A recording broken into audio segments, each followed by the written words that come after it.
Okay. Hello. That was me trying to fix the chat on screen.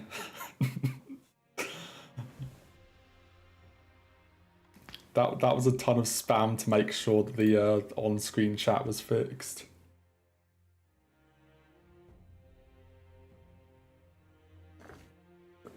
Which it seems it is fixed, so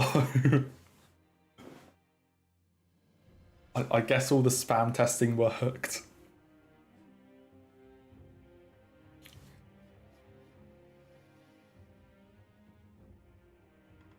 Yeah. Got a longer stream. Hopefully, and hopefully this can go to at least 7. Maybe after.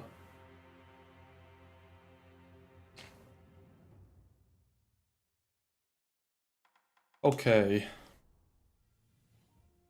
And because it's a longer stream, I'm just going to start with a no reset. Because I actually have the time to do like a full run today, we're just going to start with a full no reset. Doesn't matter how much I get hit, we're just going to do one full run and then we'll get into like actually having to reset stuff and go through Gyobu Ball, all this lot. But for now, yeah, just a full run, because why not?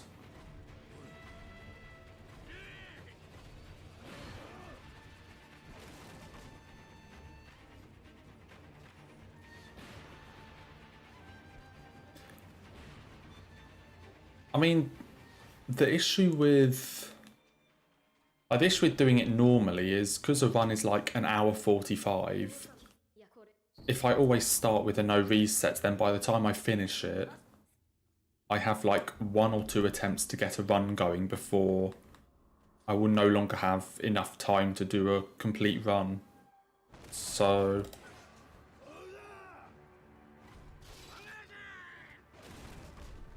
I think if I had the time to it normally, or like, you know, actually just started stream at a normal time, then yeah, I could probably start with a no reset a lot, but that's never I never start on time. But today and tomorrow we actually have the chance to.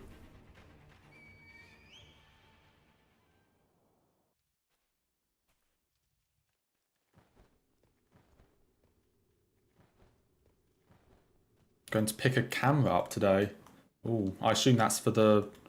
You'd say it was a wedding you were doing photography for at some point. I assume it's for that.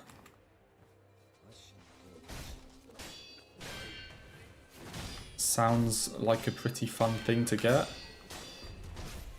Although I know I'm not a photographer, so I guess any like go and pick up a camera just interests me. Just anything that I wouldn't normally do is just like, oh yeah, that sounds really cool.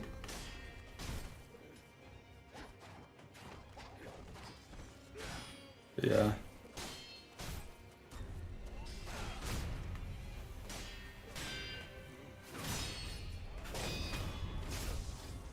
But I mean, we'll say, if I start... Like, if I actually start at 3 instead of half 3, and then go through to, like, half 6, 7, then, yeah, I might have enough time, but... No, it's not... That's not always the case. Like, sure, sometimes I can stream until, like, half 6 or whatever, but... Not usually, so... Well, normally that's kind of when I need to head off, so... But it's kind of hit or miss as to whether I could actually do a no reset every time.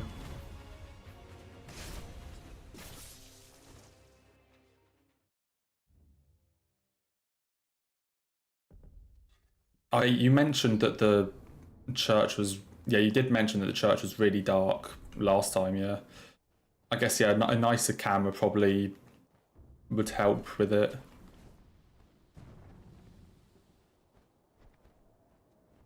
So is it, like, is the church just generally dark, or are they, like, not going to have all the lights on or something? I mean, I mean, either way, you need a camera that's really good in sort of lower light, but I guess just, like, in general, the way it's built probably isn't great for, like, sunlight or something.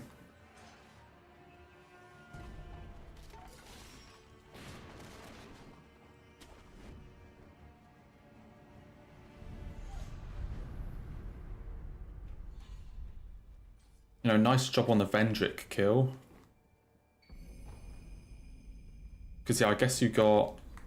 Yes, you got enough, like, of the heart things, so he didn't really have any proper defense, and... That's saying he's not that bad, he's not that difficult of a fight, but if you don't have all of the, like, souls you need, it can get very, like, tedious and go on for a long time, where you're more likely to make a ton of mistakes.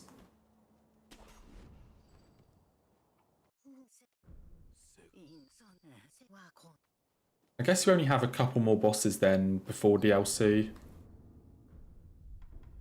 Like, off the top of my head, I can only think of maybe, like, one... Honestly, yeah, I can maybe only think of, like, one boss other than the final bosses that you haven't fought yet. And obviously other than the DLC. So probably pretty much ready to do the DLCs then.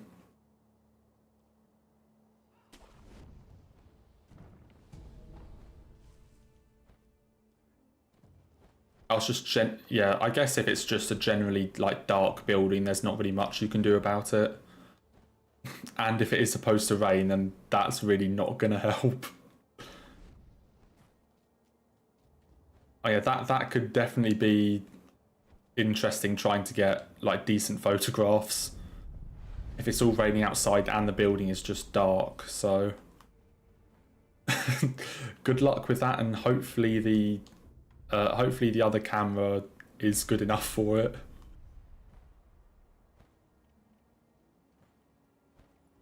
Because if not, I'm sure they're going to have some very interesting wedding photos.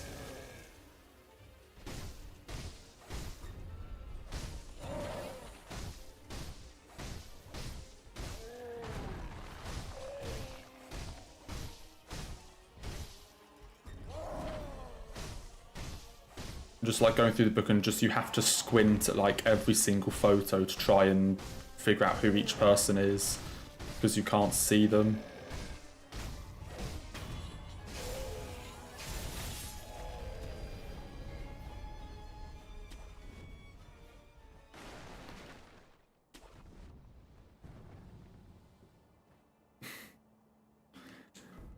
Yeah, you'll do what you can. Like I said, there's not much, like, the photographer can do about the venue, so it's just what you have to deal with and see how well it goes. Yeah, I'm sure it will turn out okay.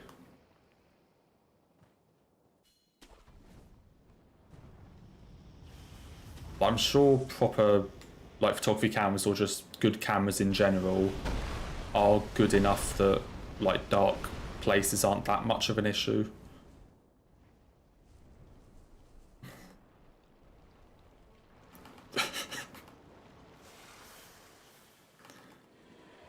Yeah, that's true.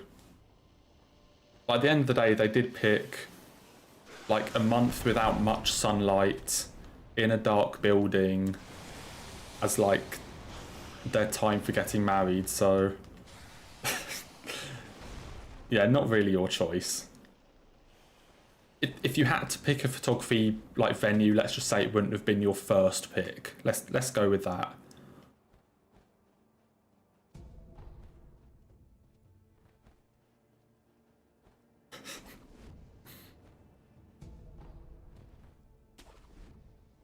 Just a vampire wedding. Just no sunlight allowed.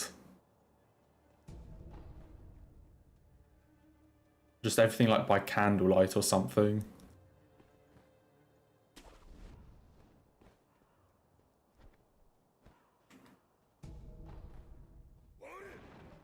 I mean, I guess there is always, like, you always have Photoshop and things to like touch up pictures.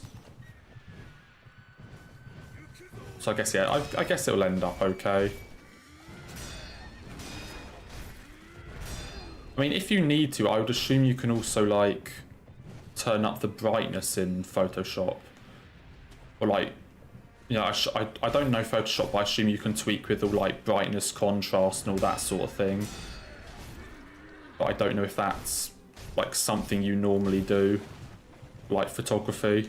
Or if you normally like just tend to sort of leave the photo how it is.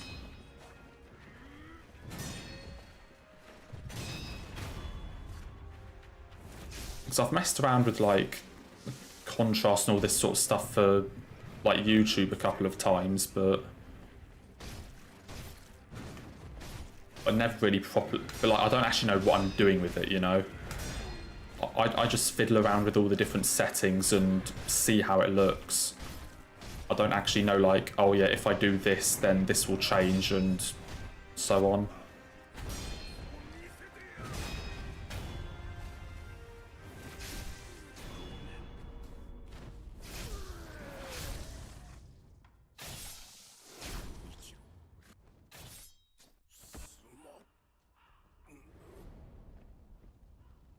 I mean, it would be cool to have for like an actual vampire wedding, but you probably wouldn't want to be like a non-vampire there.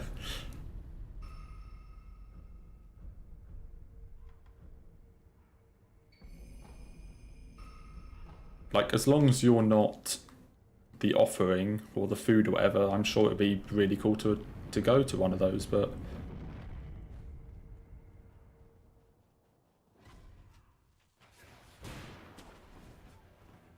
I mean, yeah, that's the thing, like, I've seen, or like, I've messed around with that sort of stuff in, like, editing programs before, but I never actually know what I'm doing with it, and,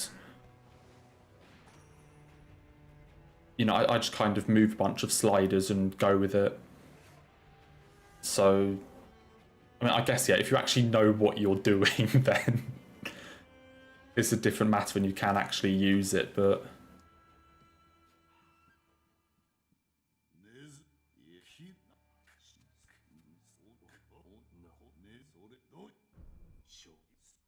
so I was going through like I was going through one of my drawers, I think last week, and I basically found like the camera that I had, like a camera that I had when I was younger.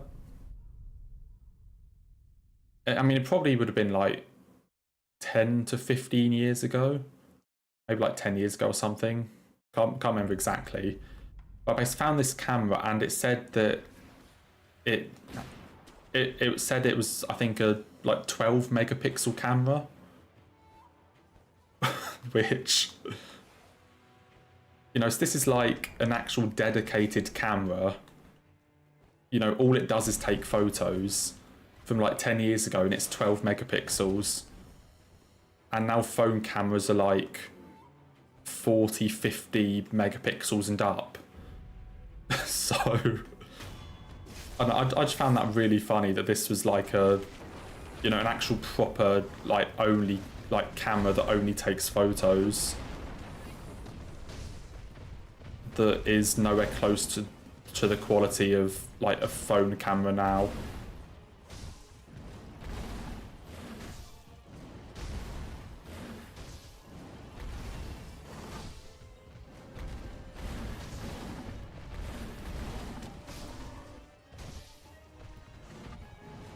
So no, I have like, so I have a camera and then I also have a video camera that's, I don't know how old that is, but I wouldn't really say I have it. Like, it's our family's one, but it's our family's one that has just kind of ended up in my drawer for some reason.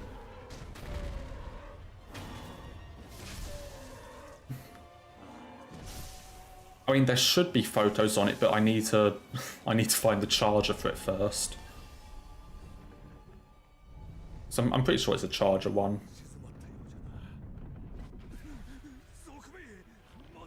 But I don't want to give it a charge and then like look at some photos on it, because I know that I used it, because I remember using it in my old house which means that at the very least it's 9 years old. Although I'm pretty sure it's, like, older than that still. So I really want to, like, charge it up and see what photos are on there.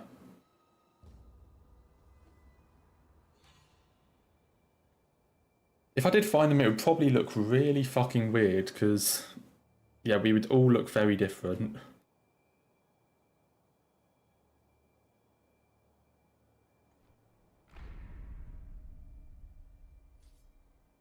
Come on.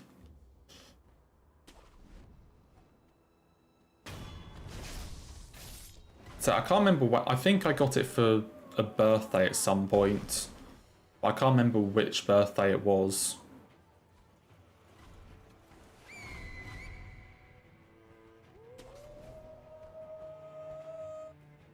I can't remember which birthday it was I got it for, but... Hello, Sama. Hope you're doing well. I'm doing pretty alright too. Actually doing pretty well today. And we're doing a longer stream, so this is just going to be a no reset run to start. Because I actually have the time to do a no reset run today. And then still do attempts after. Yeah, so to start with, we're just doing a no reset. And seeing how it goes.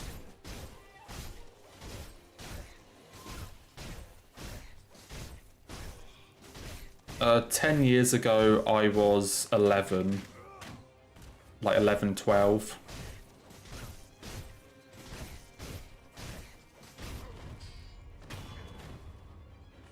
The last thing, like, I probably got it when I was around, if I had to guess, probably 9.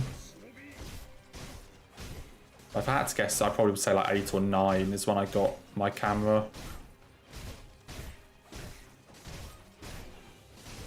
I would say I'm really not certain. Like, all I know is it was at least, well, like 9 years ago.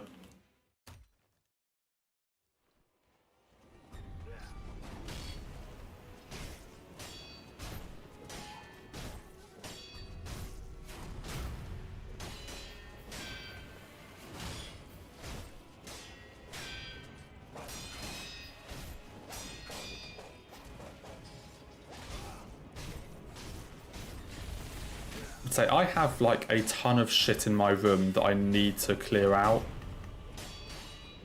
because I cleared out like 2 drawers in my room, say, which is where I found the camera and like some other stuff from a while ago.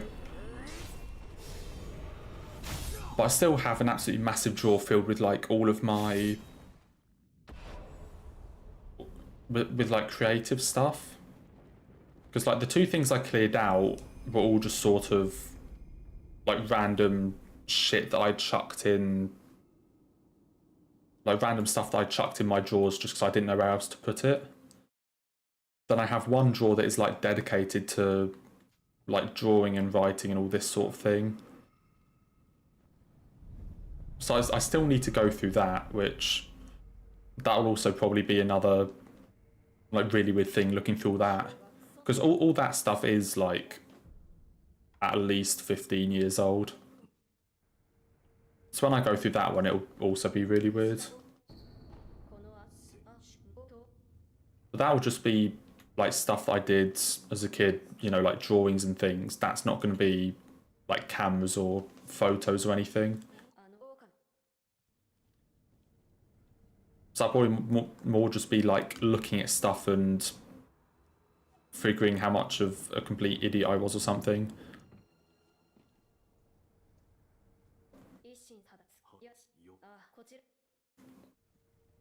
Or like looking how like decent of a drawer I was back then, and then now not being able to draw anything for my life. So I mean that will probably be definitely be an interesting one to look through. But so I kind of just need to clear my entire room out. So I'm trying to like rearrange my room and everything to make more space for other stuff. So I kind of need to go through all my drawers and desks and things.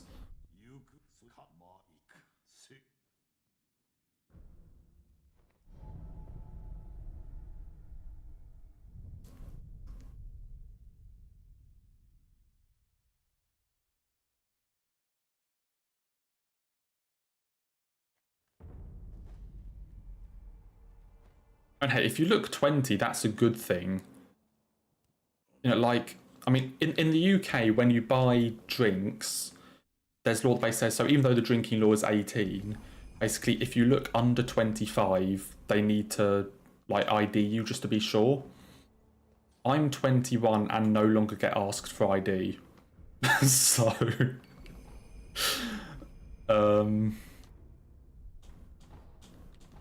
yeah, I wouldn't say that's a compliment if, like, I'm 21 and then people just look at me like, oh yeah, that dude's over 25. I really wouldn't call that a compliment.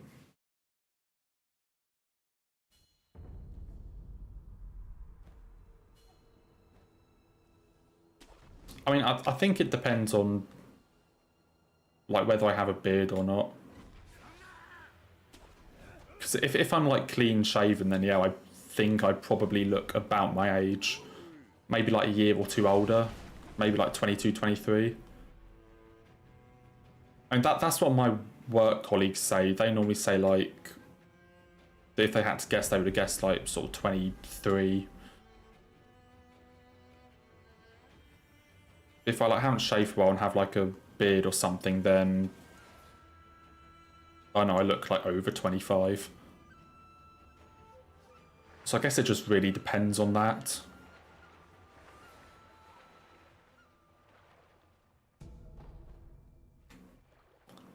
I think when I was young, I looked older than my age. Because I was one of, like... Because I had all my growth spurts as a kid really early on.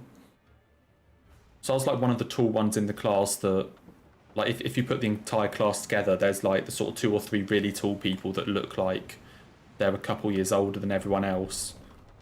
I was sort of in that group of people at, like, primary school. And then secondary school, I stopped growing and everyone else caught up and overtook me. So... So then for all of, like, secondary school, college, I looked exactly my age. But yeah, now I look slightly older, I think.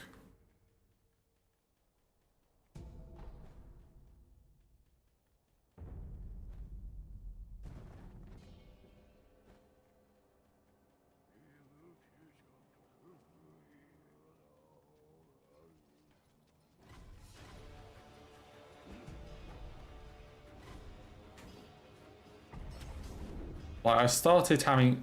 I mean, that's the thing. I probably had most of my growth spurts in, like, year 4 or 5. Which is, what, like, 8 or 9 years old? And then kind of stopped by the time I hit, like, 12 or 13, maybe. So then for the last, like, few years of secondary school, I just didn't move, and basically everyone else, that's the time they caught up.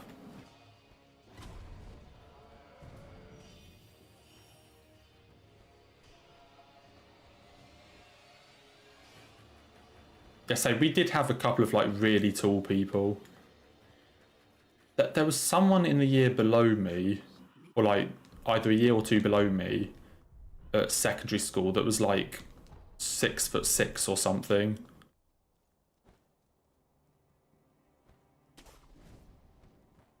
So, like, you just see him above everyone else and say this dude was, like, maybe a year or two younger than me.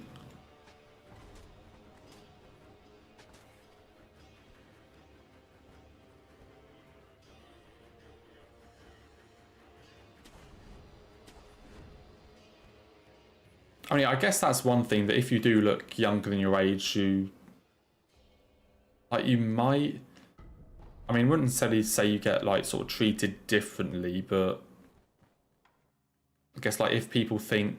I guess only if they think, like, you're way younger than you actually are.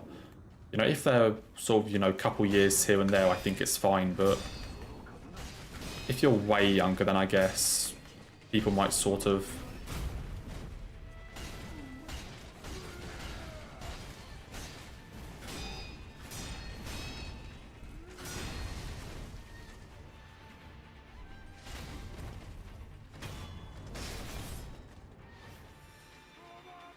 I'll say I'm 5'11" now, which I think I think is about like 180, 181 centimeters.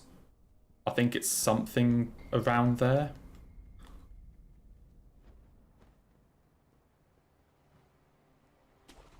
I mean, this is just like the UK being weird with its different measurement systems. Like, it's a complete guess as to whether we're using metric or imperial. Like, some people give heights in imperial, some people give it in metric. Then, you know, like road markings, or like roads are all in imperial. Like, you've all got like miles and yards and things, but then a lot of things on the smaller scale are in meters. And then if you're weighing yourself, it's hit or miss whether you want to use stone or kilograms. But if you're weighing like something for cooking, you'll be using kilograms and grams. Like, the UK is an absolute shit show when it comes to metric and imperial.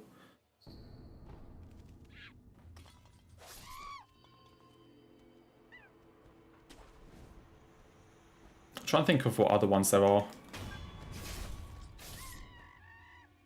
Fuel for cars, you buy it in litres. You buy fuel for cars in litres, but then car, like economy and things is miles per gallon, which is imperial. Like, everything is messed up. Like, car capacities are in litres and like, yeah, but car economy is in miles per gallon. And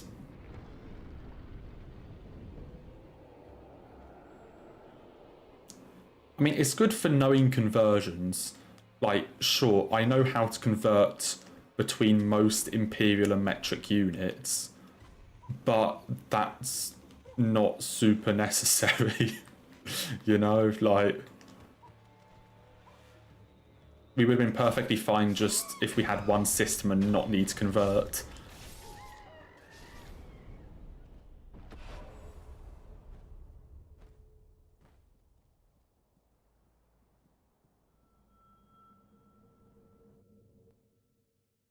Yeah, it's definitely something.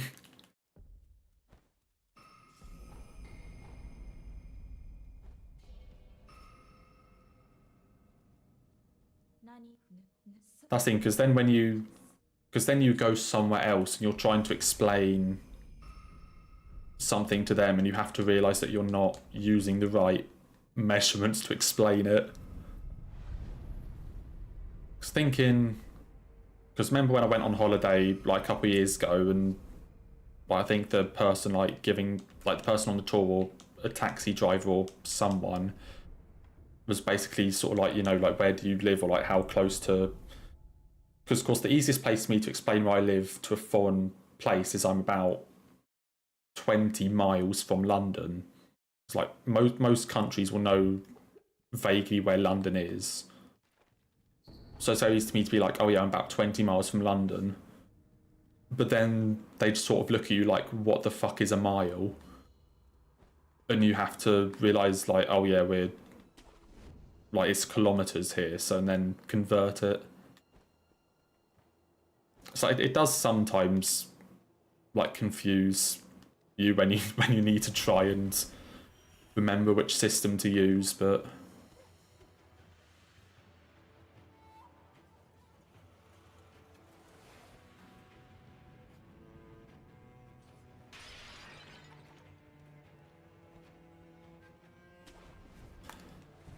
I'm just glad there's not like multiple systems for something like time. Like, imagine how fucked up it would be if there were multiple like different ways for time. But that would definitely be something.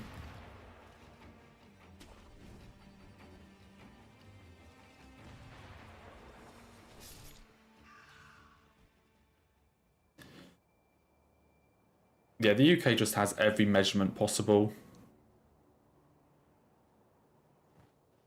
And then because we have horse racing a lot in the UK, and that's still measured in, I want to say like furlongs or something. One of like the weird subdivisions of a mile.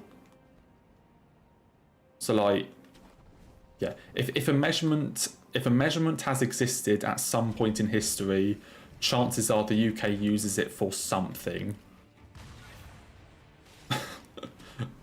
The UK will have at least one thing that is measured in that unit.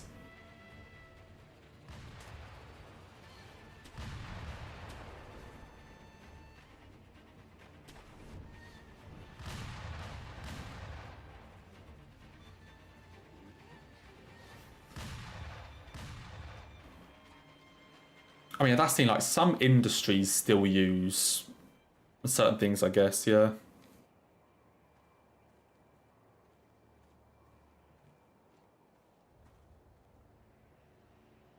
You know, some industries will have, like, standard units that they use, but even if, like, the country doesn't necessarily use that unit.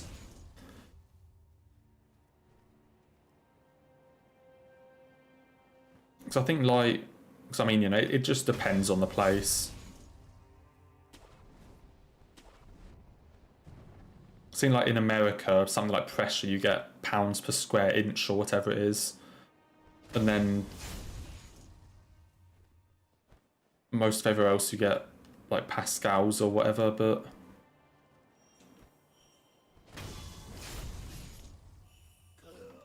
I'd say that it's one of the things I just really don't understand with the UK. Like, it'd be so much easier if we just picked a measurement system and stuck to it. Well, I guess because everything's like so ingrained in our minds now, and like we've used them all so much that I guess people are just kind of too used to them at this point.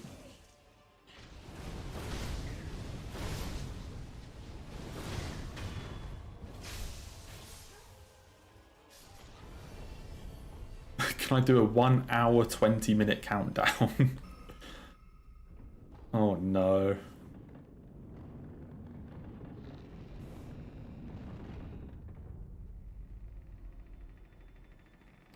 What, to count you off work?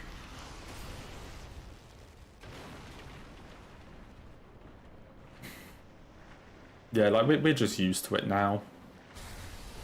So I guess there's not, like, as convenient as it would be, I guess there's not like much point changing it now.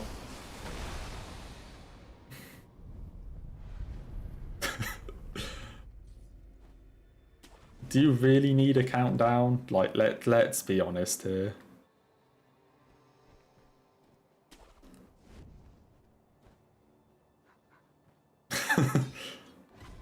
How much do you really need a countdown?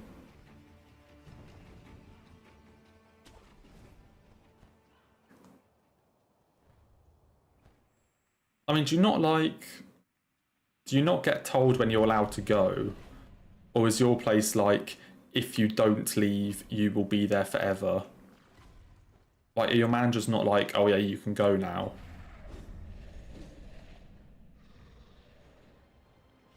Because mine are sometimes like that.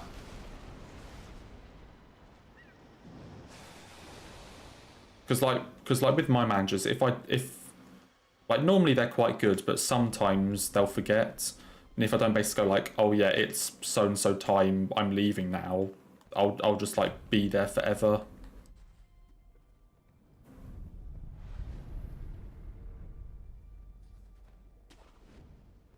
But normally they're actually like really good with that with people, because actually no, like everyone's finishing time, just like, oh yeah, you're done, you can go.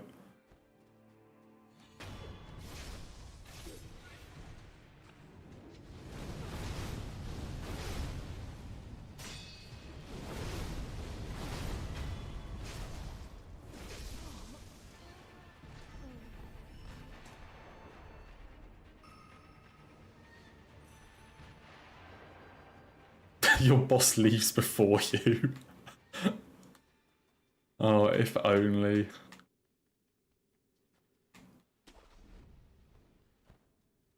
I guess they trust you enough then if they're just like, yeah, I'm going home now. You're on your own. I guess that means they trust you enough.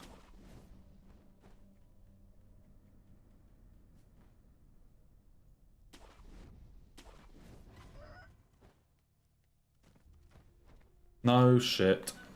Okay. Almost fell down.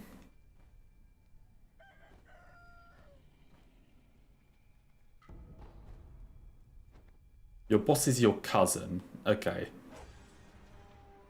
I could make a Wales joke here, but I'm going to refrain from it. I'm just going to say that's a very convenient thing.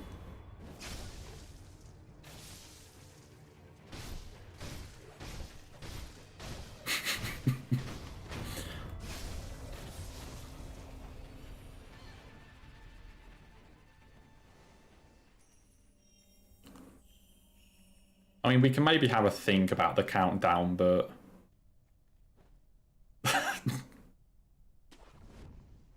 no, I'm gonna leave the joke out.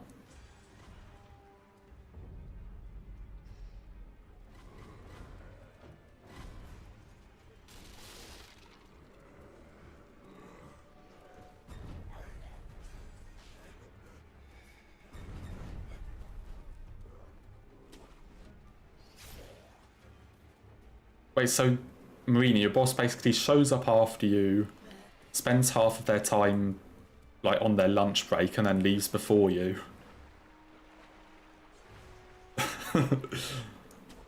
Honestly fair.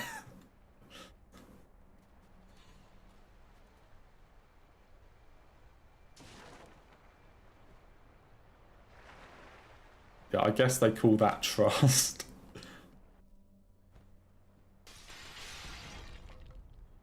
So are they actually still a boss, or is it just kind like, are they actually a boss, or are they just kind of like the person that is called the boss? You know, do they actually do like managerial like boss stuff, or is it just like someone higher up has gone, oh yeah, you're the boss of this bit? Or do they like own the company or something?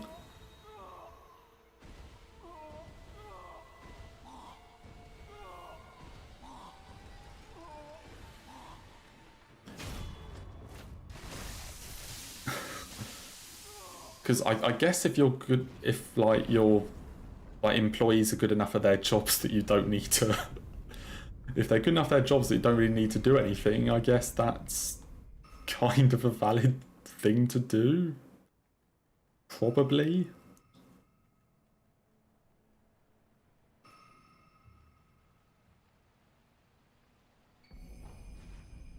Oh, okay, so it's like a... Like, he's the boss of like a small, like, family company. I mean, yeah, I guess if...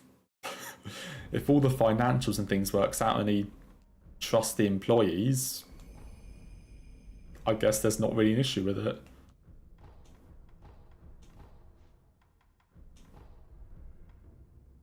Yeah, that would be a pretty chill boss to have. If you can basically just, well, I guess, abuse your trust in a way. Not necessarily abuse it, but, you know, maybe not spend like your entire time working sort of thing.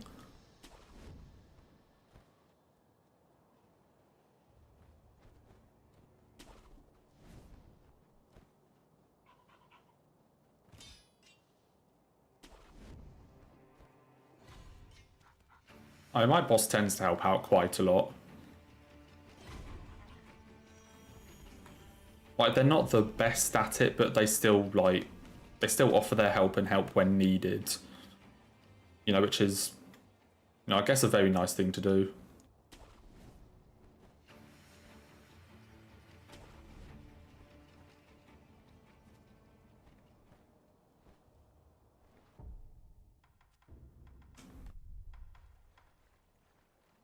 What am I doing?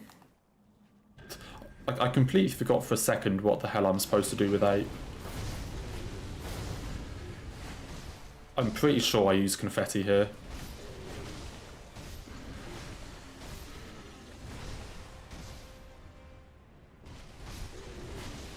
I mean, yeah, if you get the job done and there's never any, like, flaws in the work, I guess you can't really have any complaints.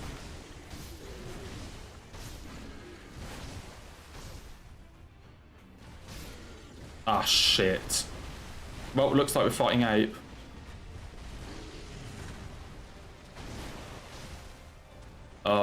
Fuck.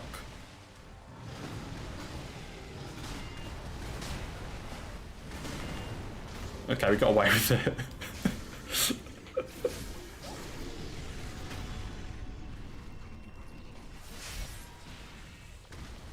I may have fucked up the stun lock.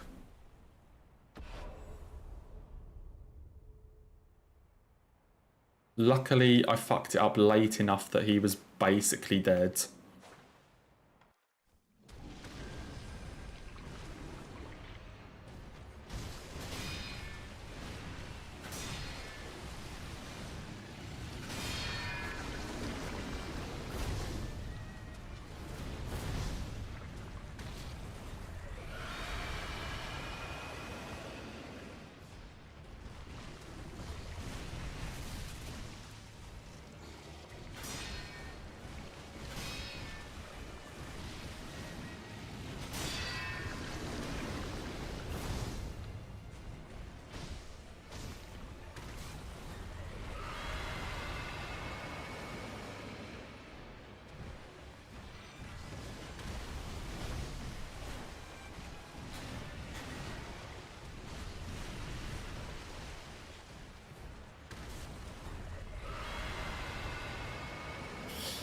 Come on.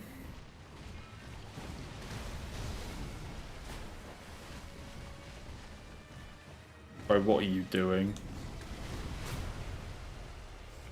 Bro, stop screaming. You realise you have other attacks? You have other attacks than the sweep and the scream. Fuck. I guess he showed off his other attacks.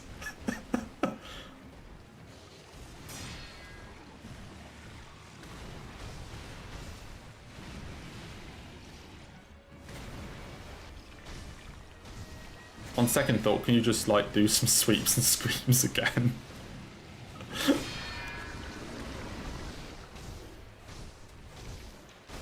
Ah, shit.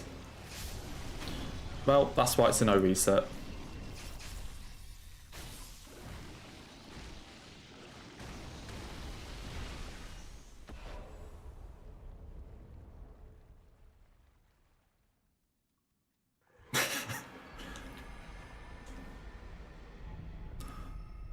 I mean, it would have been nice if he did something other than scream, but...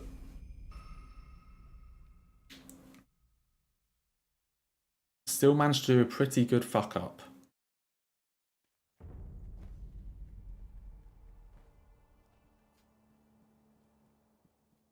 That was definitely one of the longest 8 fights. I don't think it was the longest fight that I've done, but it was definitely up there.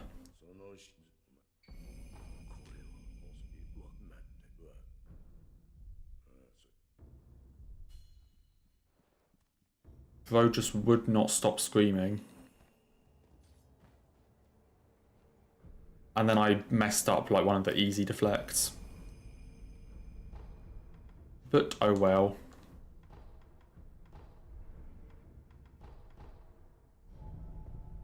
That's why we're doing an O reset.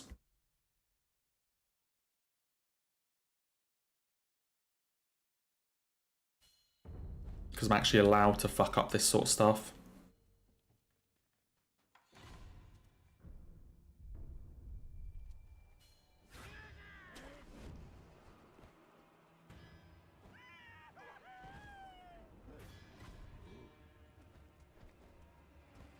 I'm not telling you the joke.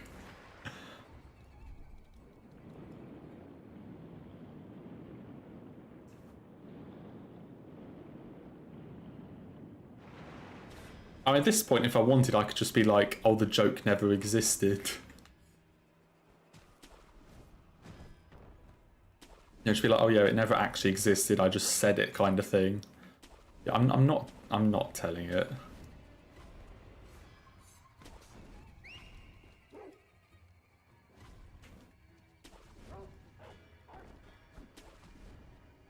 think of what people make fun of Wales for. Like, think of what people in the UK make fun of Wales for. It was probably that.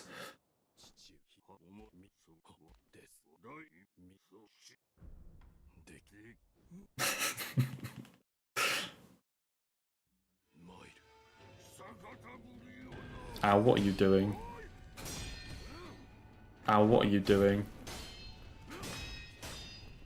Ow, what are you doing?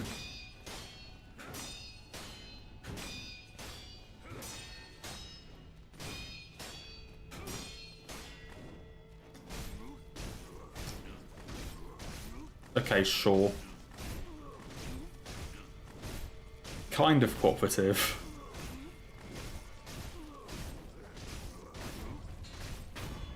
Yeah, see, you know what it is, so why am I gonna say it?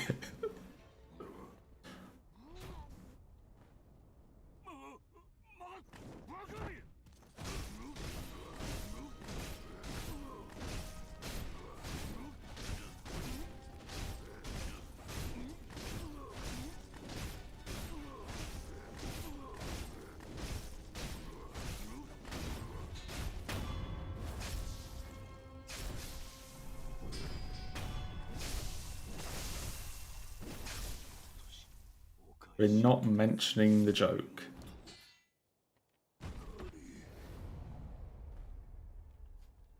Leave it up to imagination.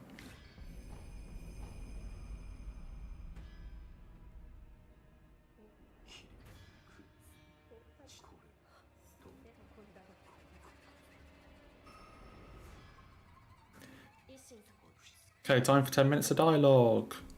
My favourite part of the game.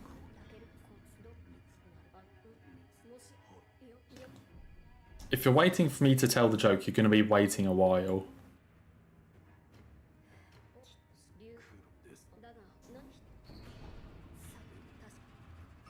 That's all I'll say.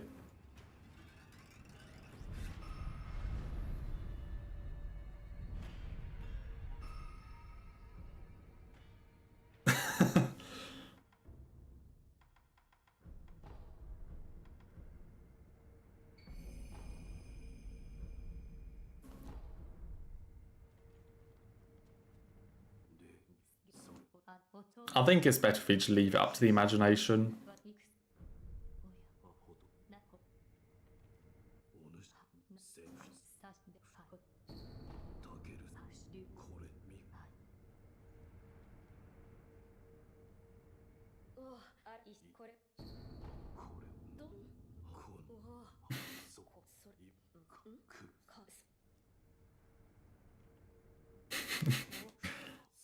Yeah, that's just how it is.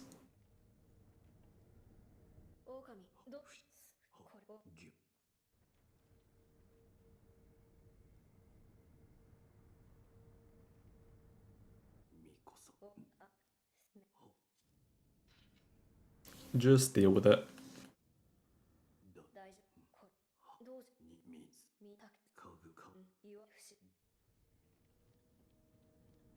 Anyway, time for more dialogue.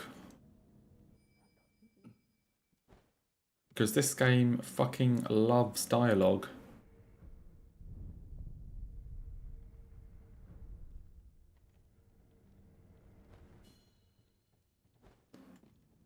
What's your obsession with fucking Vendic?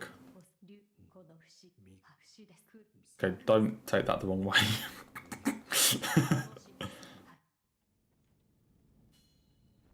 Maybe should have phrased that differently.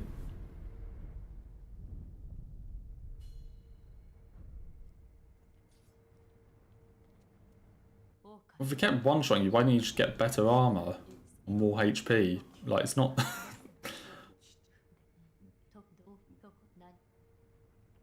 Like, I hate to be that guy, but if the boss keeps one-shotting you, why didn't you just get more HP? Or armor so that it couldn't one-shot you?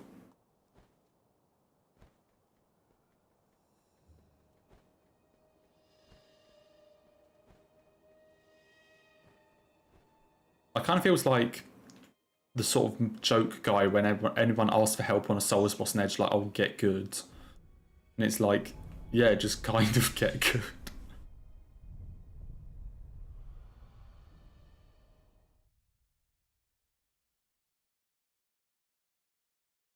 I'm sure there are ways to find effigies.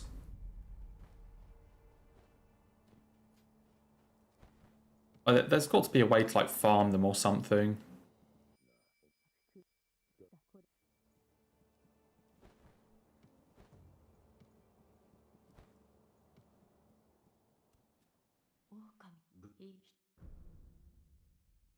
Okay, honestly, Marina, I don't blame you. The Millicent sister fight is actually fucking ridiculous. Like, that fight is actually ridiculous.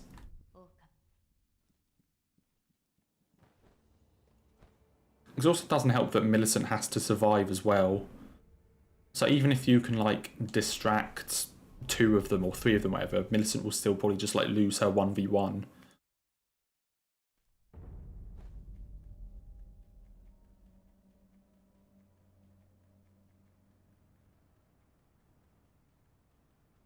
Yeah, like, even if you can beat, like, 2 or 3 of them, Millicent just loses.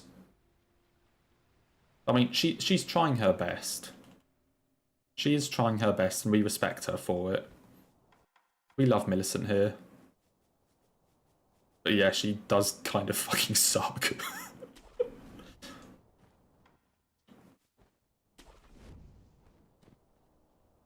Yeah, like, basically instant kill one of the 2 of you.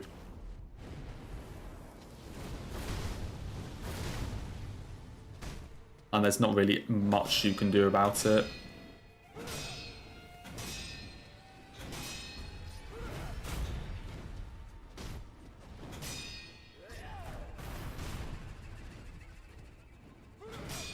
Like, she tries her best.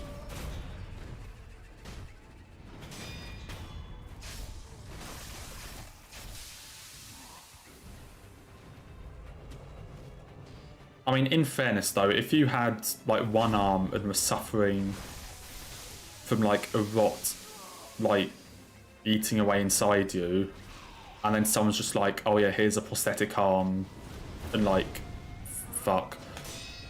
And like, here's a prosthetic arm, now wield a sword and help me in battle. Like, I don't think I would do a very good job in that situation.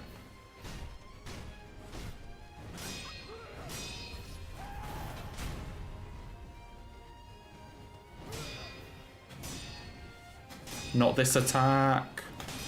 I actually deflected it. Apparently Monk can do an instant follow-up to that attack.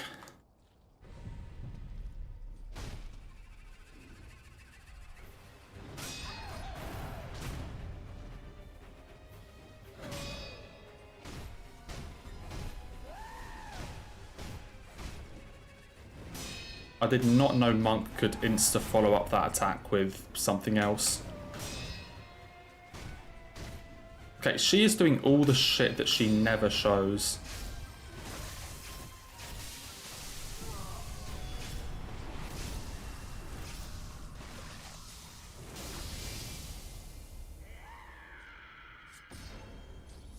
Okay, in my defense, Monk never does that attack.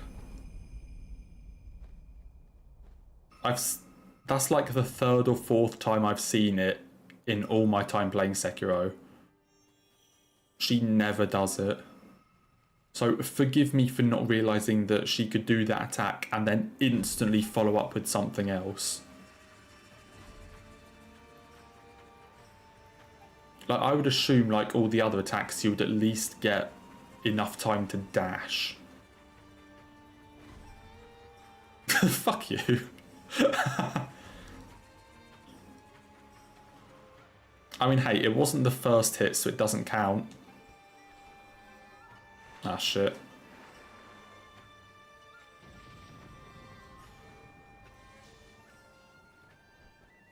It wasn't the first hit, so it doesn't count. We can just ignore it.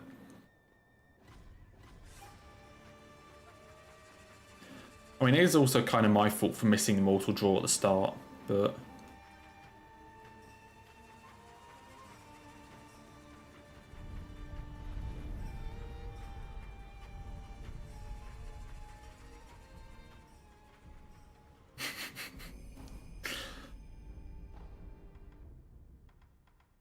So I probably shouldn't have missed the mortal draw at the very beginning of the phase, but still, it would have been nice if Monk didn't like pull out all the random bullshit she never does.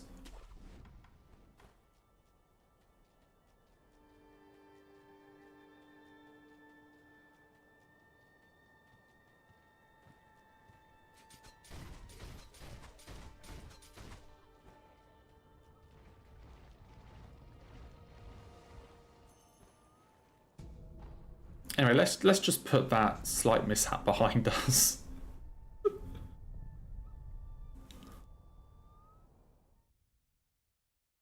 It's a no reset. We're meant to get hit.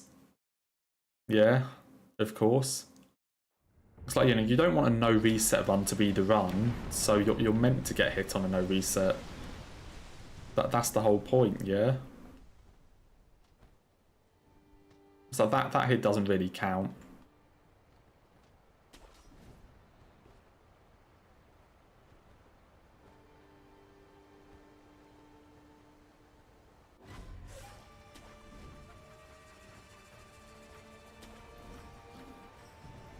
What would be funny now is if I went and got hit by the fish.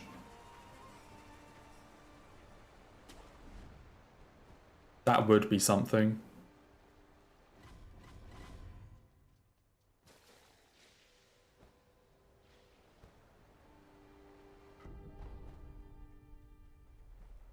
Good old fish.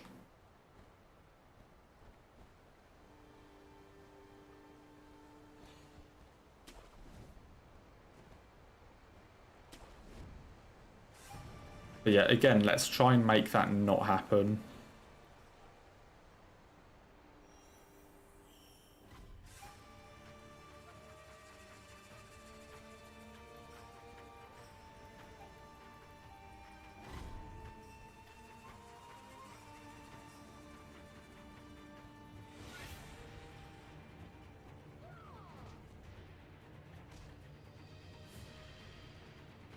Jump.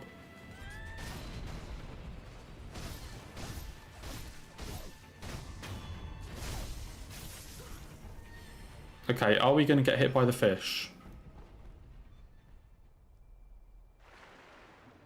The answer is probably.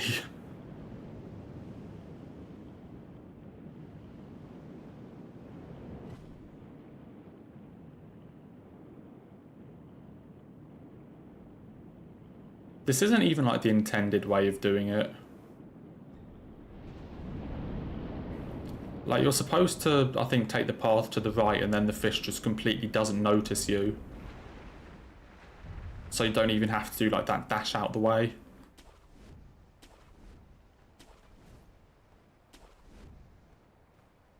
But for whatever reason, in a no-hit run, I do like the speed run strat that has a pretty high chance of being hit.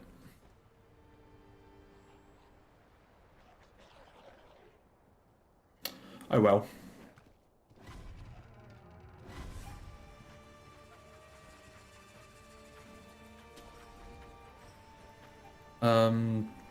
Oh, this, I just remember that this is when I do the quest, isn't it? I completely I was about to go and fight Dragon and remembered that the dude for the quest dies after Dragon.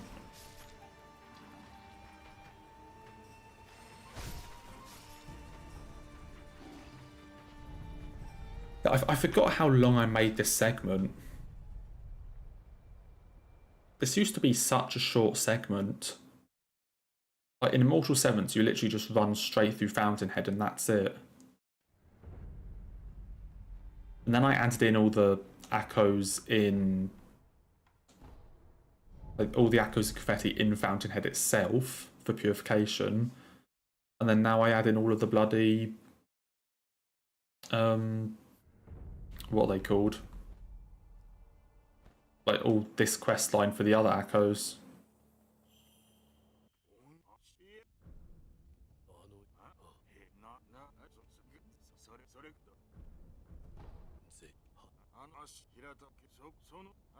So I don't know why I made the split so long. I could put this part somewhere else, I guess. But I might as well just do it now.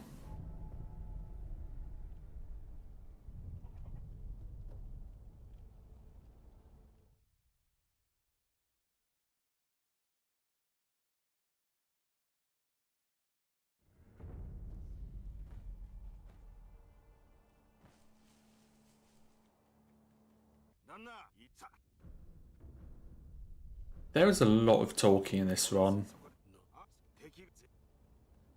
Oh, holy fuck, there's a lot of talking in this run.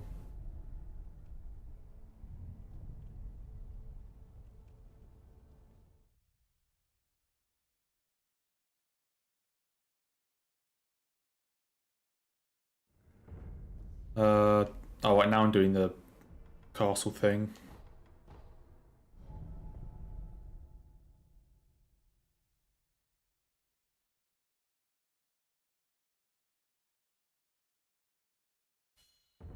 I think there's still some quest lines in this game that I've never done.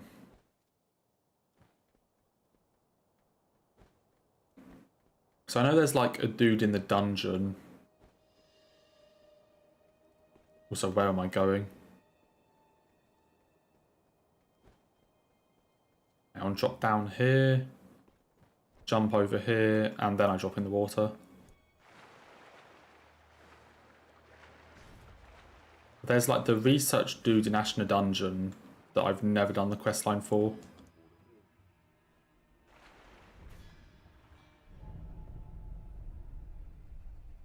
There are probably some others. I can't even like name the NPCs in this. Like for some of the other games I can generally name, like, even if I haven't done them or done them in a while, I can generally be like, oh yes, so-and-so's quest line. I don't really know any in this game, other than like the one I'm doing now.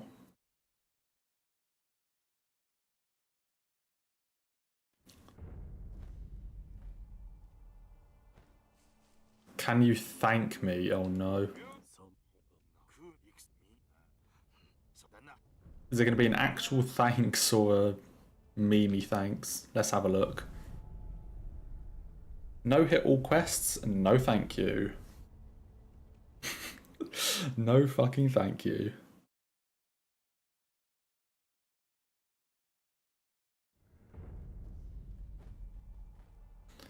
So after this, I don't know if I do it on stream or not, but I kind of want to try the return ending no hit, which is basically just normal Immortal Severance with extra dialogue.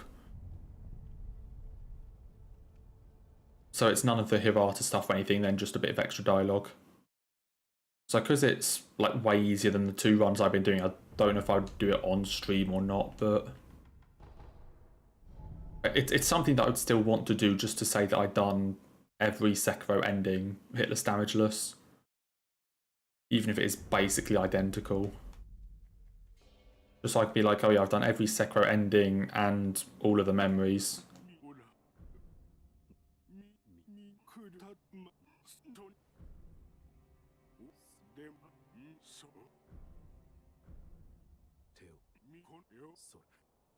I mean, the hope with that would be that it is literally a 1 stream thing. The hope is that would literally be a 1 stream, just like quick run.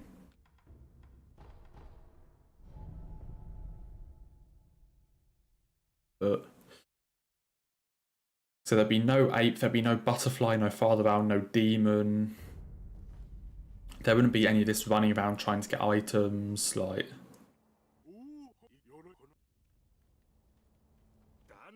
Might know I need to sell my shit first. This is a dumb merchant where you can't sell your items.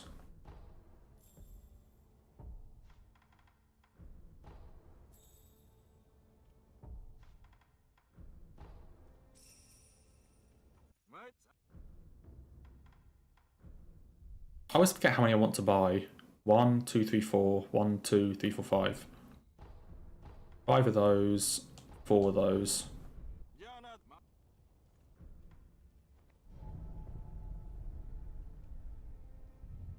Oh yeah, still, I mean, congrats on, like, Vendrick and Dragon. So I think Dragon is... I mean, Dragon is probably the most bullshit of the bosses. Because, like...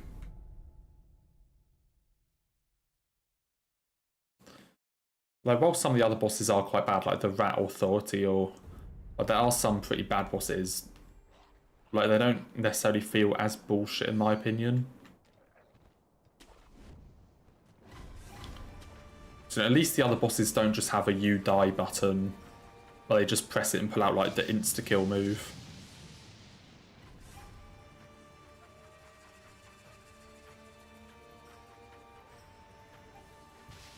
Yeah, I'm really looking forward to you getting into the third DLC.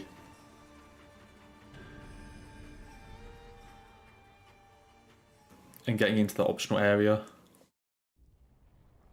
I mean, in fairness, given that you beat ONS first try, this is probably the kind of thing that you would just beat, like, first try.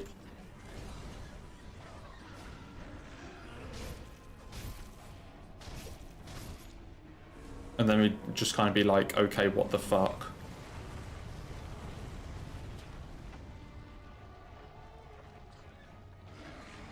I mean, I'm still pissed off you beat ONS first try in your casual playthrough. Like, in your first playthrough.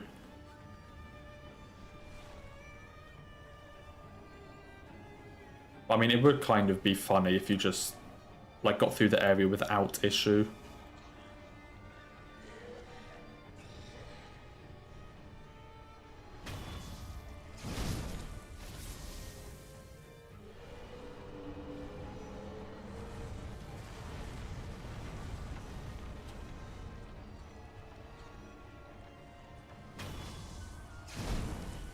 There we go.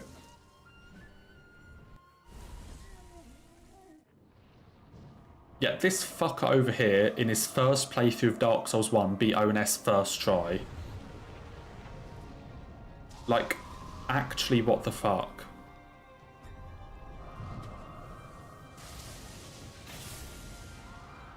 Like... And it's like, what, your second Souls game or something? No, it's not like you've played every game or something. Yeah, I was kind of a bit mad when he told me that.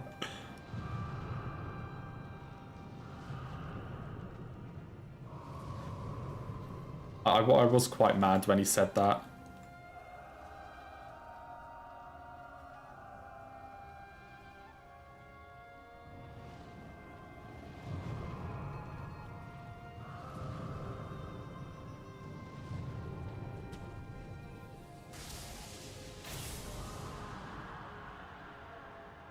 I mean, at least on New Game Plus you got destroyed. I guess that's a slight bit of compensation for us.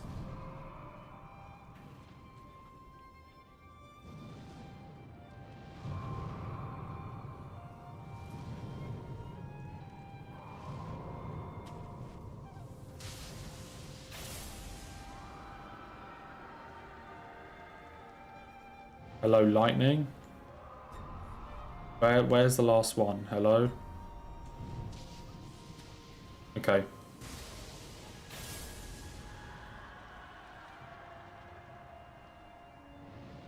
Oh wait, that wasn't the last one. Fuck. That was number 5, not 6.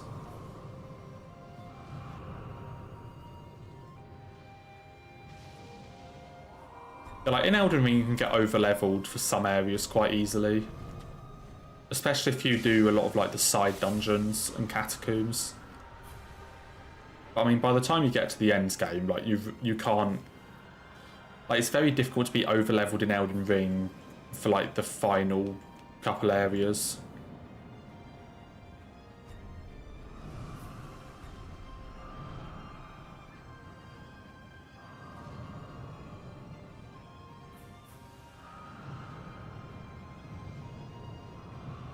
Like Haligtree and like Lanedale, it's like the bosses, it's very difficult to be like over-leveled for them.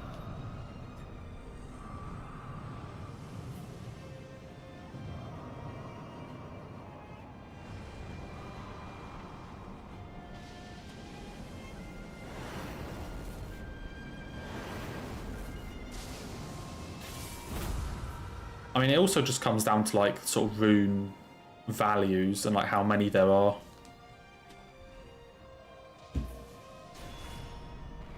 Because like in Bloodborne, even if you do the entire game and all the DLC, if you're fighting the final boss anything above like level like 90, then you're kind of over leveled. But in DS3, if you're doing the final boss at over like 110, then you're kind of over leveled.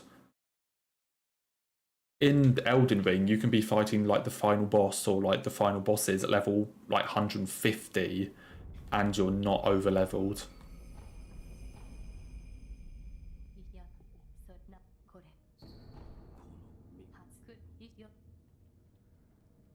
So I think I struggled with the ETS for a bit. So I can't remember too much on my first playthrough, but I think I struggled with most bosses at some point. I don't know how many like major bosses there were that I first tried.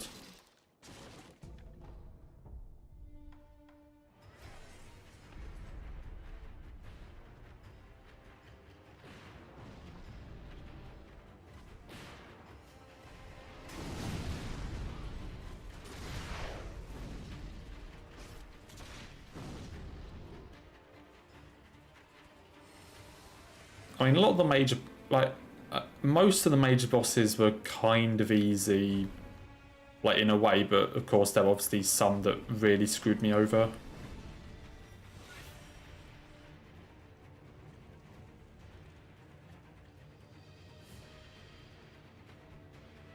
I mean, on the most part, like, you know, the bosses are good enough that I don't really mind losing to them a lot of times. Because, like, on the most part, the bosses are good enough.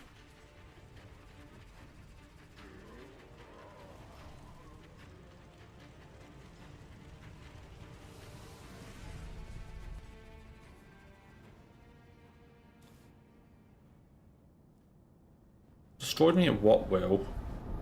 Or like ONS or something.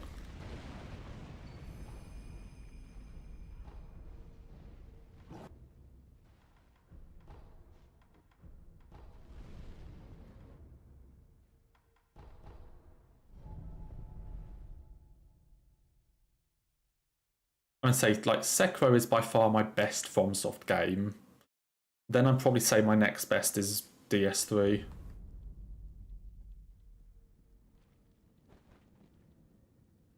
Sekiro, then DS3, then Elden Ring is probably like how good I am. Like the three FromSoft games I'm best at.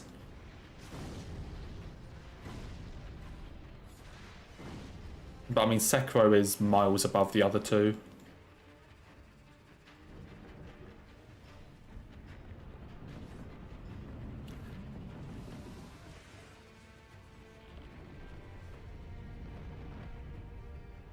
So like Bloodborne I love, but I'm absolutely dreadful at it.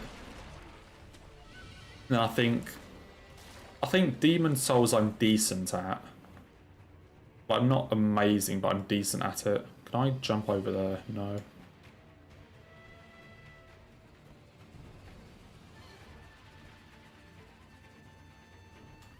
And then I think DS2 I'm decent at as well.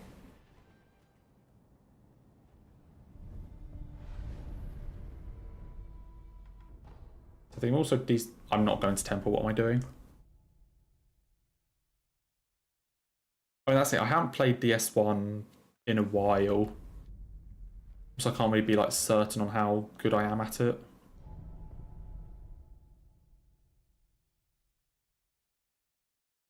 Yeah, I'm probably not that great.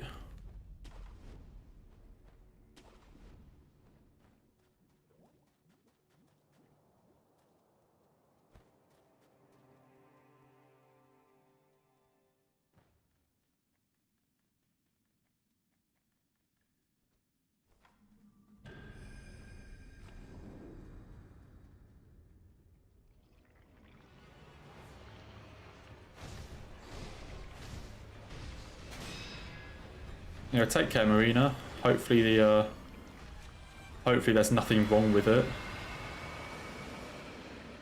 Hope you have a safe drive as well to go and pick it up. Okay, what are you doing?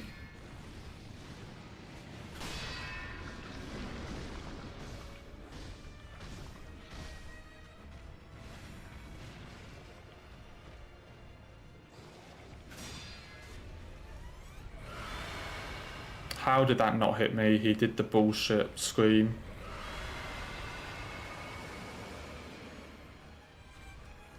I think DS2 is probably on kind of the easier side, just because, like, you know, the bosses aren't as, like, in-depth or complex sort of thing.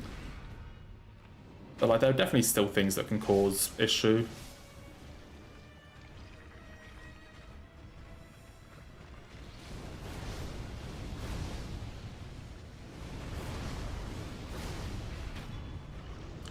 Apparently you can get that in 2 death blows.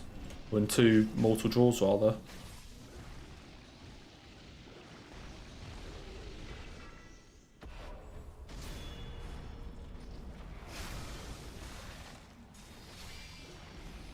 The times I've been practicing, you needed like an extra R1 to finish it off.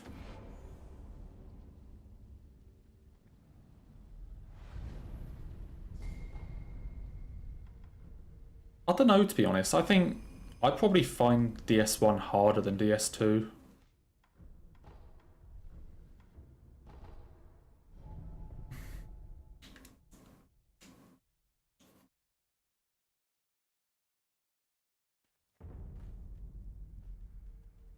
I think for me, DS1 is harder.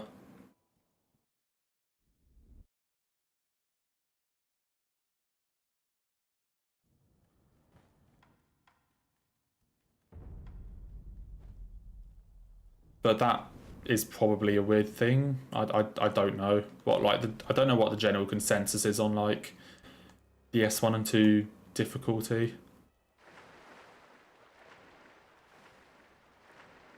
I mean, it might also just be me finding DS1 harder because I played it earlier, but I don't know.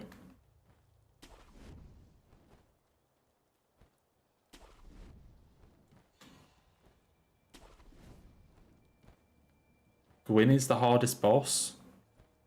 Do you know how to parry? Do you know how to parry in DS1? Also, first try skip. Do you know how to parry in DS1, Will?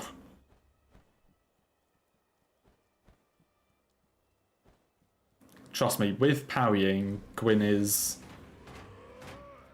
easy as fuck. Not necessarily one of the easiest bosses, but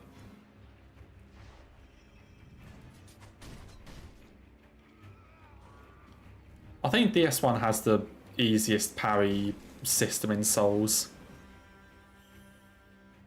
Because on DS3, there's like a bit of a wind-up. It's like the parry window for the shield is a certain number, like a certain amount of time after you press like the button, so you kind of have to time the attack for when you think that the attack is going to land when the shield's in that range. But DS1, the parry can be... In DS1, the parry is pretty much instant. It's definitely not as much of a wind-up as DS3. But in DS1, the attack can basically be going through your body, and then you can like press the parry button and it will register a parry. Like you can press the button very, very late. So on DS3, you kind of have to press it like half a second before the attack actually lands.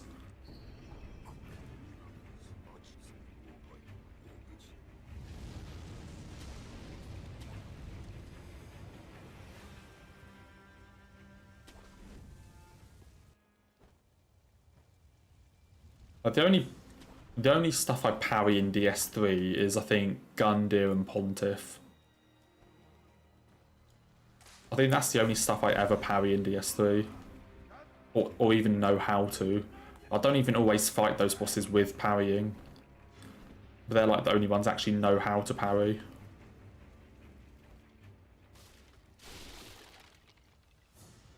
But DS1 I tend to parry quite a lot because I find it way easier.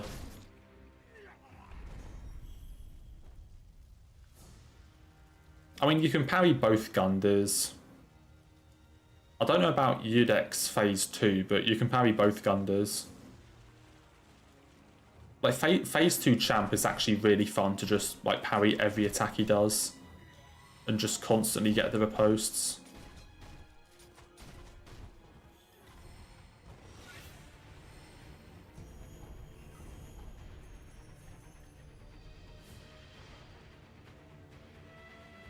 So, 'cause even in phase 2, you can parry basically every attack. But you only have like the couple of kicks and things that you can't parry. I think pretty much every halberd attack can be parried.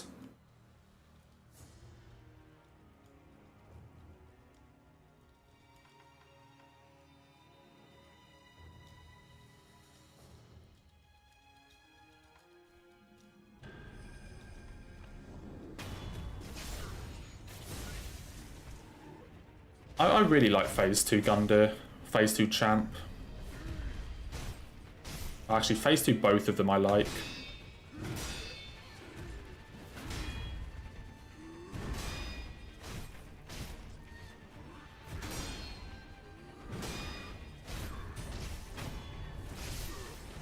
Like, Gundyr as a whole I wouldn't actually rank like super high on like a boss list for DS3. I think that says more about like DS3's boss quality than it does about my opinion of Gundyr. I still think it's a really good fight, but I just think that DS3 bosses are so good that I wouldn't rank it that highly.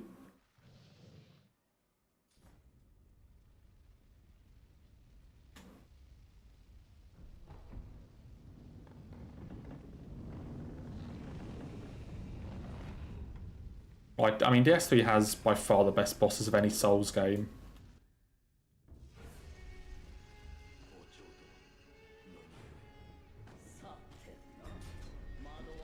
I'd say in terms of average boss quality, you have DS3 and Sekiro basically next to each other at the top, and then a big drop off to like Bloodborne and Elden Ring.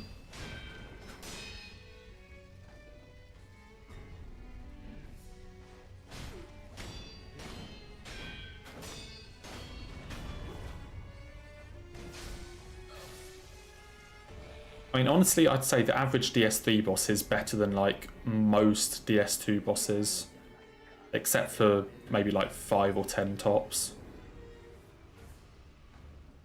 Maybe like 10. Because you're talking about like the average DS3 boss. Oh. I missed.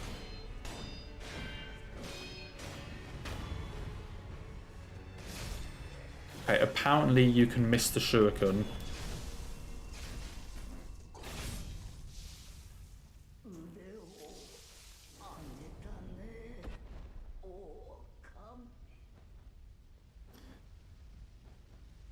Normally when she jumps in the air, you just throw a shuriken at her and it headshots her and she falls to the ground and the fight's over. Apparently it can miss.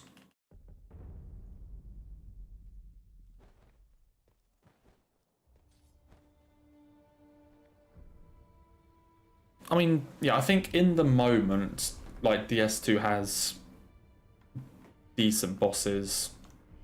I think in the moment its bosses are decent, but they're not all that memorable, or like even if you think they're decent at the time, then as soon as you go and play like one of the other Souls games, then they kind of like, you know, makes them feel a lot worse. I mean, it does have like some decent fights. They're all sort of like the this fight is good but nothing special type thing. You know, there aren't that many that are like where you're actually like really excited or like really enjoy it type thing. There are definitely some in the DLCs.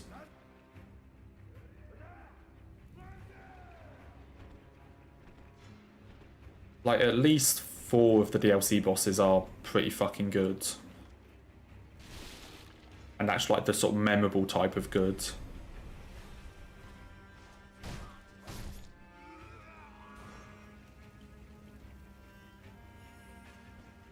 But as for the actual like base game itself, I wouldn't really say there are any.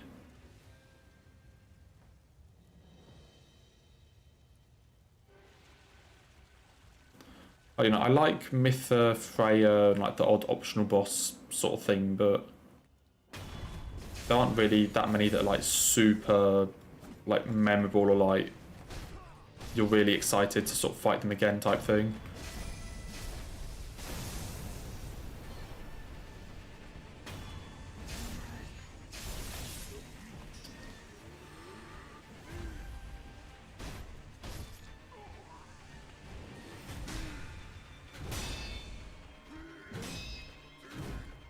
How did you miss?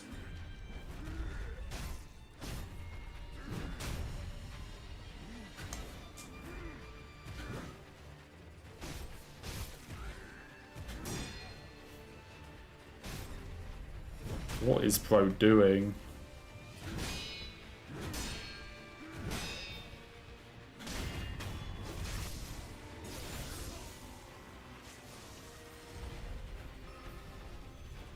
I mean, yeah, you probably have like 3 bosses left.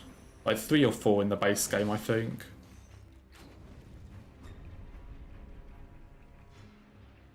Mytha I actually really enjoy. I do think Mytha's a really cool fight.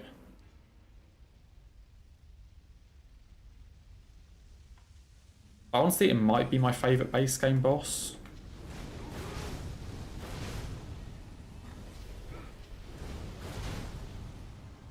So I'm trying to think, like I'm thinking of all the others and I'd probably say Mytha's my favourite.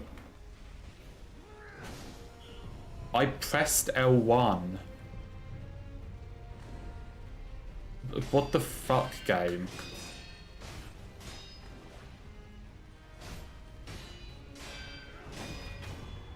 What the actual fuck?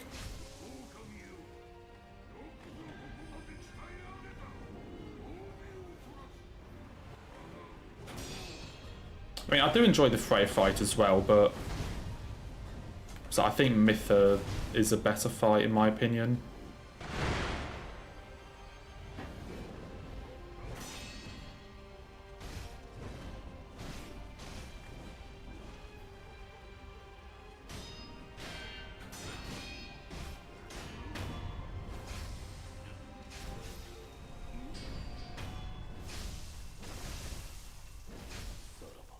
Well, that was a Hirata and a half.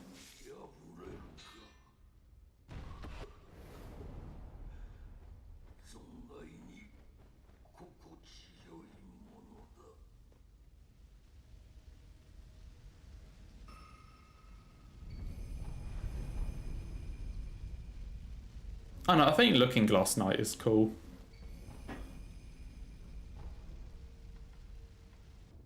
Like, especially the whole concept of like being able to spawn another player through the shield.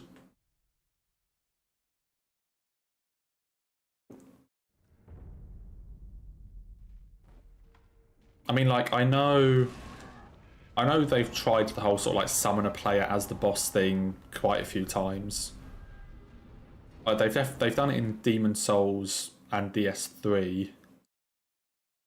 So they have done it a few times, so I definitely think that DS2 is the best rendition of it.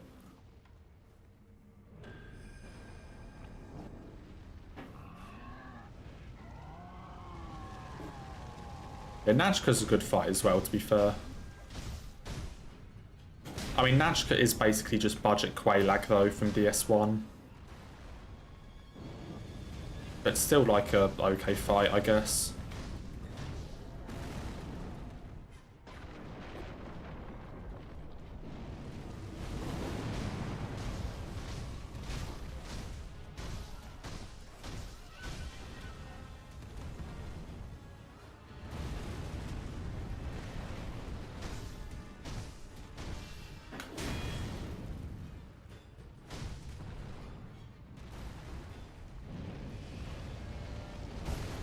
How am I mistiming that?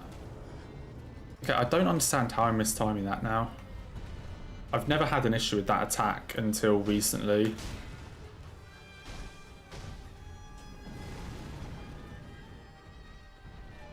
Like, I've always dodged that attack that way.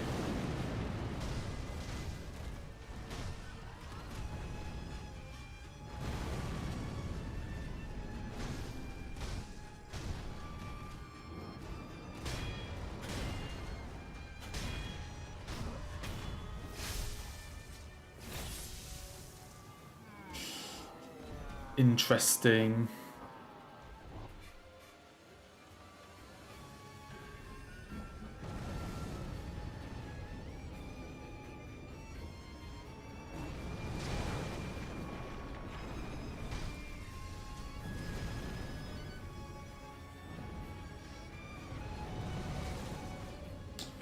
At least I've found some like areas of issue.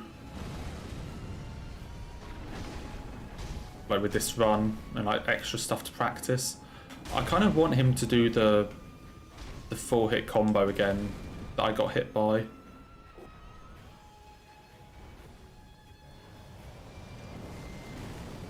So I want to try that again.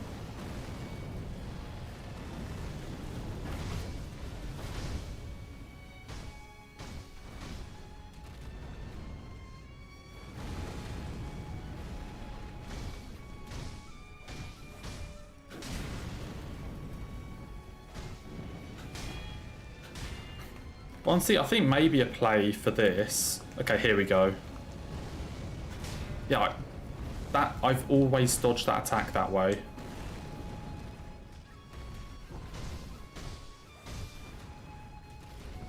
I think a play for today, because we're doing a longer stream today and we're doing a longer stream tomorrow, maybe today I just do a bunch of no reset runs. But then tomorrow I do like proper attempts. Maybe that could work. Because say we have the time for them, so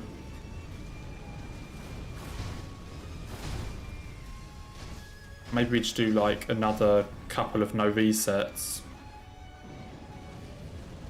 And then tomorrow is when we actually do like proper run attempts with resetting and everything.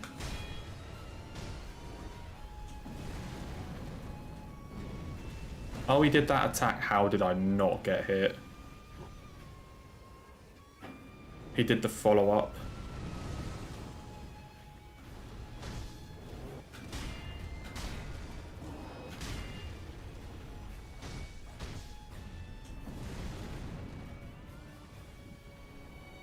So I'm not always one for doing no resets, but I guess like in this situation when I have the time to, like, it wouldn't really hurt to just practice like the full run.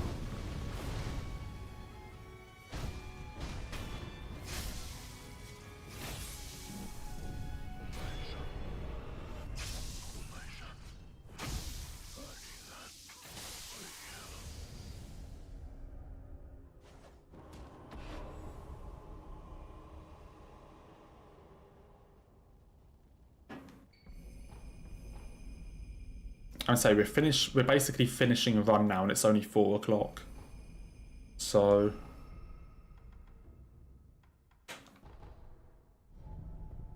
maybe we just do like another 2 no resets or something.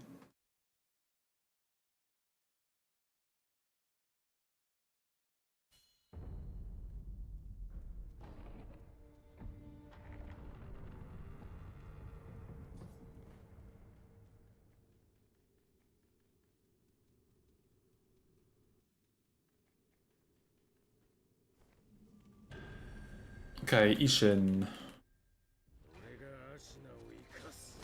I kind of wanted to start like at 2 today, but I ended up starting at like 1/2 past, I think. Or like 25 past. Okay, what the fuck was going on there?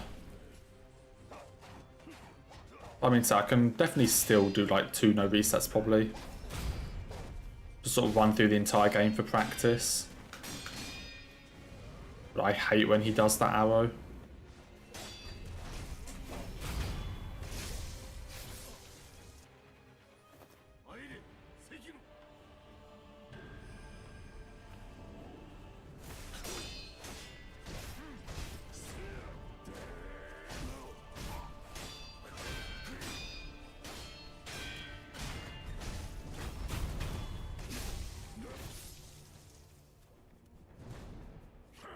Oh, he just stomps straight away. Fucking dick. If you pull your gun out, okay. Normally he like chases after me and then stomps.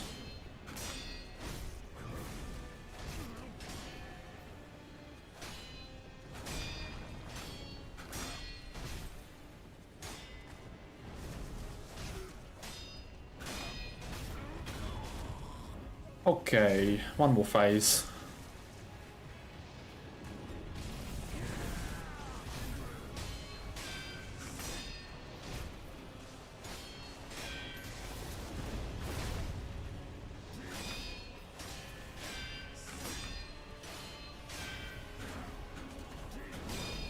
Do not question what I was doing there.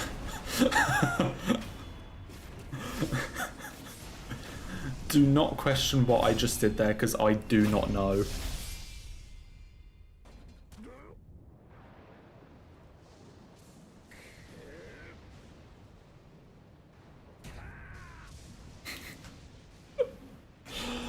Oh dear. I honestly haven't got a clue what that was. I have not got a clue what that was.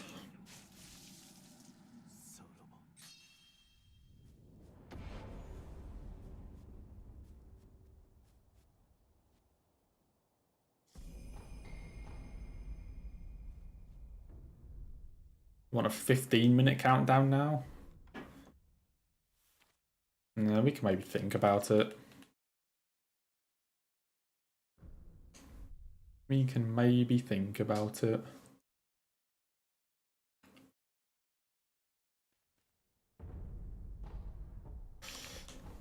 Okay, how fast was that? An hour 14 stream. I'm curious what the IGT is. 128. Not the worst IGT for all memories. So yes, that was one no reset, so I guess now we just do another. May as well just do like 2 or 3 no resets today and then go for actual attempts tomorrow.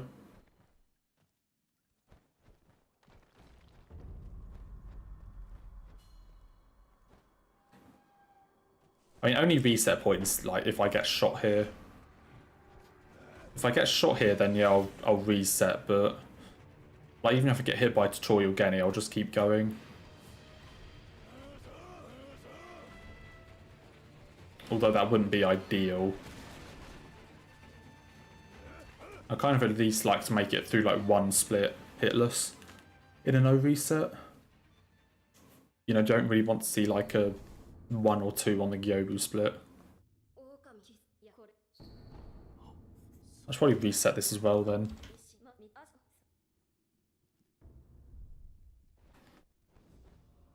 Up to Bull? That's maybe generous. Honestly, I think I'm more likely to get hit by Gyobu than Bull.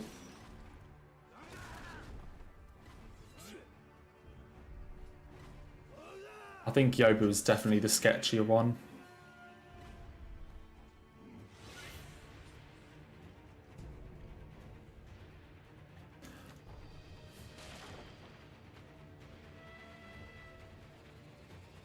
I mean, Bull can be bad at times, sure. Like if he starts like messing around, then yeah, Bull gets out of control real quick. But I think on the most part, Bull is okay. Like most of the time I get hit by Bull, it's because I was doing something stupid rather than like being a proper hit.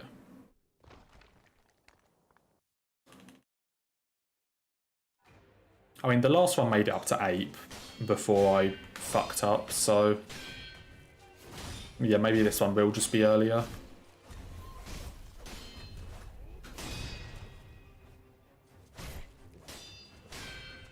It made it up to 8 before I did a super dumb thing. Honestly, come to think of it, that was one of the worst 8 fights I've done in a while. Because I also failed the phase 1 stun lock. Because I hit him again too early on like going for the last one, so I had to do the last tiny bit of the bar. It was like the normal fight.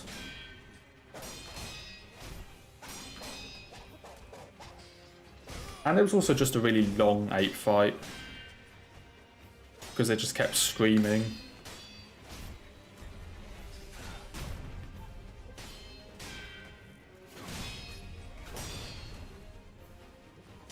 But at least we made it through Genichiro.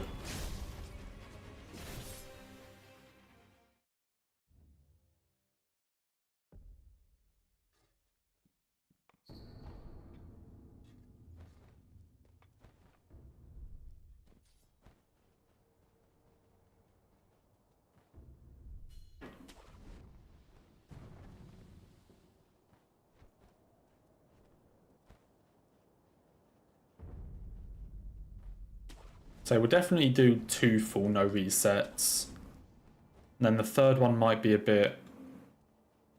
I don't know, I should still have time for the third one.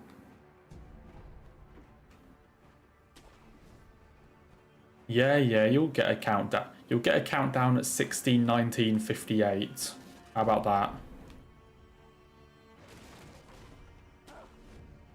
I'll give you your 2-second finishing work countdown.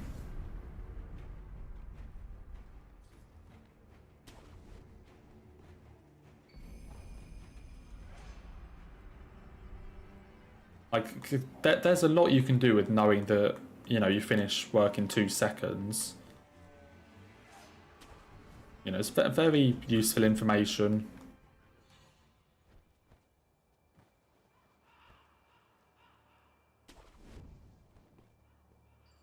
Oh, you want a 1 minute, 2-second countdown? I don't think I could do that, sadly. I don't think I have the equipment necessary to do a countdown of that length.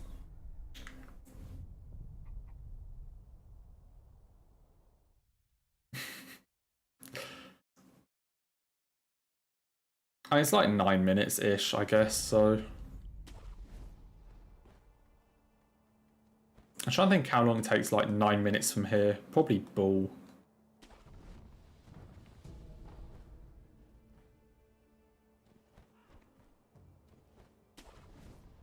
Maybe Yoba, or maybe like all the dialogue between Yoba and Bull. I don't know.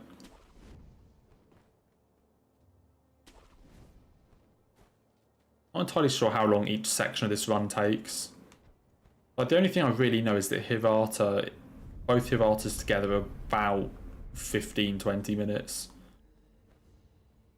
Like, depending on obviously how much downtime I have between fights and things. Like, if I'm just rushing through it, then it'll be like 15 minutes. If I'm like actually on a run and sort of taking time to like prepare and this sort of thing, fuck you, then it's going to be more like 20 minutes.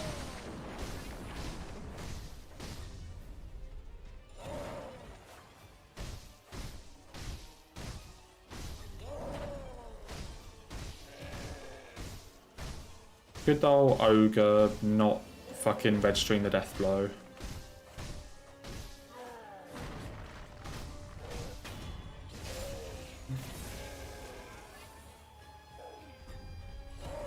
One of my favourite things.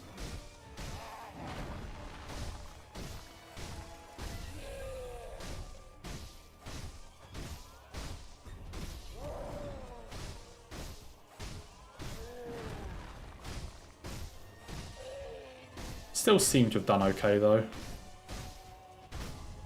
Yeah, that was honestly pretty good.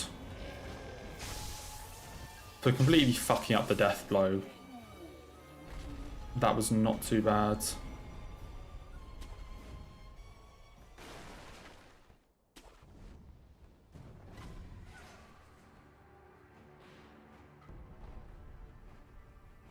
Very bad, yeah, sure. Yeah.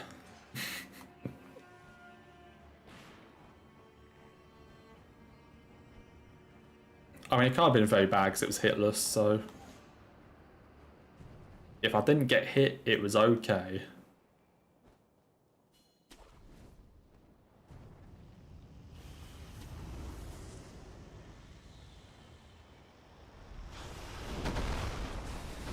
Ah, don't get caught in the lamp. Oh, severely bad. Okay, my apologies. Thank you for the correction.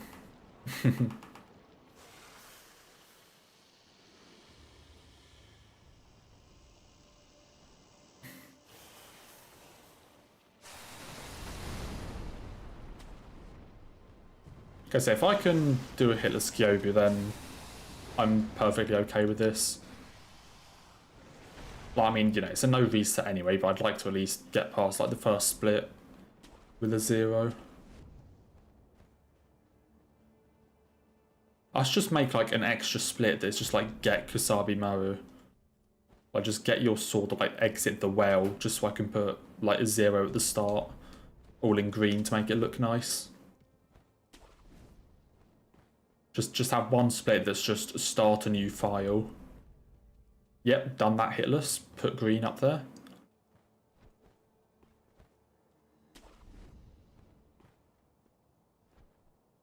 You know, just for a bit of morale boosting.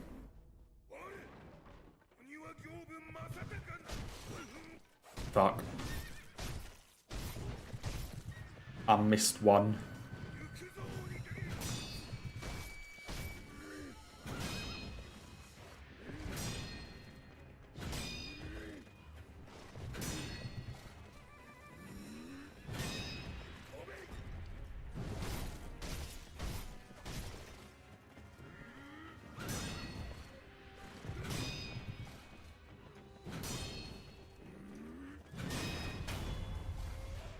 Throw is just whacking me. I don't know what I was trying to say there.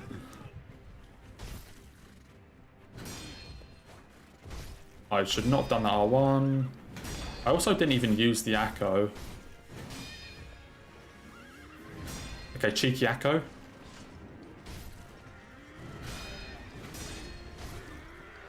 That was like the worst place possible to use it.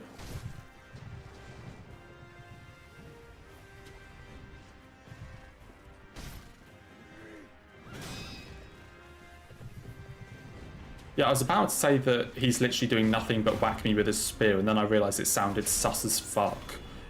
and kind of backed out of it. But I backed out of it in an even more sus way. So I really need to think before I actually say things.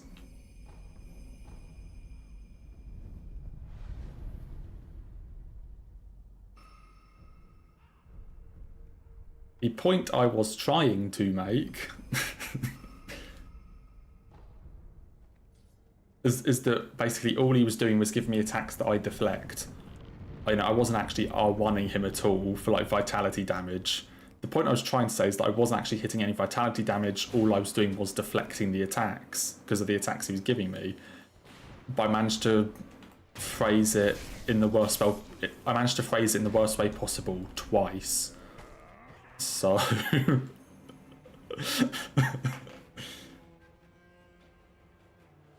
let's back down from that conversation. Anyway, I know what I was trying to say. I just picked the worst way I could have said it.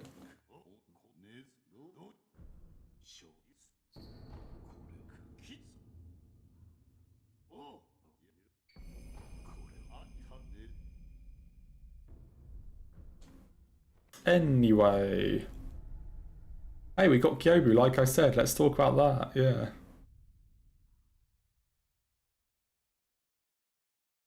Also, I think also pretty perfectly predicted that your work finishing would hit in the run between Kyobu and Bull, or like at Bull. And given it's 418, I'd say I did a pretty good job of predicting that.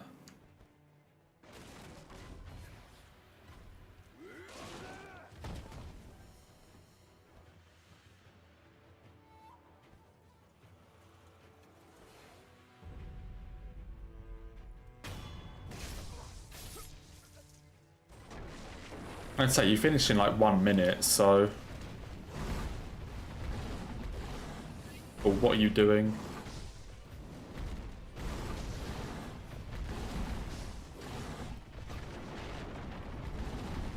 I mean, I did say that your work would finish while I was doing the bullfight, so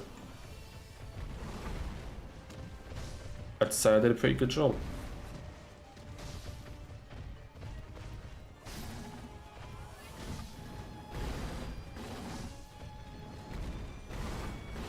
But I need to be so careful and actually do that thrust there. Seems really easy for him to just clip me on that attack.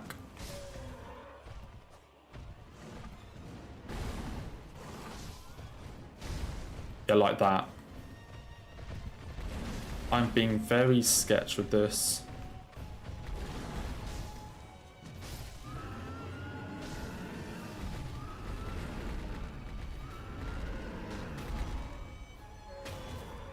Okay.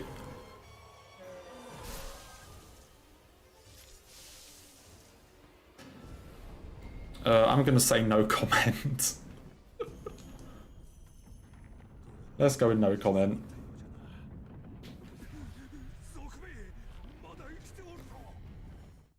Wait, do you still have to work for another 20 minutes, or do you have to, like, sit around there?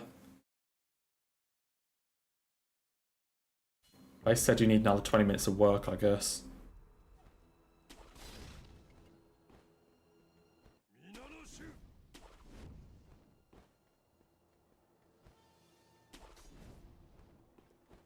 Okay, no it does. You're now just making stuff up. The joke's been made, the sus stuff has been said. Now you're just, like, coping.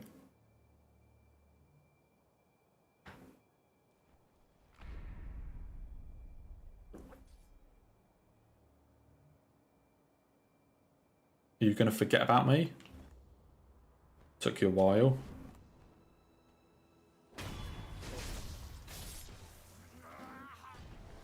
Okay, so it's not so bad then. Like, you've still finished work, but you just have to, like, wait around for your lift. That's not the worst thing it could be.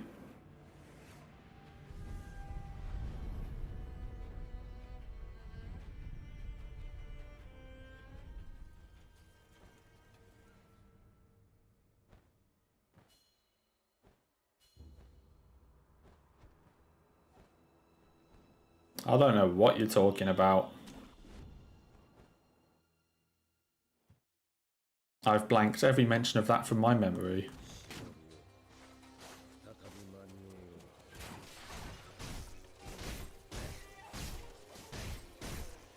And hey, we also made it past ball like you said I would get hit by, so...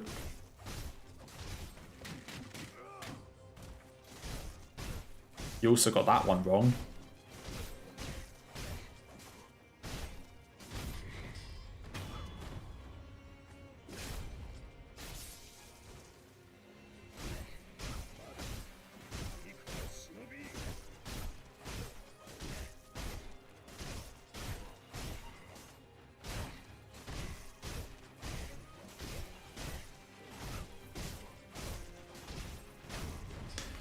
Okay. Hello, Just Esports. Welcome in. Hope you're doing okay. Okay, Genicho, don't do anything dumb.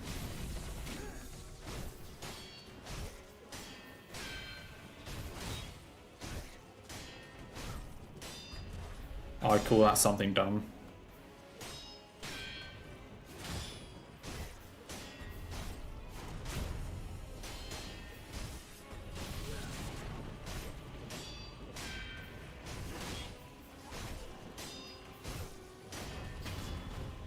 Okay, back-to-back no resets hitless past Genny.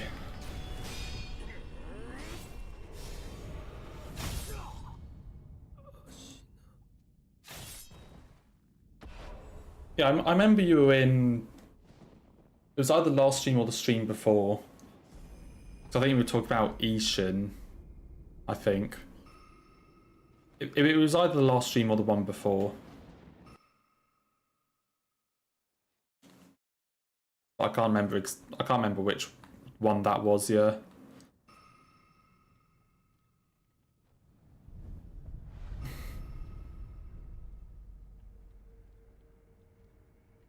It was during one of like the hitless attempts. I think by this point they all kind of just like blend together. Oh yeah, I think it... Was I doing the speed run? Yeah, I must have been doing... Yeah, it would have been last stream then. Because I think I was doing the speed run because that day's... It would have been Wednesday then. Because Wednesday's hitless attempts were fucking abominable. And then I just gave up and did a speed run. Yes, it must have been that then, yeah.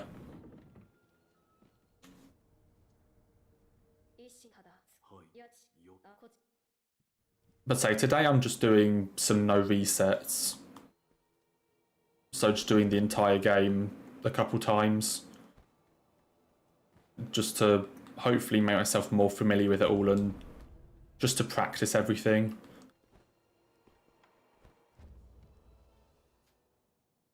Because I guess, like, you know, if you spend like 2 hours a stream, or like an hour and a half, whatever, trying to get past like Ganitro or Ball or something, you kind of forget how to play the rest of the game when you actually get there.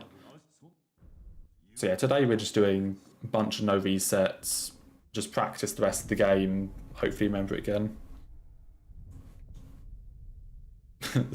Sword tank kind of easy. I say on my first playthrough he was super difficult, but obviously, you know, now, like now that I've done however many like attempts of no hit or like practice Ishin however many times, then now he's a pushover. But yeah, back then on like my first playthrough I really struggled with Ishin.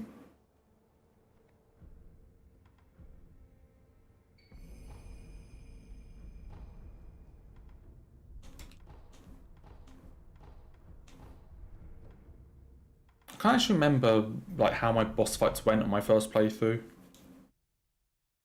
I remember I first tried Father Owl. I definitely first tried Father Owl because I first tried that boss. It gave me like an extra ending thing, and then like after beating Sekiro I went and checked like, you know, checked like boss difficulty rankings on various websites or YouTube videos, whatever. And a lot of them had Father Owl in like the top 2 or the top 3 or something. So that just like made me really happy that I first tried it. And then I went into New Game Plus and got destroyed by him.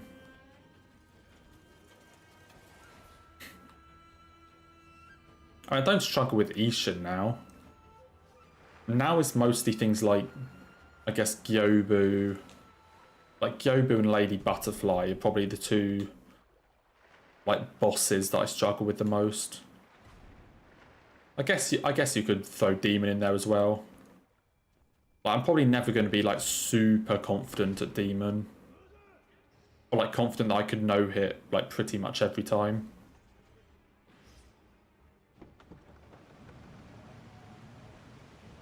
And even though I do still get hit to bosses occasionally, you know, like how I got hit by Guardian Ape last run, I'm still confident that I can no-hit Guardian Ape basically every time.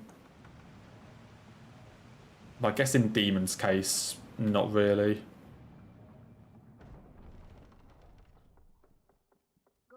The Gobi, Butterfly and Demon are probably the 3 hardest for me to no-hit.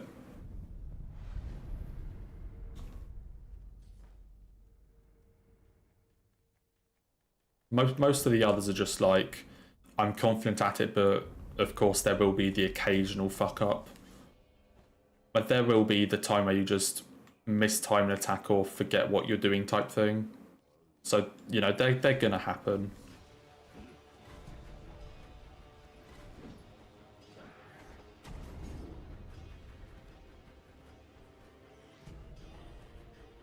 You want a delayed countdown? What, you mean a stopwatch? Or do you want like a 20-minute countdown, you know, like a countdown to 440, or do you just want the stopwatch of like how much the delay is? Just keep track of it. Just show it to whoever's picking you up at the end, just like your stopwatch. This is how late you were.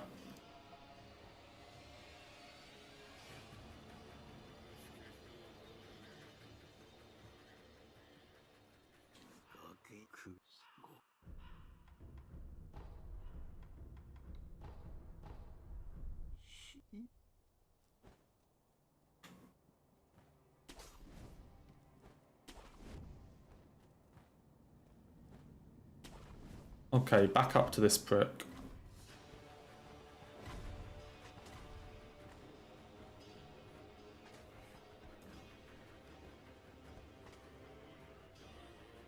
Let's not get hit at the first possible instance again. That was definitely an interesting one last stream. And in like 2 hours of attempts, the furthest I was able to get was the first attack the Armoured Warrior did. So, yeah, it'd be nice to improve that. There we go.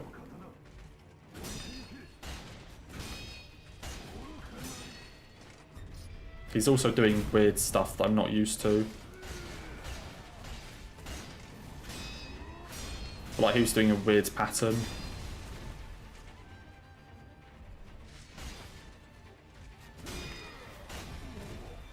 God, I hate that attack. It's so delayed. It's always a really delayed attack that catches me off guard.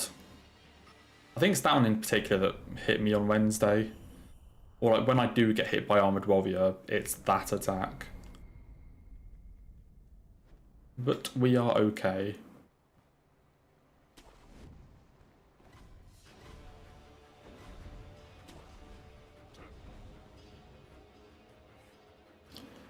Up we go.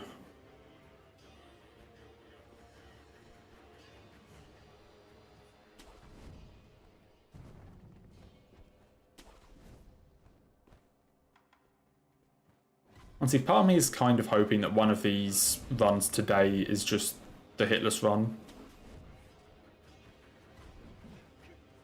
And I'm kind of hoping that I can just, in a no reset, just bust out the full no hit. And then just move on. But I mean, we'll see.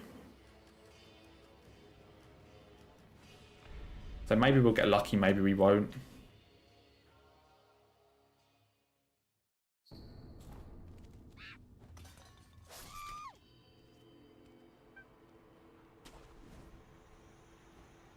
I mean, I'd at least like to try and make one of these runs hitless into Fountainhead. Because, of course, the last one was Ape. So if I can get through, like, Ape and probably even Owl, then I'll be happy. Like, a hitless run to Fountainhead is still pretty decent. Even though that place is no longer, like, the last area, or, like, the end of the game. And there's still a ton of stuff after it. It's still nice to get a run all the way through to Fountainhead.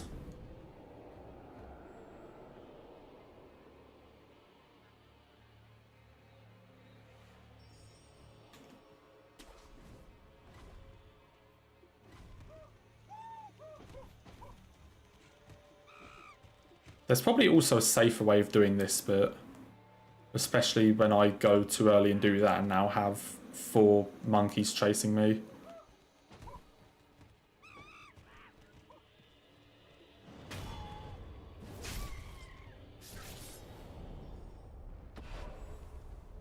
I mean, yeah, I hope everyone is hitless, but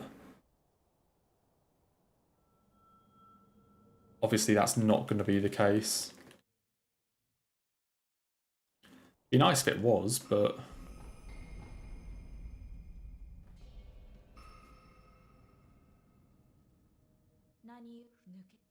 what I think would really suit me is doing this run hitless, like right now, like quite quickly, and then spending another like couple weeks trying to get the return ending hitless run.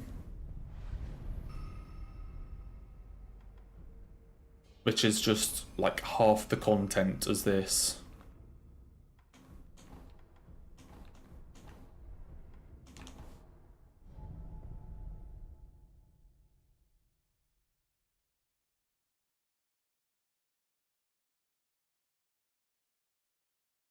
Like that's the thing, like return ending I should be able to knock out in like 1 stream, maybe 2 max. Because instead of like an hour 40 run, it's like a 1 hour run. And it's also missing all the stuff that like made this run difficult. Like the bit that I screwed up the most in this run and on Purification was always Hirata. And I guess also Demon for this run. And you know, Return Ending doesn't have any of that stuff.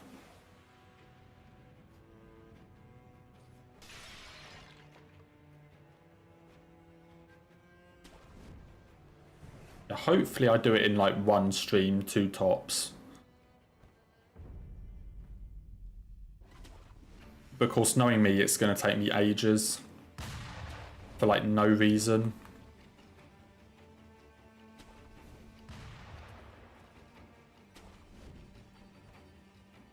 And like, it should just be a very quick thing to finish off the sort of Sekiro arc. I mean, if I were being smart, then I could like do the dialogue and everything I need to do in this run, and then I get the ending in this run, like I get them both together. I don't know, I kind of like having them as separate runs. I kind of like the idea of having like each run, or like each ending, and then a separate run for all memories.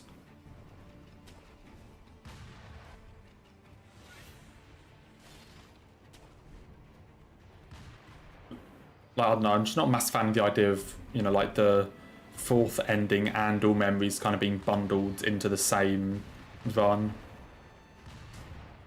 I'd rather have them separate. Yeah, it does just mean I need an extra hitless run.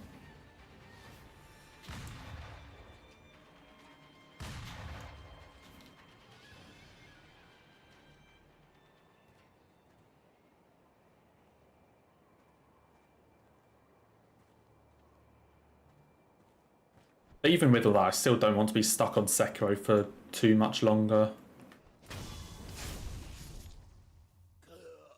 Obviously, like, I obviously want to, as I've mentioned before, I want to try either Elden Ring or DS3. And maybe even go back and try some more, like, Elden Ring all bosses speedruns.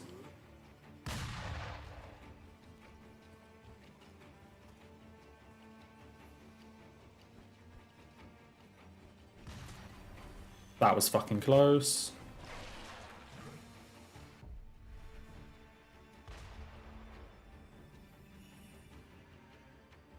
Yeah, like after Sekko's done, it would probably either be learning DS3 no-hit, Elden Ring no-hit,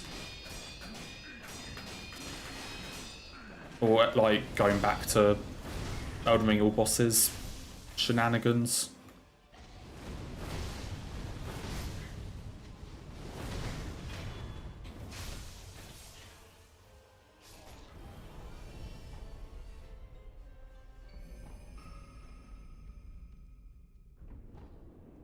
I mean, for all bosses, like,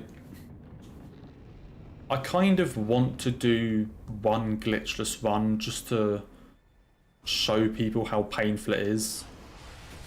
Because that's the biggest thing I always get. I always get stuff like, oh, just, you know, obviously you're not playing the game properly because you're using glitches, like, you know, that sort of thing. So I kind of want to do one glitchless all bosses run just to show how fucking painful it is. But if I did go back to it, I would do just like the normal glitch stuff.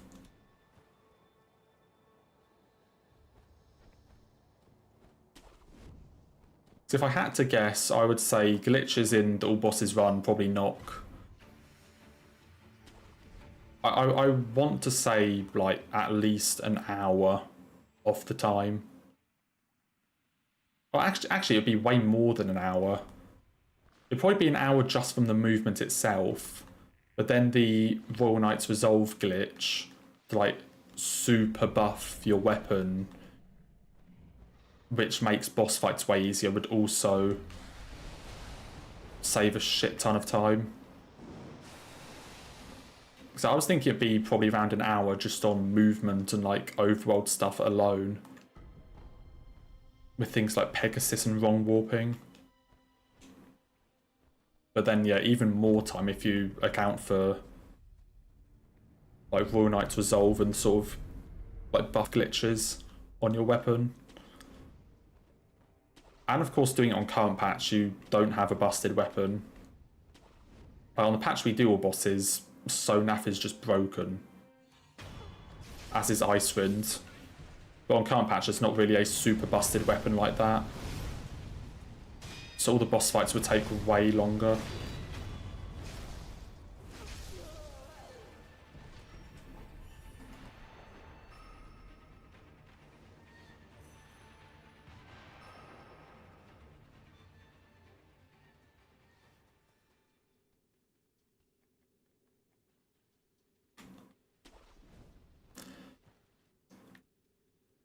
I'm not entirely sure how many like proper categories there are.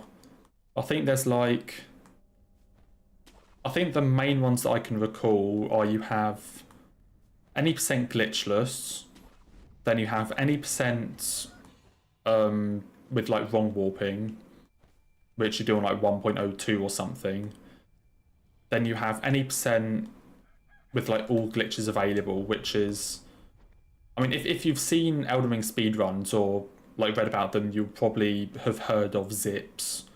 Even if you haven't actually seen them done, you'll probably have heard of zips. So you would do those in any percent unrestricted.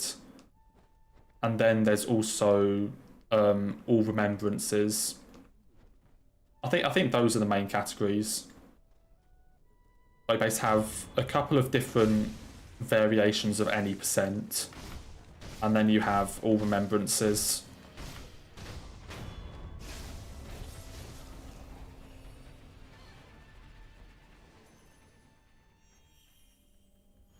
Say all bosses isn't like a proper like run category. Because as far as I'm aware, only maybe like 4 or 5 people have even attempted like a proper speed run of all bosses.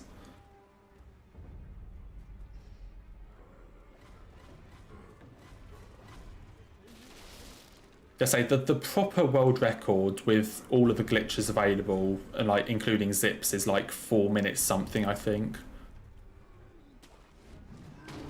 So I think with zips it's like 4 minutes. Without them and using like wrong warp on a lower patch, I think it's like 19 minutes, something like that. And then any percent glitchless, I think is around like 56, 57 minutes. And then all remembrances, but like with glitches and everything, is like 59 minutes, I think. I don't know how long it would take to do all remembrances glitchless in a speed run. Probably over 2 hours.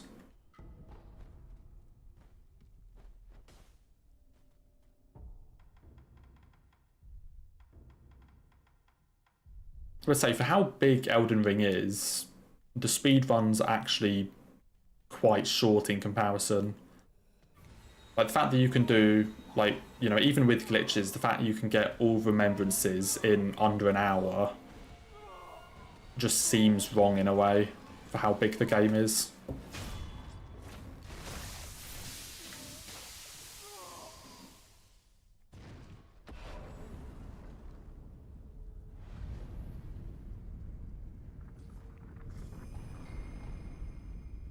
Nice, Will. Completely ignore the countdown timer that I definitely made. Definitely made a countdown timer.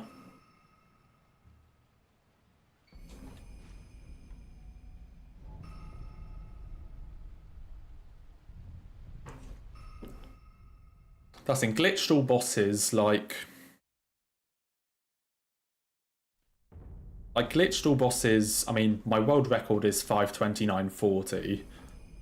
But even with my route, you could easily get it under 5 hours.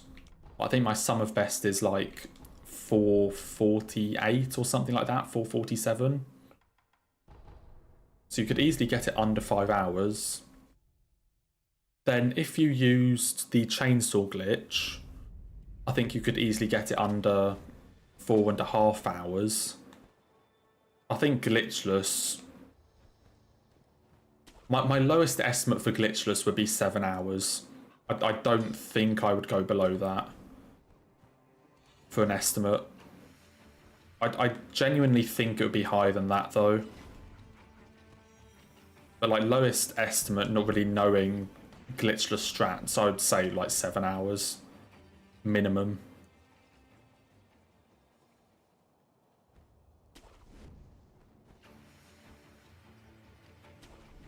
Yeah, say all bosses I might revisit after Sekiro. But, you know, we'll have to wait and see. Obviously, it depends on how long it fucking takes me to get these runs.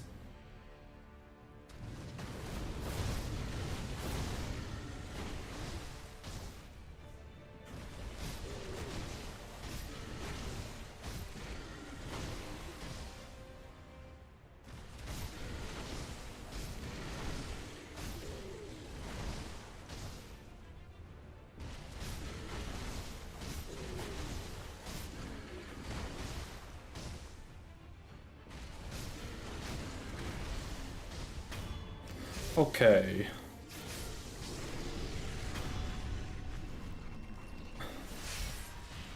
Let's not fuck up the second phase. I'm going to start on this side so that if he screams I can run behind him. So I actually have the space.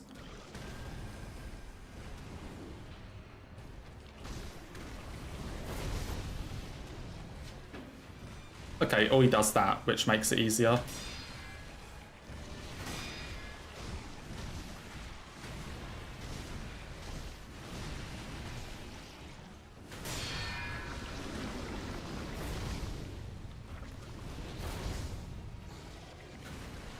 I was expecting him to scream there. I got so lucky with that dash. I was expecting the scream and he just didn't.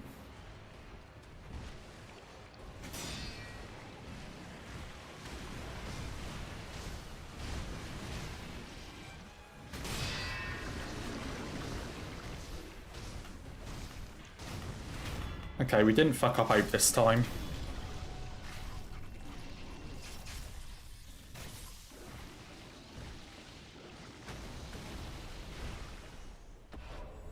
Cool.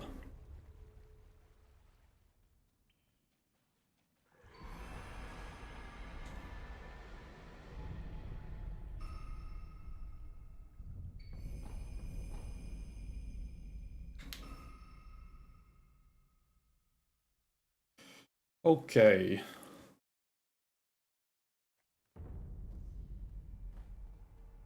Back to Owl.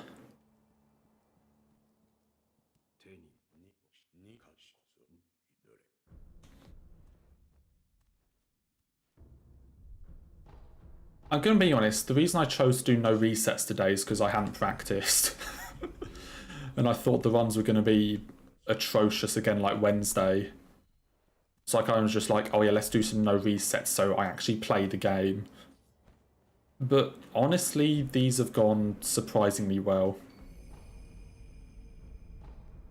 Like, even if I get hit everywhere, they've gone surprisingly well.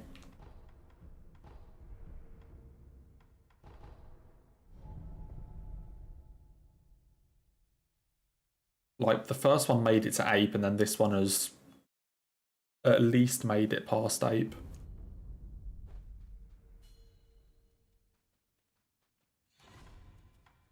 How am I going to make up for the countdown? Get this, Will. You ready for my idea? I'm not. There's my idea. That's my plan to make up for it.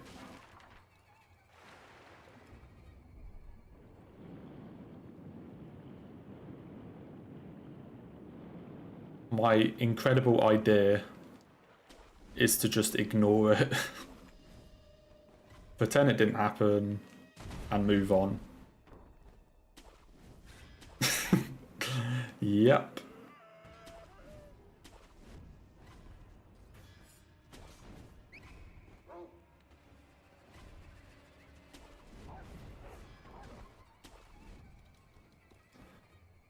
Okay. Is Al going to behave?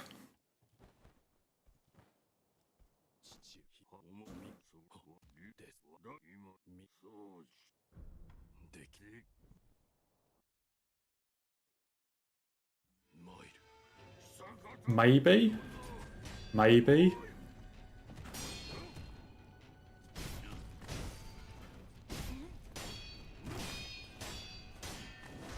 Yeah, I call that behaving.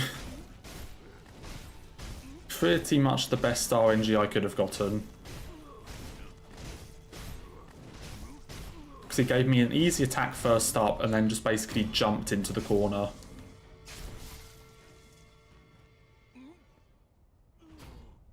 Honestly, that might just be the, like, might just straight up be the most cooperative owl I've ever had.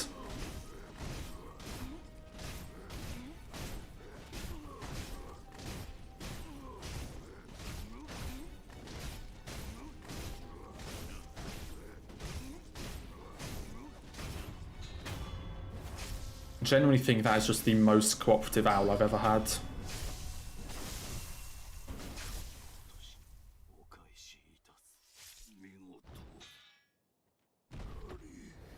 And hey, I said I wanted to get to Fountainhead hitless, and that is exactly what we've done, so...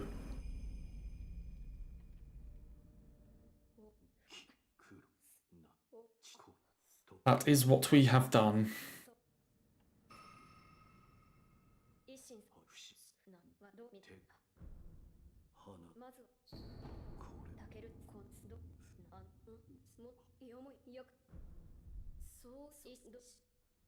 Yap, yap, yap, yap, yap. Take me to Fountainhead.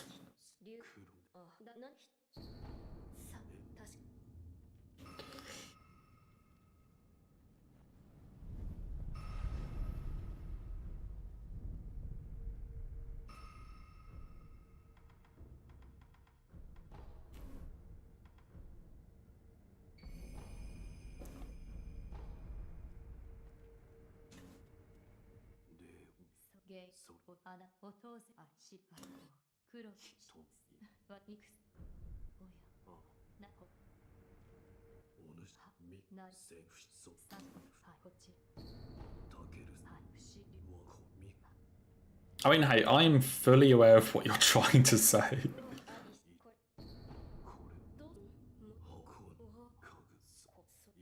Like, I've done this run enough times. I'm fully aware of what boss is next. And you have extra power because of what happened last run. So...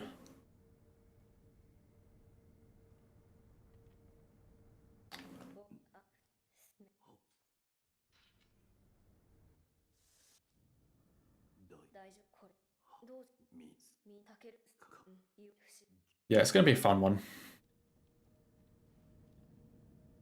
The furthest I've gotten an All Memories one specifically hitless is to the fish, which is what my PB is. I think that's the furthest I've got specifically on an All Memories run.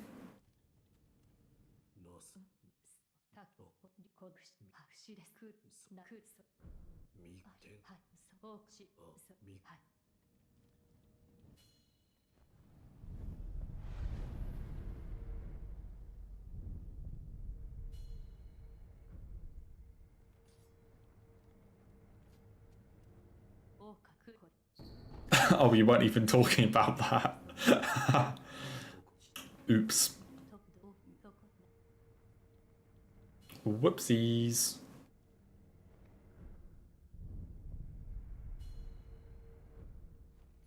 I may have just brought that upon myself then. My fault.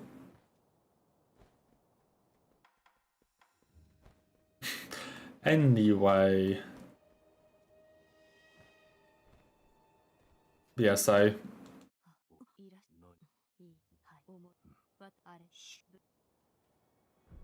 Okay, I'm fully aware of the True Monk incidents that have occurred in recent times.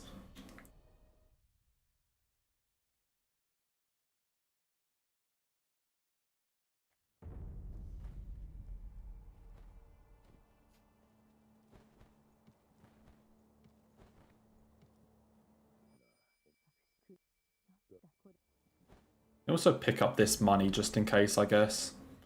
May as well have it. Well, I'm gonna need it, but... I guess it's always as like a little reserve in case I need a couple extra emblems for whatever reason.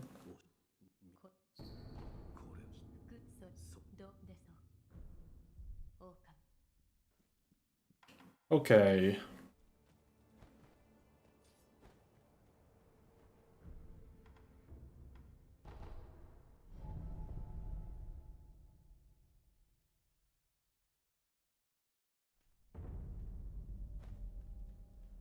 Off to Fountainhead.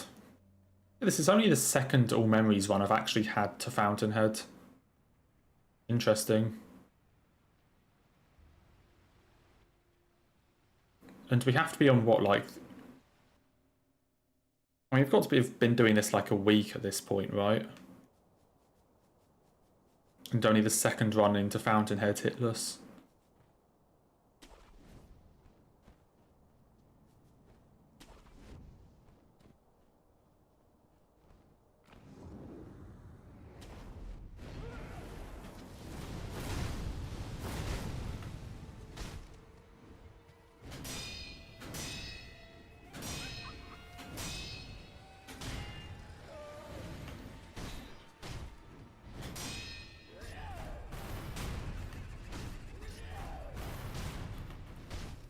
Also, look how careful I now am with the head stomps. Making sure I don't accidentally, like, jump off the bridge.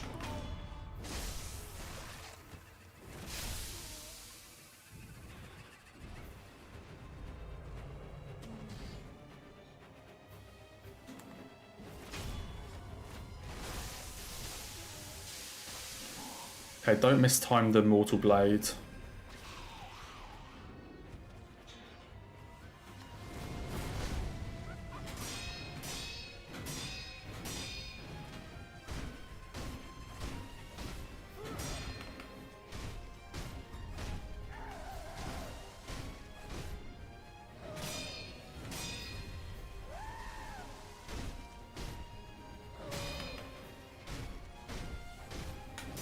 Easy.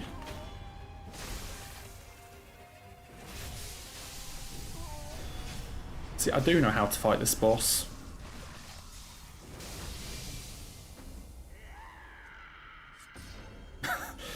You're a bit late for that one, Will. The boss is fucking dead. You're a couple seconds late.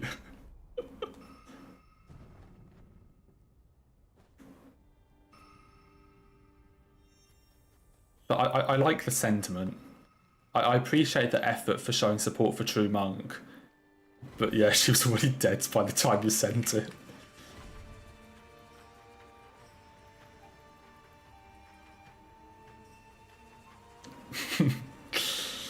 It's got to be a bit earlier next time.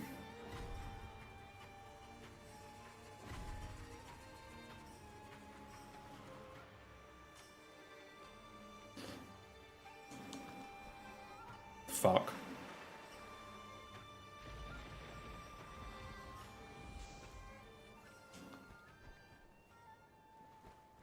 I'm so glad there's a building there that blocks that lightning, otherwise missing this jump would just be death.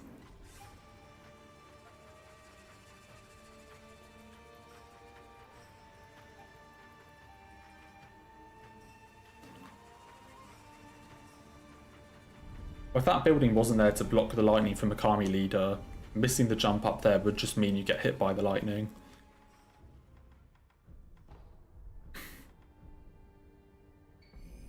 And then you'd have to take the actually intended path through Fountainhead and go through all the dogs and like the courtyard, I guess. I wonder if there's still a way to like jump up on one of these roofs.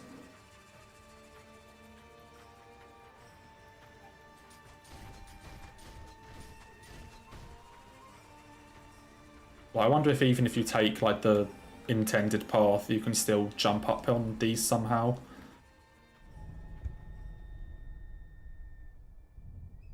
Team Fish, oh boy. You're not late for that one.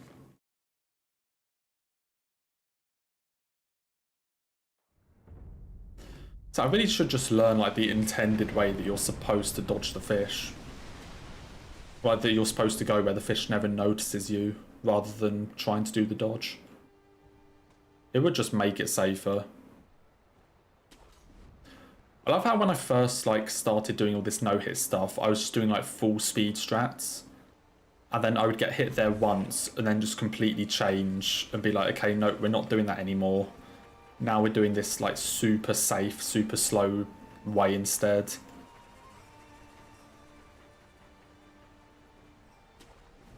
Like happening in Gunfort, it's happening in Fountainhead, like, you know, it's happening in a lot of places.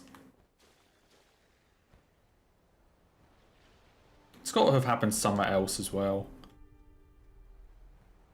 Like I've gotten hit in somewhere once and then completely changed the way I do that route.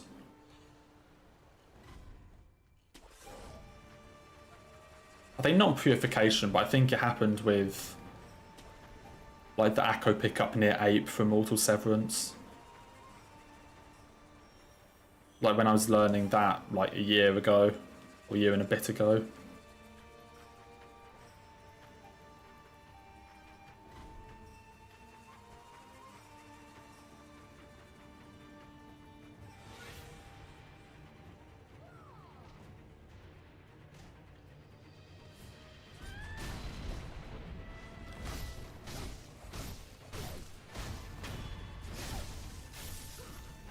Easy Akami leader.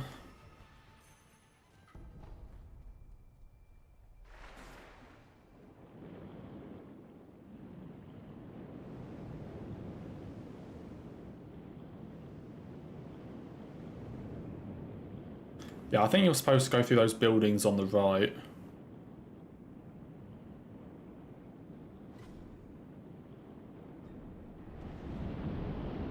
But I never do that for whatever reason. Like even after getting hit there, like it took me one hit on like the ledge in Gunfort to completely change how I do it. And even after getting hit by that fish at least twice, I still just do it that way.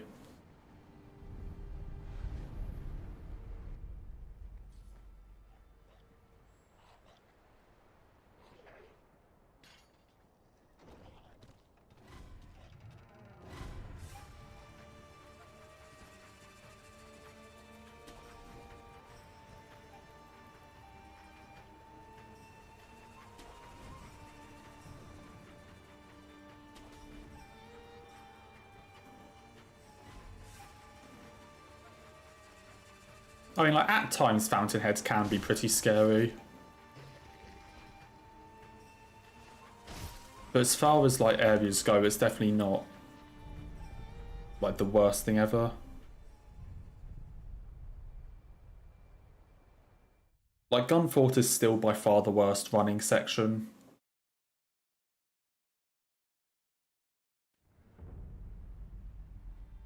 Okay, now we are doing the Dude's quest line.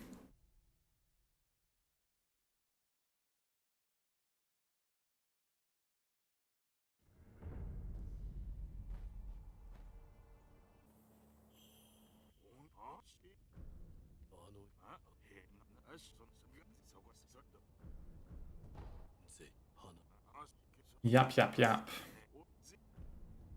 No, wait, yeah, no, I want to purchase information.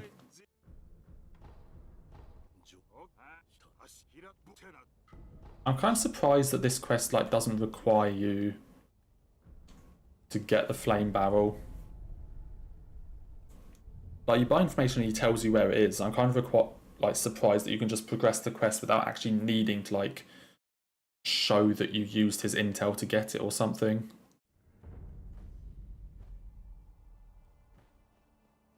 Just seems like a FromSofty thing to do.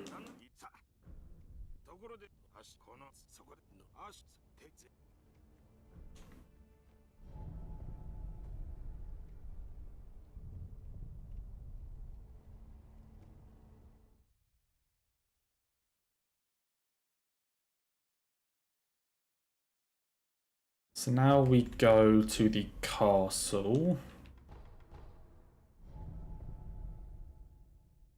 to check out the salt.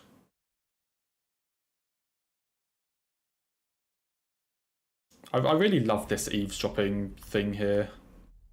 Like how we literally just, we jump out of the water and hang on like the side of the platform where they're stood and just like sort of very obviously have our hand over our ear to listen in, and they just don't care.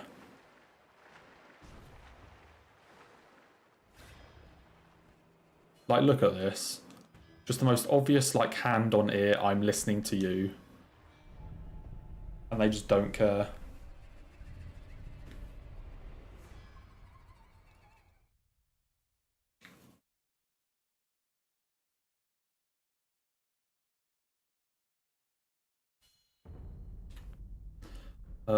Now we go back.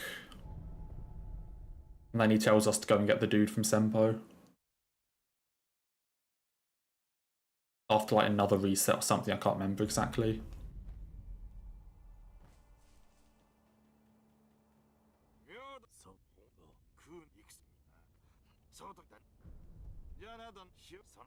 Yeah, now I need to do this again. There's so much fucking back and forth, like, idling for this quest.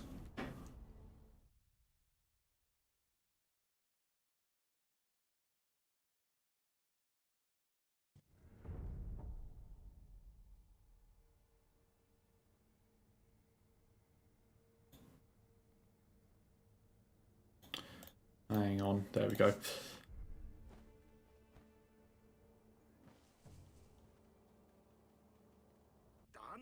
Okay, and now...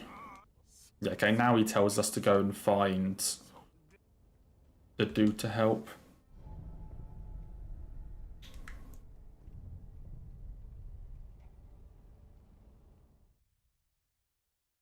Find the dude to help, buy all the echoes, and then we can finally go and fight Dragon.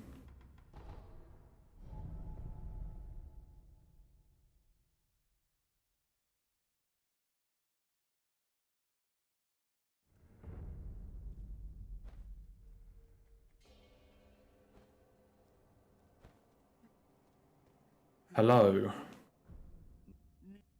One of these days I'm going to speak to this dude and just, like, remember that I forgot to pick up the pinwheel.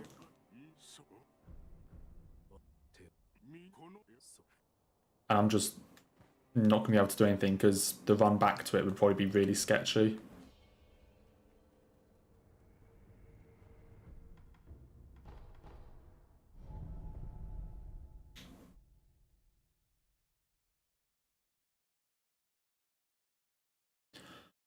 Okay, so I need 4 confetti, 5 echo.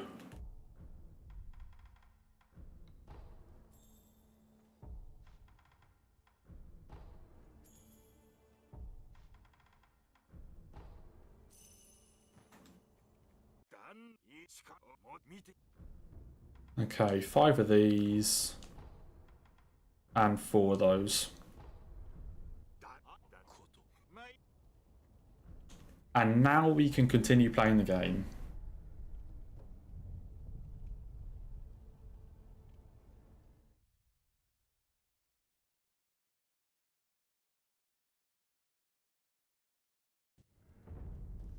We can actually play the game.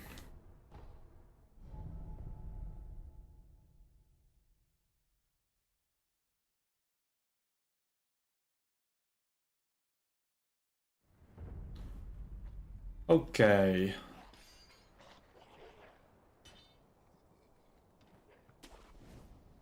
I guess this is already technically a distance PB. Because, I mean, even though we're on the same split, I've gotten past where I was hit in that second run.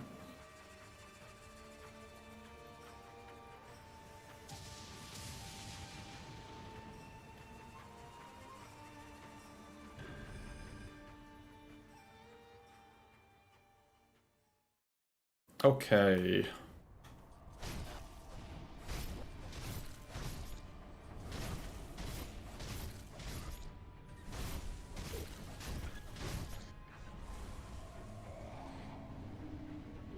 Time for tree.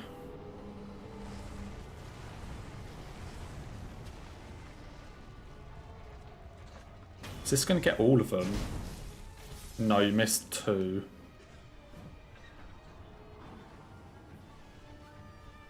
Hello, can you all spawn in, please?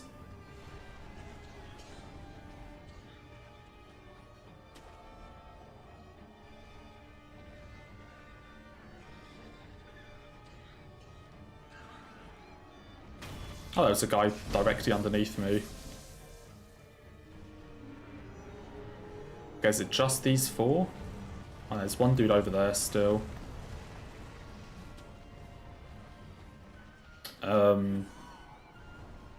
This is a... Just try and get one of you. Okay, where's the last guy?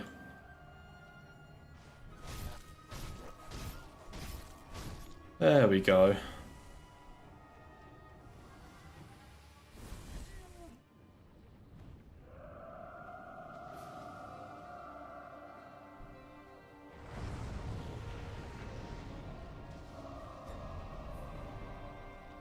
Okay, nice simple dragon fight, please.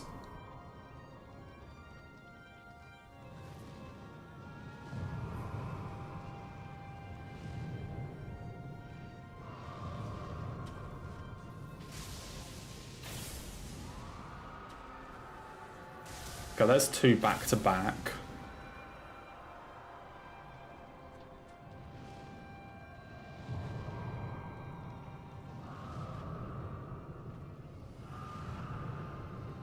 Any more?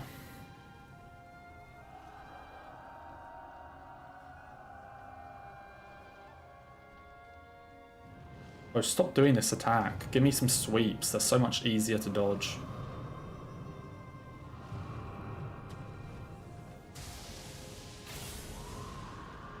Oh, we've just gone from right to left. Okay, please can the 5th one spawn there? Please can the 5th one spawn in the left? Come on, 1 in 5 chance. We're just going right to left across the branches. Oh. That's a shame. Got to ruin the nice little pattern we had going on.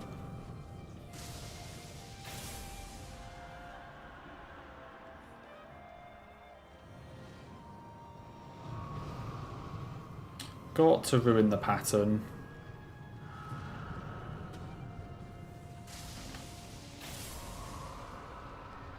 Whatever.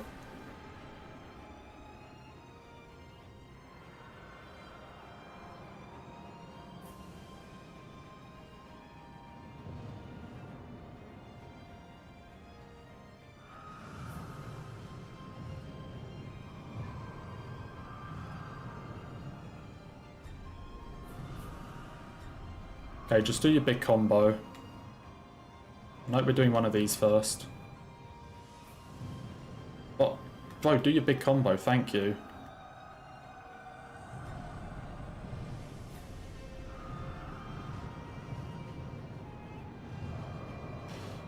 Okay, where are they spawning?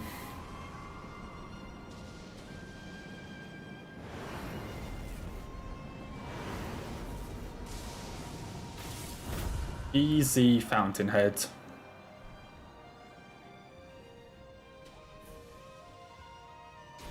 Okay, now it's a proper distance PB.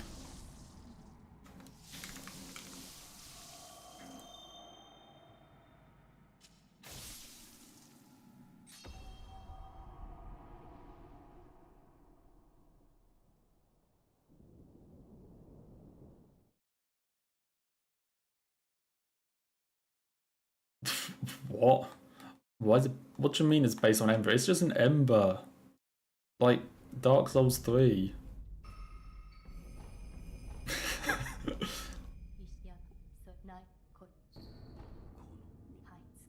Like, come on, the lore of my name isn't that in-depth. Is it just like, oh, I need to pick a name, I like Dark Souls 3, Ember. That's the lore.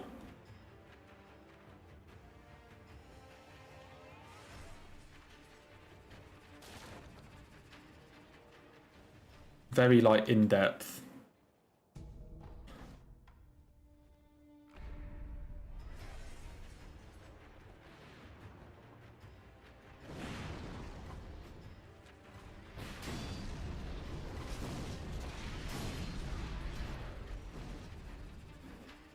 Kind of surprised that guy didn't see me. So he was running like right at me.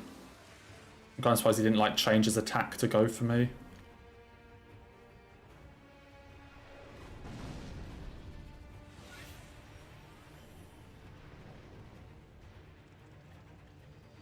Also, where am I going?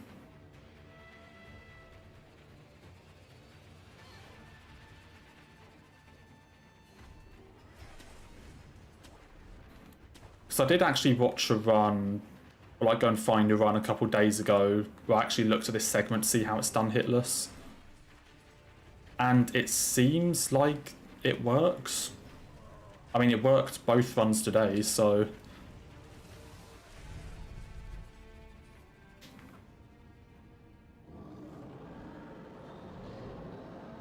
No, I haven't seen a reply. Only still just got the first one. Okay, we get that, and we get that. And then we go back and do the run to Ishin.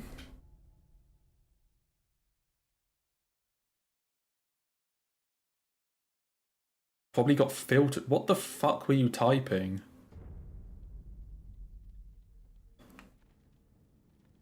I mean, nothing's come through to say that anything's been deleted. What the fuck were you typing?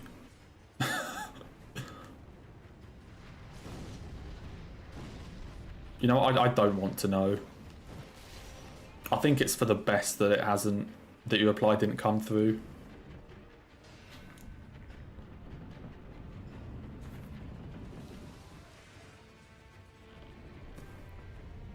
I don't know why that would have been filtered. Probably just your internet being dumb.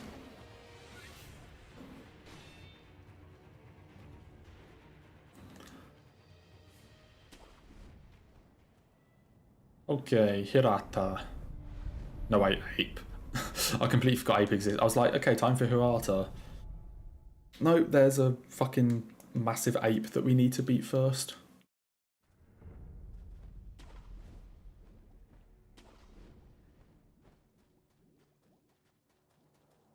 Let's fight ape for the, like, 1 extra attack power. Does actually kind of help.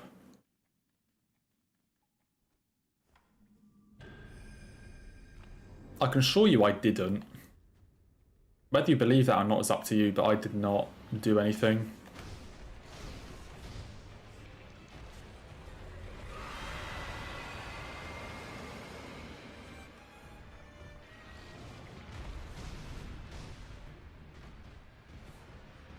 Bro, what are you doing? My guy.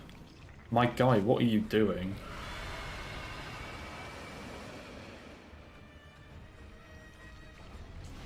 Bro, he's back to the sweeps and screams from the first run.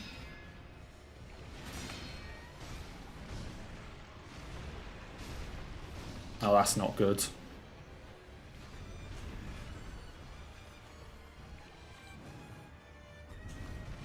Staggered him out of the free attack.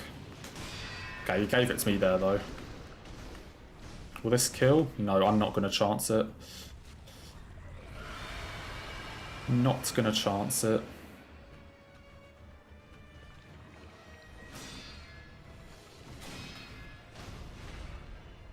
Okay, he might call straight away, so I need to be careful here.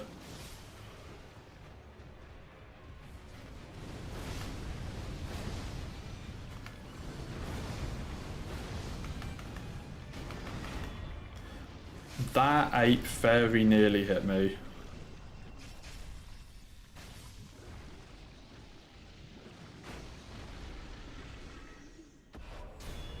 That ape actually very nearly hit me.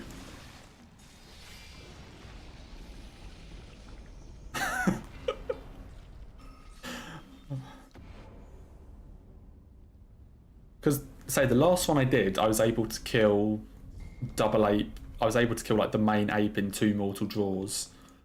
And then that time it took 2 mortal draws plus an extra R1. But, yeah, that was a bit close. Like, if the game did any sort of memes where it didn't, like, instantly give me the death blow, then I probably would have died.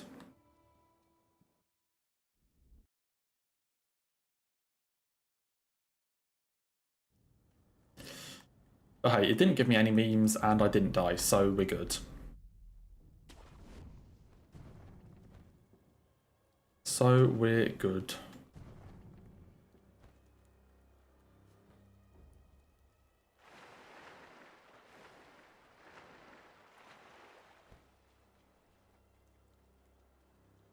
I mean, I kind of had to commit to it. Because I killed Double Ape with a posture kill, so if I sort of backed off, then the second ape's posture would fall down again. Like, the boss ape's posture would fall down again, and I don't have, like, firecrackers or anything to, like, deal with the, like, with the second ape. So I kind of had to just go for it and get the kill before it started to regain any posture.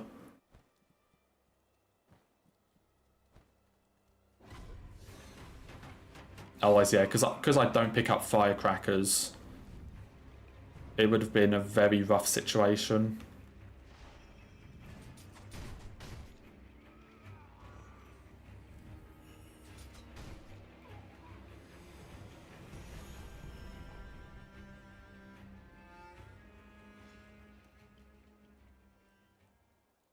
Well, your version of Millicent is cursed. I don't know what you're on about.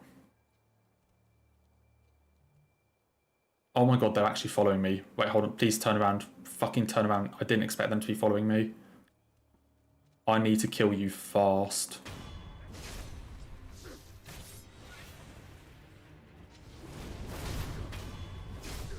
Okay, they actually saw me. Okay, just run. I didn't expect those dudes from the bridge to actually follow me all the way here.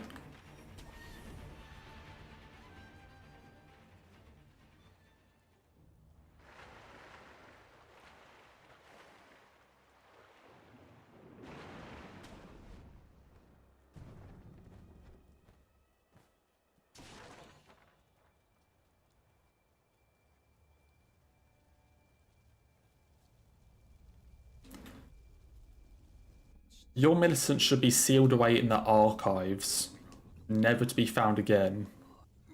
Or it should just straight up be destroyed. Destroy it and have like an official document to say it's been destroyed, and then seal that away and never speak of it again. I think that's what we should do with your version of Millicent.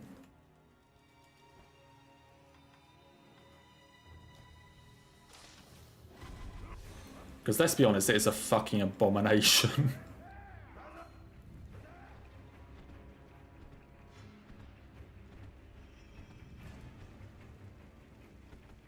Like, the people who haven't seen it are definitely the more well-off party.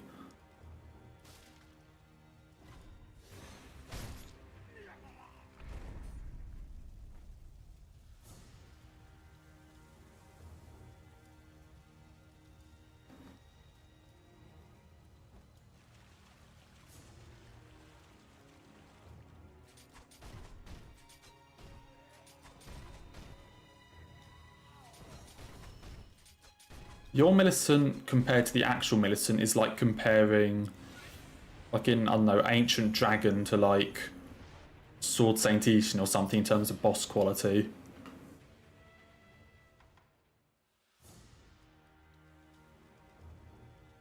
Like, it's an insult to speak of them in the same sentence.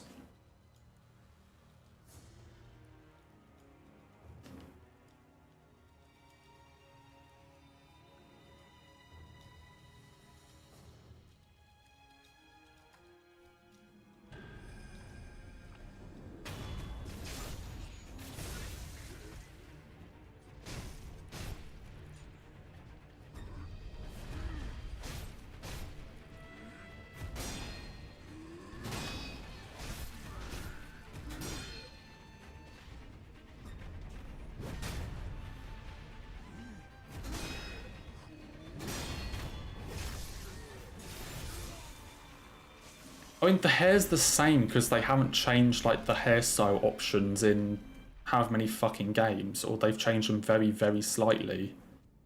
Everything else about it is just wrong.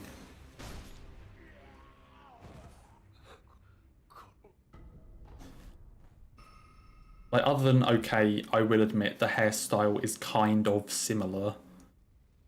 But everything else, like the hair colour, the build, everything is just... Like the face, everything is just hideous. The face is not the same. What are you on about? You need fucking glasses. Your version of Millicent does not have a similar face.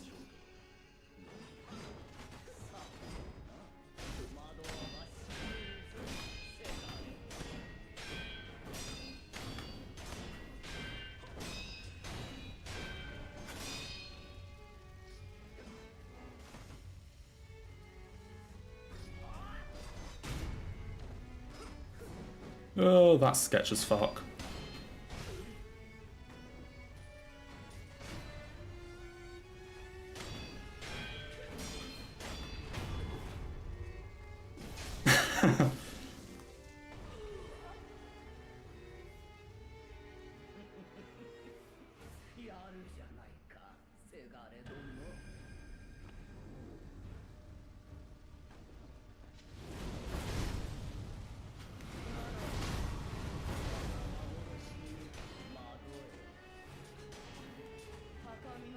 No, please hit her. I'm just going to go for it.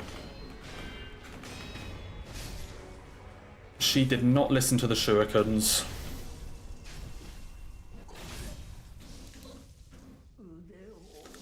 She did not fucking listen to those shurikens. She did not give a shit about them.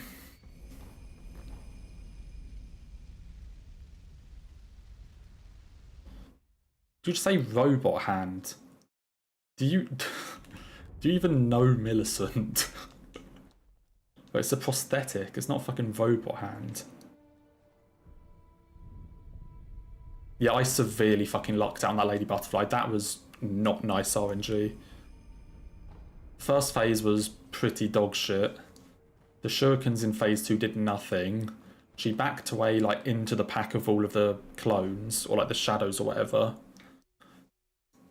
And then I just charged in to try and finish the job. And then I also buffered an R1 attack when she went for her kick at the end, which if it didn't cancel it with the deflect, I would have also been hit there. So yeah, definitely not the cleanest butterfly. Far from the cleanest butterfly.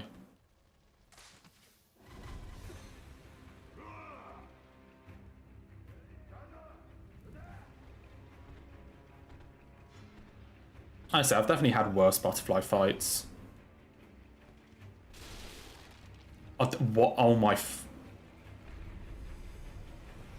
Okay, I'm gonna come back to that. Okay, I need to have a look at that.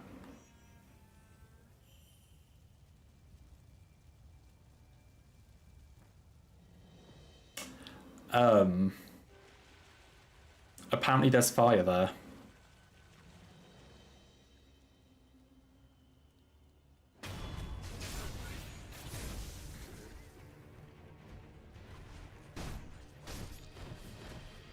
Apparently there is fire there.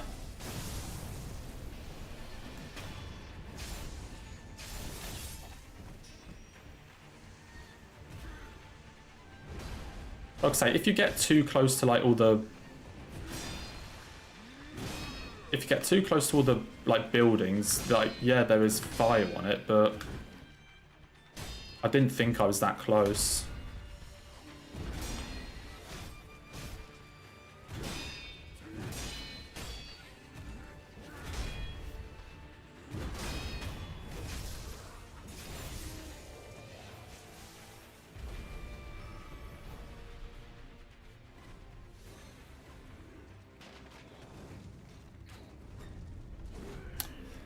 Okay, here's what we're going to do. We're going to keep going and we're going to see what happens. I'm like, obviously, like, Demon is still the hardest split, so we're going to see what happens with Demon.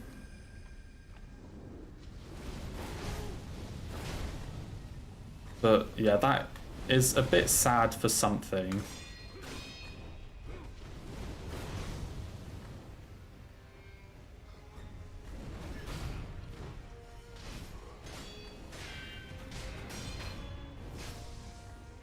So let's see what goes on with Demon, and then I'm going to reevaluate something. But that is unfortunate.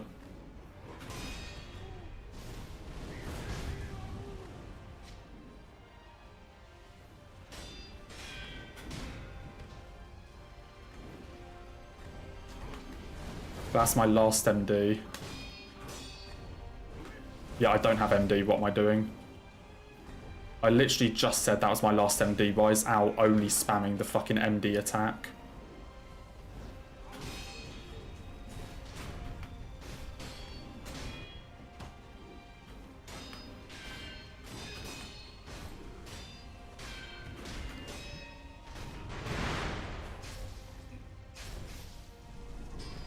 You know, let's do Demon first, and then we're gonna, then I want to see something.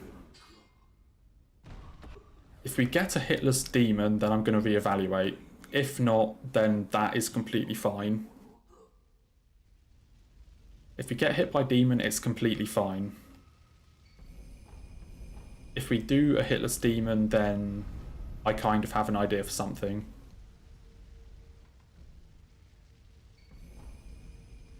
Although it's probably quite dumb, to be fair. Actually, no, I think it'll be okay. Where am I going?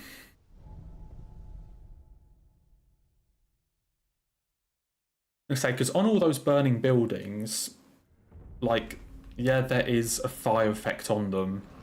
Like, if you get too close, there's a fire effect, like, tick damage thing on them.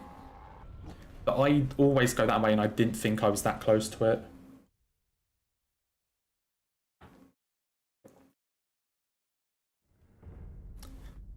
I'll say, the idea is dependent on the Demon fight. If this is hitless, then I'll tell you what the idea is. If not, it doesn't matter.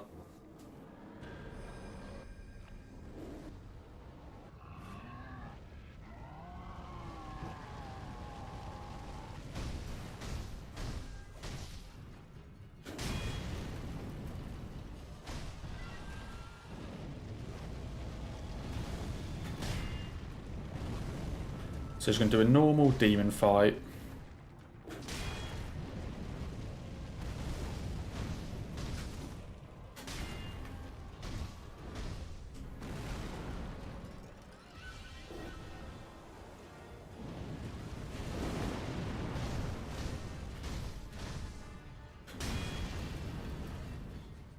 I'm still going to focus because it's still a really good run, but...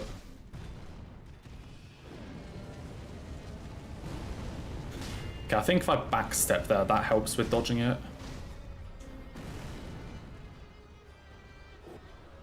Okay, what's he going to do? Yeah, that's what I thought he would do.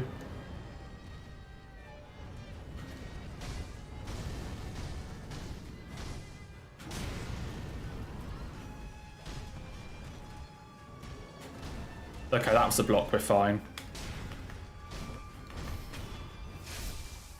We're fine. I fucked up.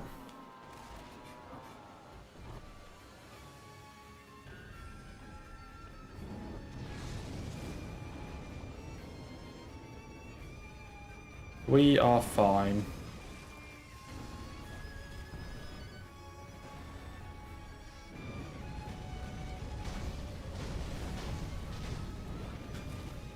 That thing in Hirata doesn't matter anymore.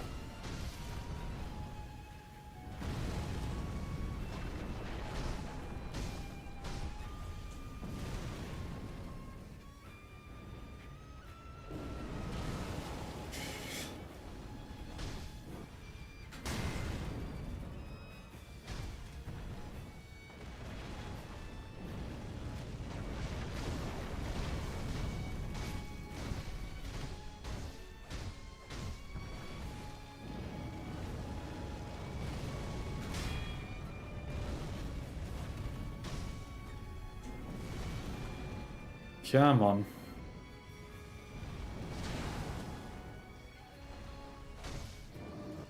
So I'll explain after the fight what I was gonna do, but yeah, now it doesn't matter because I missed the deflect in this fight.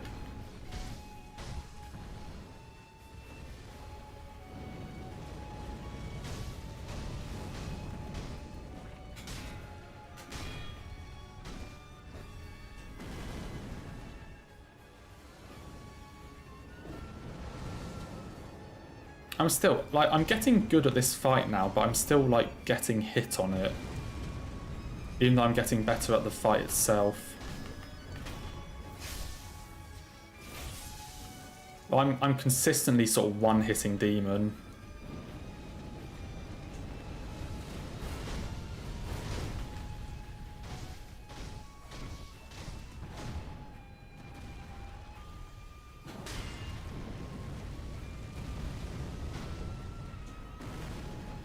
Is he gonna come back? Nope. What's he gonna do? This shit.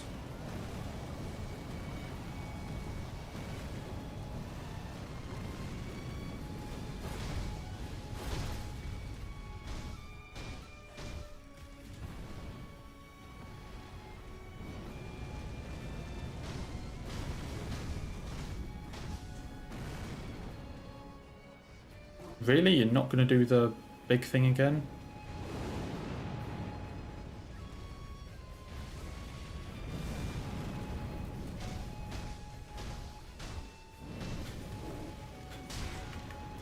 Okay.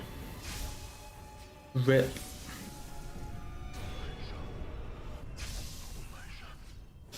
Father Owl was environment. Demon was boss.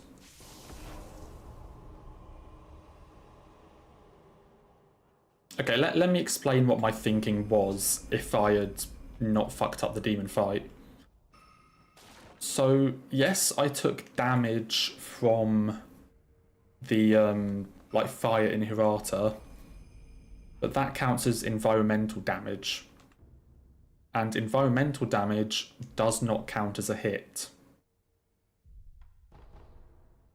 Environmental damage doesn't count as a hit.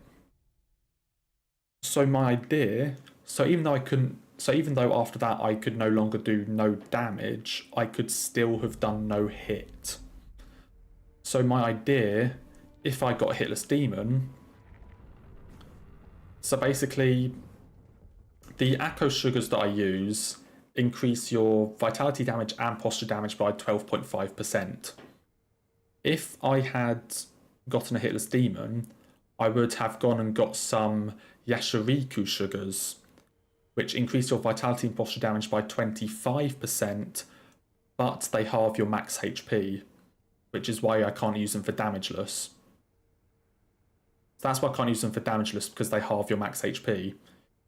So if I'd done a hitless demon, I would have gone and got some Yashiriku sugars for extra damage, fought Ishin with those, and I would have gone for a hitless run instead of hitless and damageless. That was my plan if I did a hitless demon. But unfortunately I got hit by demons, so that doesn't matter. But that's what I would have done. And if I got the hitless run, I would have taken it probably. Like, if that was the run, and then, you know, I got it hitless but not damageless because of that, I honestly would have taken it and just said, you know what, I'll do hitless. I'll just say we did hitless. That's what I would have done, in all honesty. Well, because hitless is the standard. Like, hitless and damageless is like an extra thing I do. Like, the standard for these runs is just hitless.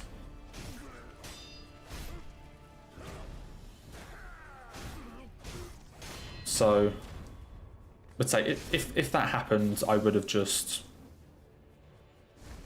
done like a hitless run instead of hitless and damageless.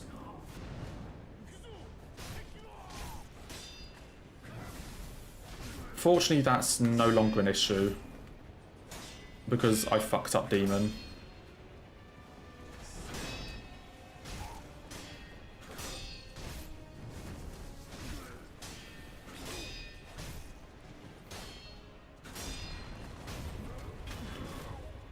I'm going to be honest though, I wasn't nervous at any point in this run.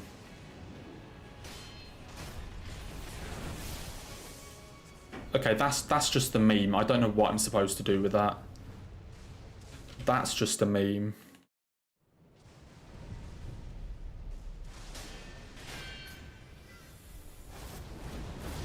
I don't know what I was supposed to do there.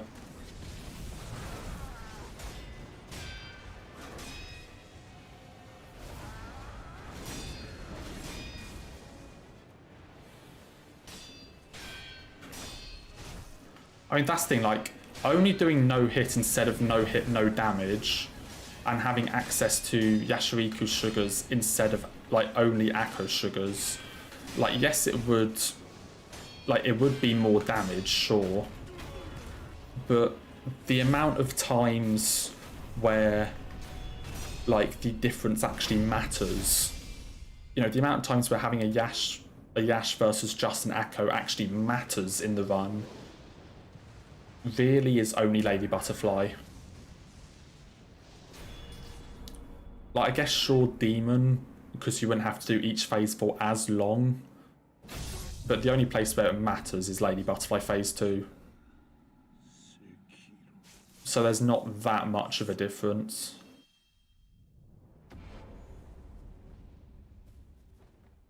But I mean, all in all,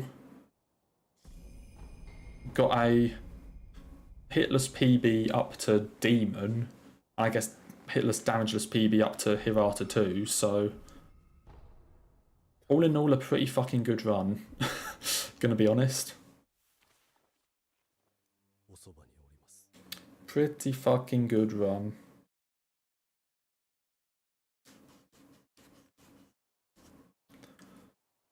This one, I mean, like, I guess... So I still really don't understand this. Like, as I said earlier, I'm doing no resets today because I haven't practiced. I'm doing no resets because I was expecting runs to go as badly as Wednesday because I haven't practiced. So it was like, I actually want to play the game, so we'll do no resets. But the two that I've done have actually been pretty fucking good. So...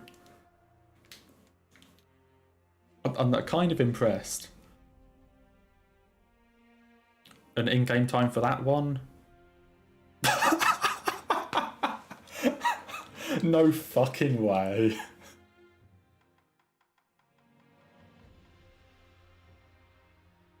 I mean, hey, I'm getting more consistent at the run. What can I say? The exact fucking same playtime.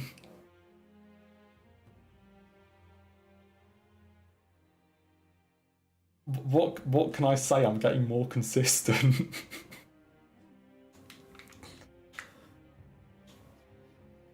Holy fuck.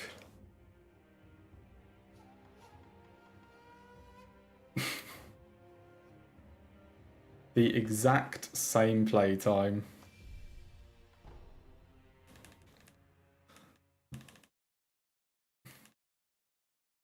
Yeah, now let's go for third. But how do I even do that? Because they got hit in different spots and everything. And I think like a couple times I even forgot where I was going. How did I get exactly 128.33 on both runs?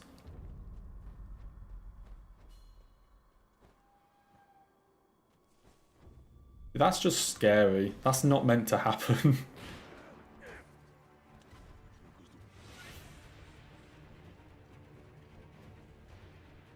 I mean, yeah, I guess that consistency is really kicking in now.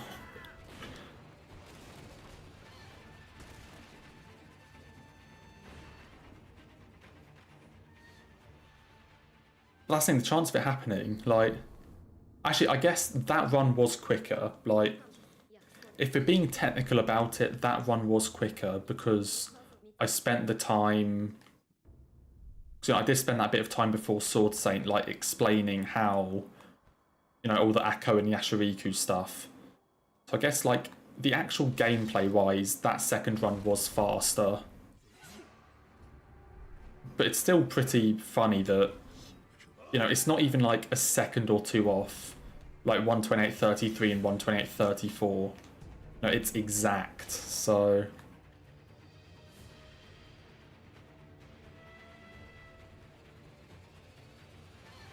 Yeah, I did spend some time, like, explaining stuff and just sitting in the menu, but...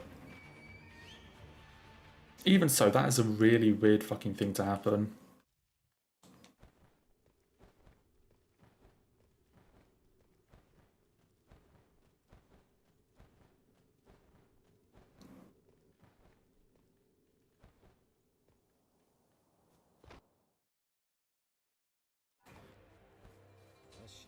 And yeah, we go for 3 for 3.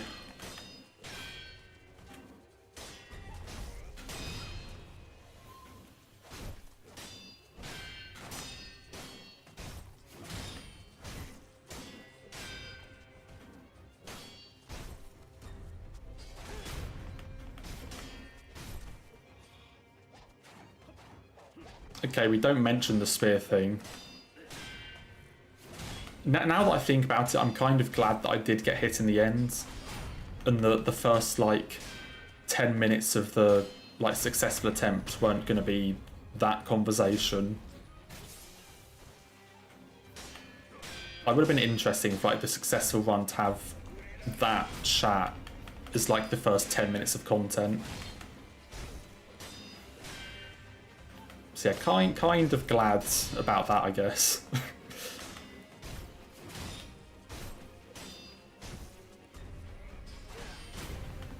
Now you're just trying to bring it back. Now you're just trying to get that conversation back and get the topic back. It's not gonna work.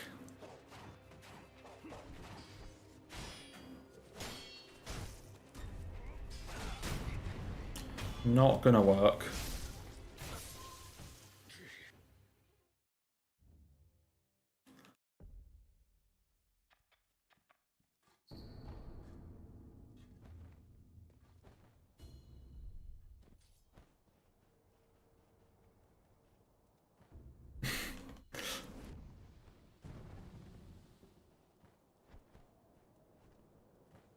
Yeah, that would have been an interesting start to the run.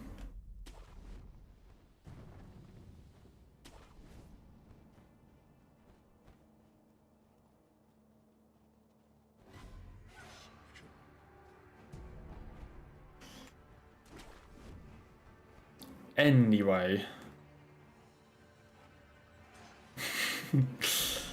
Yeah, let's move on from that before it actually does get brought back. You know, before it does actually become a topic again. I mean, got a laugh out of it, sure, but definitely not something to dwell on.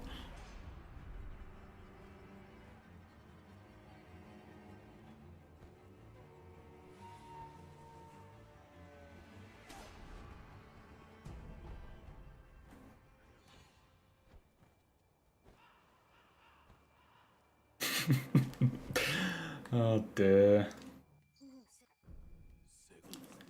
Anyway, third run.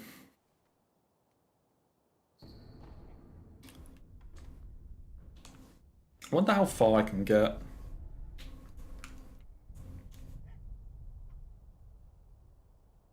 So the first two runs went far too well. So I'm kind of wondering how far this one will make it.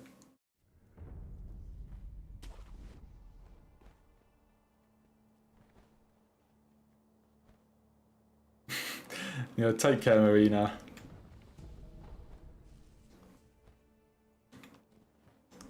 Nice of you to always sort of stop by and just say hi every now and then.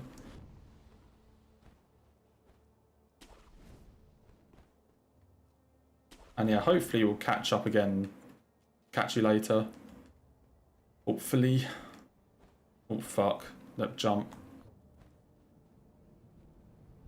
But I love how sometimes I like absolutely destroy the hardest bosses in this game, then I just forget to jump on a wall.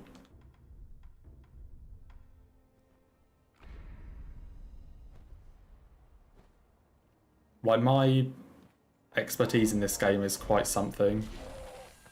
I've done it again.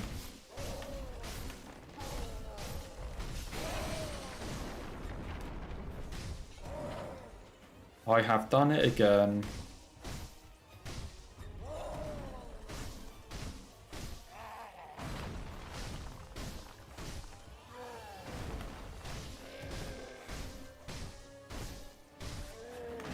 Update the track. I'll update it at some point.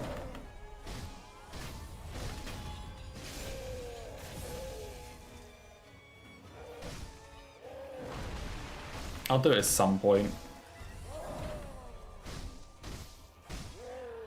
Because I'm not going to update it in like the middle of a boss fight. Okay, I kind of don't want him to go down these stairs. So I don't want to get those other dudes aggroed.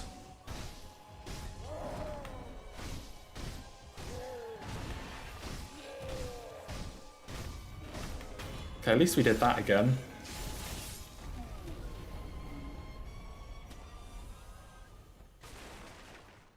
I'll probably update it after Gyobu, because that's the first place where it actually matters.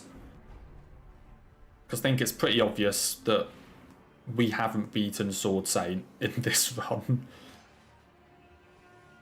So I'll update it after Gyobu.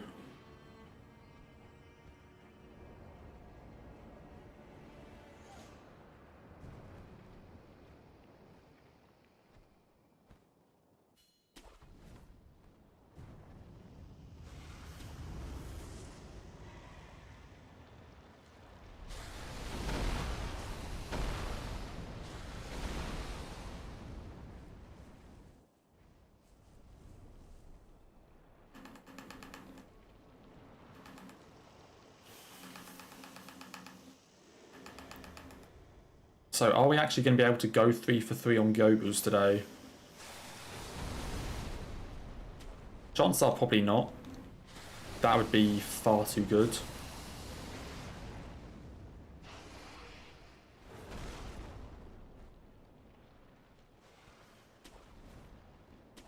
Okay, we can find out anyway. Honestly, even just getting like 2 Gyobus an hour and a half or like an hour 45 apart with no practice in between is pretty impressive for me anyway.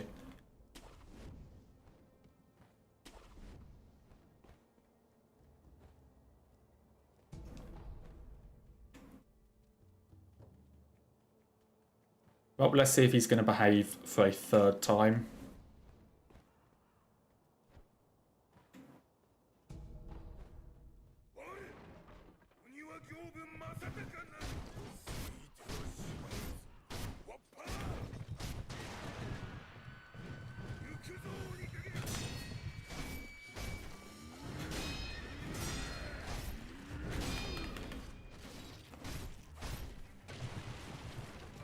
I love how even after literally beating every boss in this game twice in a row, I'm still honestly not even feeling that warmed up.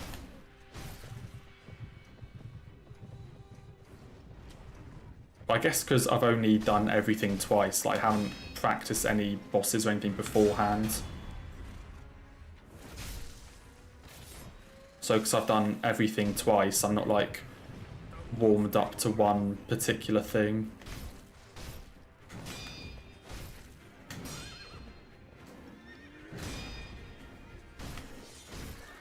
What happens to his horse? It just kind of leaves.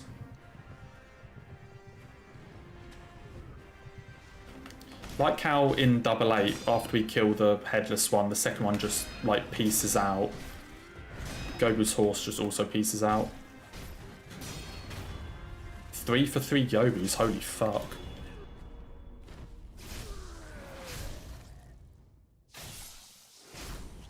Like kind of checks him and then he's just gonna leave. There he goes.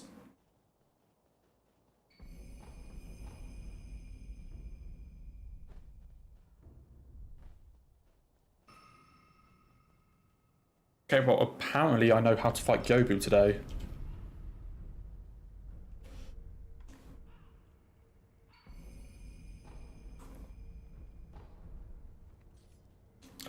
unlike Wednesday, apparently I can actually fight him today.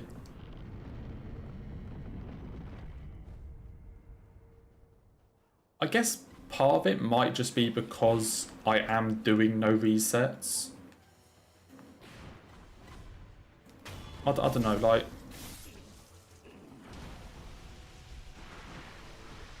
Because if I'm resetting every time I get hit, like in proper attempts, then I guess I'm kind of like quite stressed at Gyobu because it's like, you know, if I fuck up I lose like 8 minutes of time or something, having to redo like all of the run back and Genicho and Ogre and everything, you know. So maybe feel quite nervous for that because if I fuck it up I lose like 10 minutes sort of thing. But then maybe because I know I'm doing no resets, because I know I'm doing the full run anyway, I'm not like fussed about getting hit. So I'm a lot more relaxed, maybe. Like maybe it could be something like that. Where I'm not worried about getting hit because I know I'm doing the entire thing anyway. But I don't know. That might have something to do with it, but I think for Gyobu I just have on and off days. Like sometimes I absolutely destroy him every time, and other times I just can't remember how to fight him for my life. I still remember that one stream where I think my Gyobu success rate was like 2 out of 15 or like 3 out of 15 or something. I still remember that one stream. I think like the first 2 runs both made it past Gyobu, and then I just could not fight him for my life. Yeah, I guess it just kind of goes through different stages with Gyobu. Some days I know everything he does, other days could not know any less.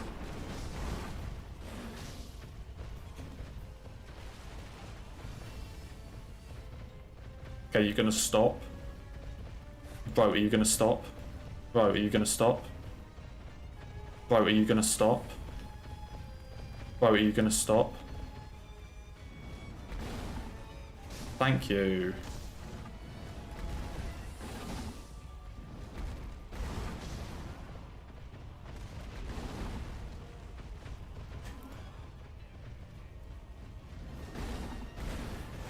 Yeah, I guess that could be a thing as well. Because I have more time today. Like, yeah, I guess normally, because I know how long the run takes, and like how much time I have to actually do the run, then I guess I'm kind of like, oh, I need to get a run going by, you know, let's say like an hour into stream. So I kind of maybe rush to like try and get a run going, or even see if I could fit a second one in, maybe? I don't know. So maybe I always like try and rush the early game to get more runs like that. When actually the best way to get more runs into late game is to just take the early game really slowly to make sure I get through it.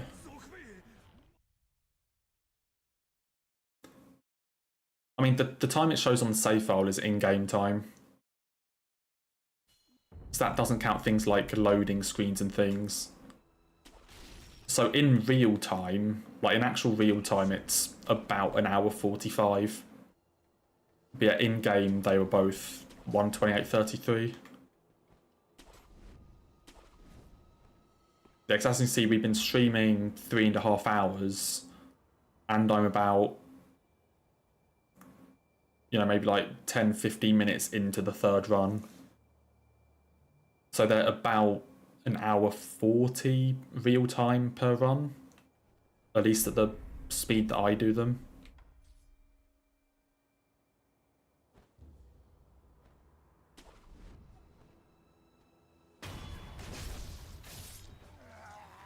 Yeah, 3.5 hours. So, this, like, even though this is the longest Sekiro no-hit, or like one of them, I guess there are things like all bosses, mini bosses, and all this shit. But like, this is long for Sekiro no-hit, or like the main categories. But as far as like other FromSoft no-hits go, this is still short. Like, this is an hour 40 to no-hit every boss in the game. In, like, DS3, I think no-hit any percent is, like, 2 hours. Or, like, for first run, it's, like, 2 hours, 2.5. I think for Elden Ring, like, your first no-hit is going to be around, like, 2.5 hours as well. So even though this is a pretty long run for Sekiro, like, as far as FromSoft goes,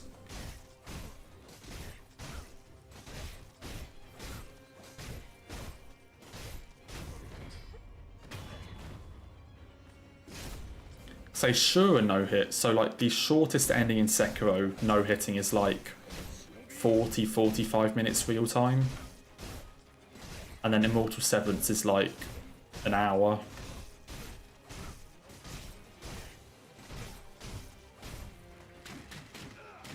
No, not with DLC, just like Dark Souls 3, just any percent no-hit. Like, for your first run, I think is normally around like 2.5 hours. Like, obviously people who do it all the time will be quicker than that, but I think like first run is like 2.5 hours. I haven't got a clue how long DS3 all bosses no-hit takes. It's probably something like 4 hours, I guess. But say, I don't know.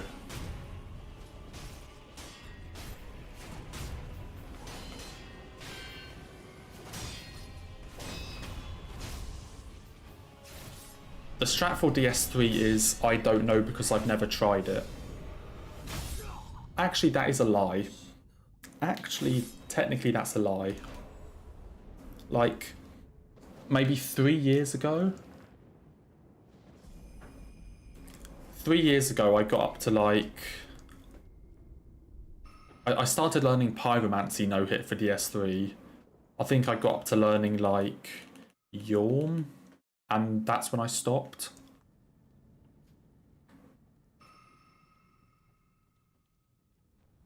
But say, I know like... I kind of know how you do some of the areas.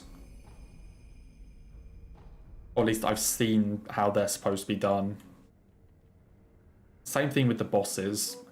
I've kind of seen some of them, seen how they're supposed to be done, but I think if I actually tried to do it, I would have to learn everything.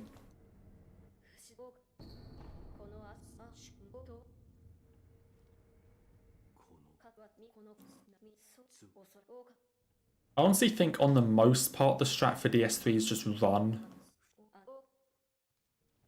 I think most of the areas for DS3, the strat is run. I know there are some places that they don't do that.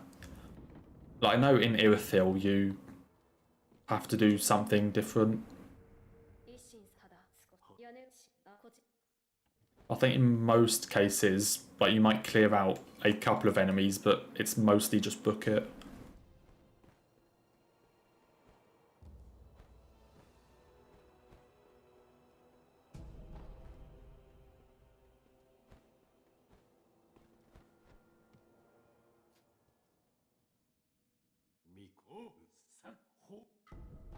I mean, we'll say DS3 is just a long game in general. Or I guess it's more that Sekiro is a short game. Like, so Sekiro... So this one I'm doing now, so Sekiro all bosses, effectively, is you kill 12 major bosses. So you're killing 12 major bosses in order to beat, like, all bosses in Sekiro. DS3 any percent, you need to kill 13. Like, to beat DS3 glitchless, you need 13 bosses. So that just goes, like, to show the difference between...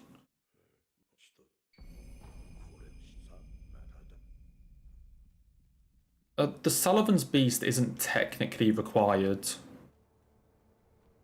But I think they do kill it in no-hit, because it drops a useful ring, and also if you don't kill it, it shows up in like the sort of deep water section underneath, which can be really annoying. But it's not actually required. Like, you can just run straight past it. No, so Curse Spotted Greatwood, Old Demon King, Osiris, Champion Gundyr, Ancient Wyvern and Nameless King are optional. And then all of the others are required.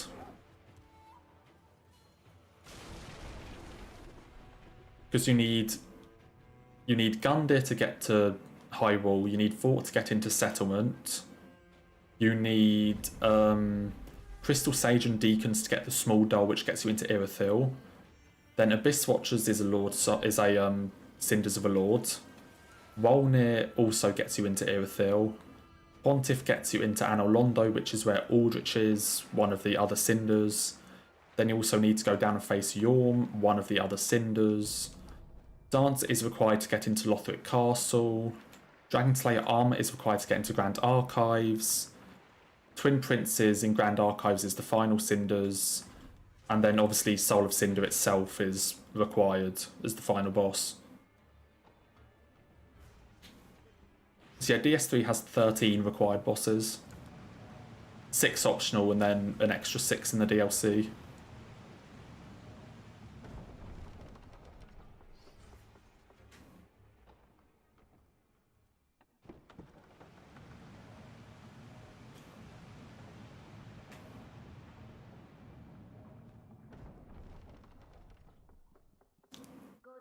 Yeah, so Sekiro... So to beat Sekiro glitchless, you need to kill 13, like, bosses or mini-bosses. But actual, like, proper bosses, like memories, you need... 1, 2, 3...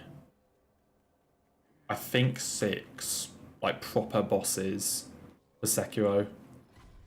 Bloodborne, you need to kill 8 to beat it. To beat Bloodborne, you only need to kill 8 bosses. Bloodborne is like Sekiro, it's quite a short game. DS1, I don't actually know. Or DS2. Because I guess in DS1 you also have like all the Master Key shenanigans that you can technically skip bosses, or you can do Covenants and all this sort of stuff.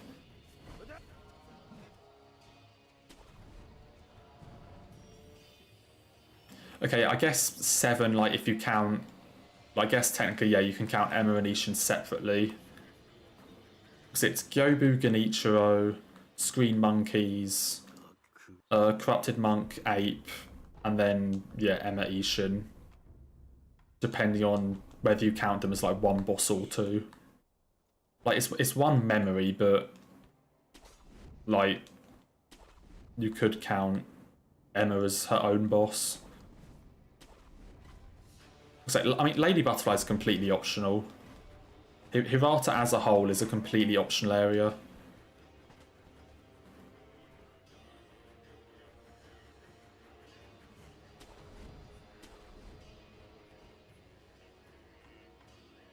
I have no clue about DS2. Because DS2 also has a lot of different paths you can take. That's a hit. That's a hit. It's always those super delayed attacks.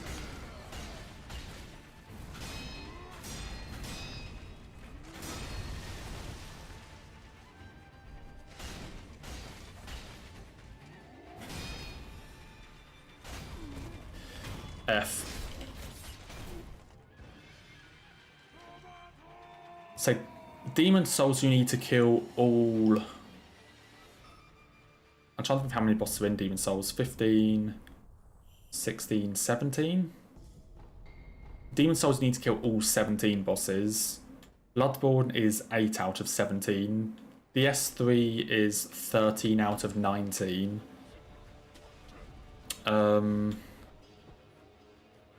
Sekiro is like 6 out of 12. Or 7 out of 13, depending on how you count Emma. So DS2, I can try and work out DS2, but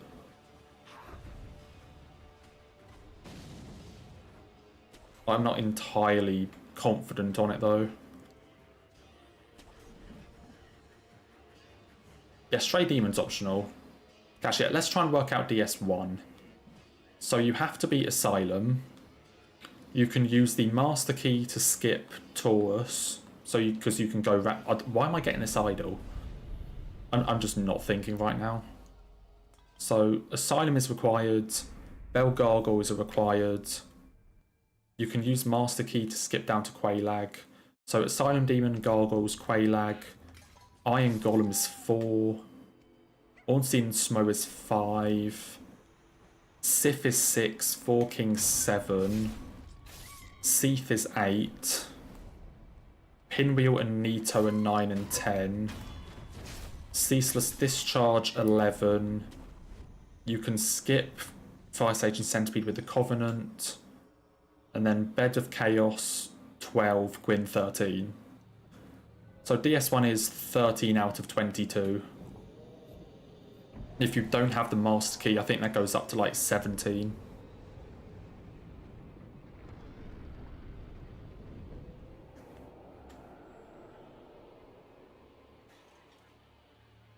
Master Key is a one of the keepsakes you can pick.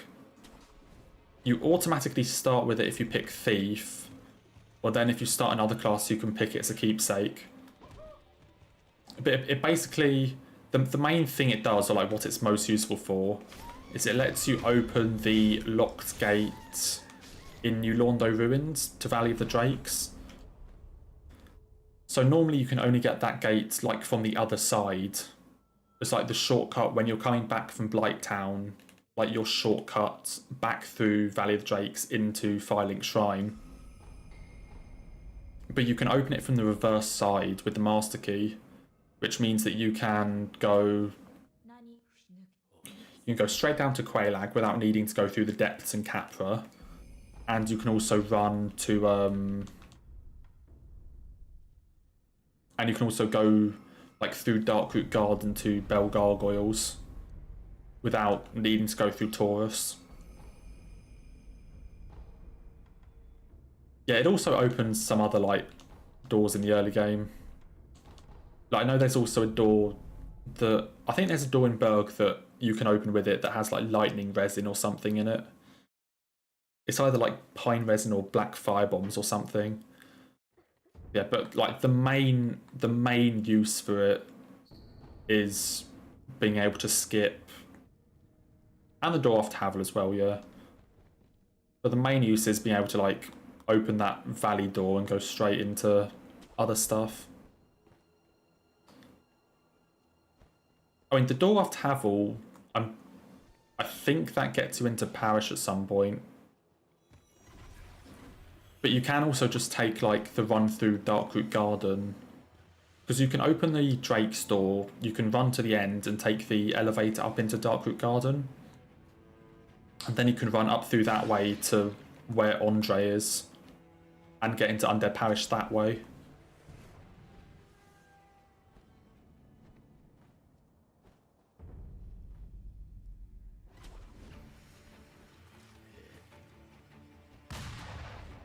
Oh yeah, it's the one before Taurus, yeah. Doesn't take you into Parish at all, it's before Taurus.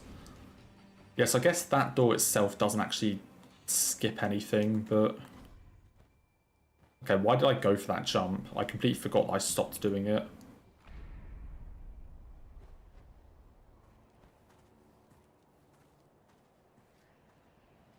I mean, the easiest way to... I mean, I think the thing that everyone does now is, like, instead of trying to save Lautrec or anything, you just kill him. There might be another key you can get for that, I can't remember, but I think most people just kill him, because it prevents them disabling Firelink, and it also gives you the Ring of Favour and Protection, which is just in general a pretty useful ring.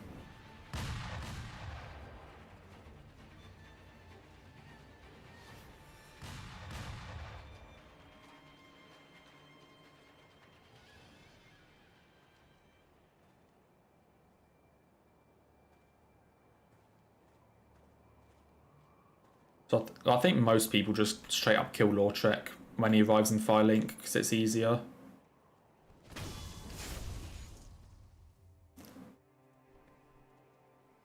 Yeah, you just kill him in Firelink when he first shows up for the ring, And then that also doesn't disable the bonfire at all. So I remember my first playthrough, I didn't do that, and, you know, having to, like, run between, like, Firelink and Undead Parish or something every time to move, or, like, got pretty annoying, I think.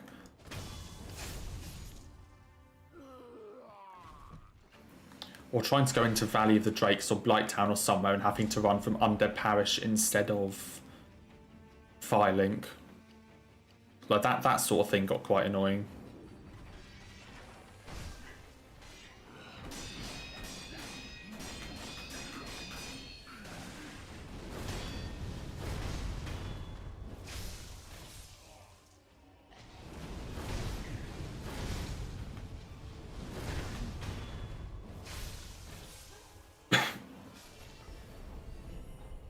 I mean, we can try and think about DS2 and try and work through it all, what's actually required.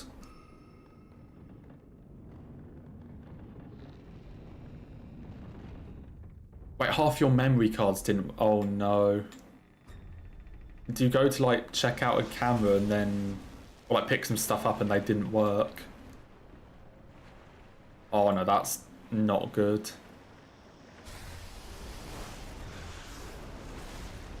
That's kind of a fear for me when I, like, try and go to charge my camera to see what's on it and just, like, the card doesn't work. You know, it just doesn't read or whatever.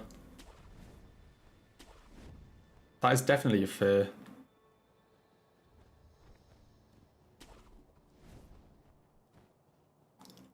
Hopefully there's a way to sort that out, I guess.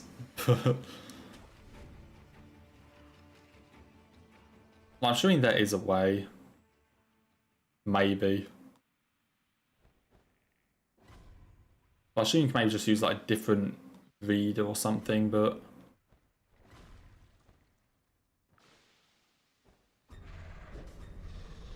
Yeah, I'm assuming that what's on it isn't actually lost, and you can just find a different way to get it.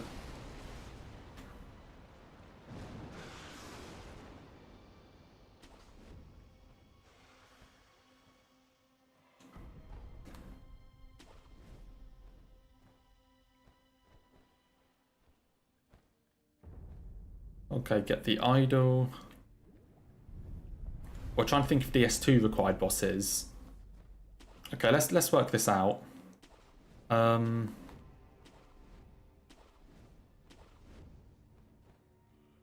Okay, so Last Giant is, I'm pretty sure, required.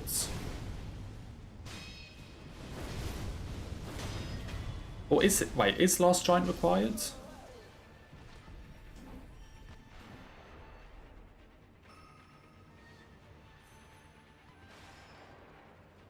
Oh yeah, if it's just on the MacBook, then yeah, I guess it's just the readers. That should be okay.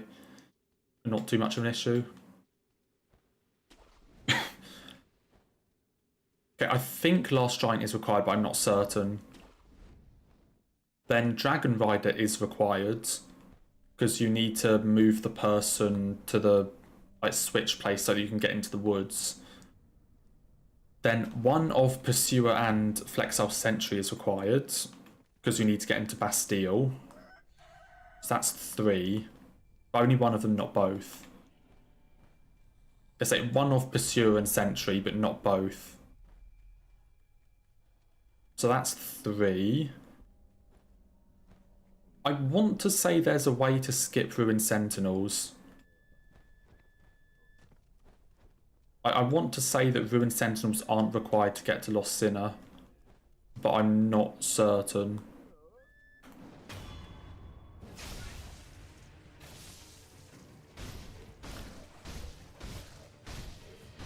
So 3... I'll leave them off to the side for now.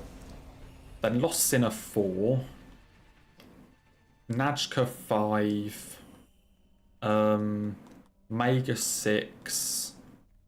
Freya 7. Rotten 8. Because Royal Rat thing is completely optional.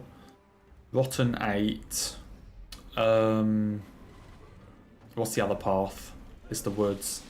Skeleton Lords 9, Covetous Demon 10, Myth at 11, Iron King 12, Twin Dragons 13, Looking Glass Knight 14, Demon of Song 15, Velstat 16, Guardian Dragon 17,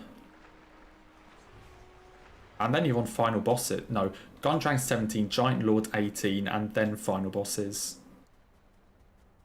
So I think DS2 out of 32 bosses is 18 or 19, depending on whether or not 18 or 19, depending on whether or not Ruined Sentinels is required, then plus final bosses. I think.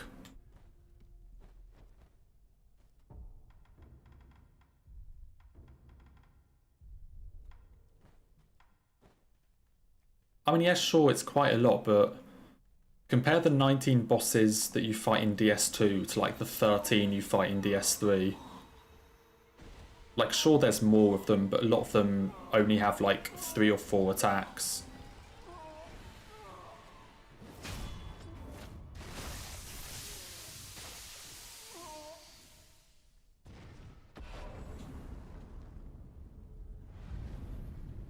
There might also be a couple, like, multi-boss areas.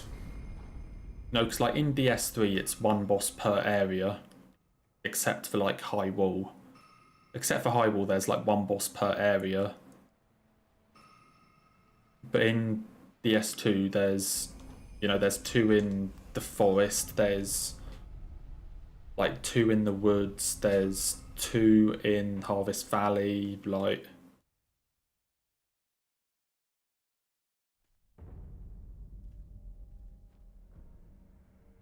Yes, I think, like, sure there are more, but I think there's a lot of, like, 2 bosses per area type stuff in DS2. And also the bosses aren't, like, as in-depth, like, AI or design-wise, than something like, say, DS3.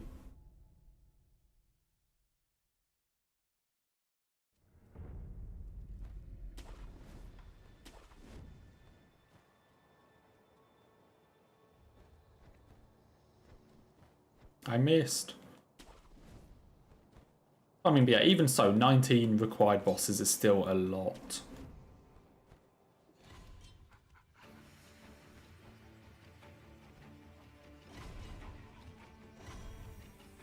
I'm gonna be honest, I actually quite like Chariot.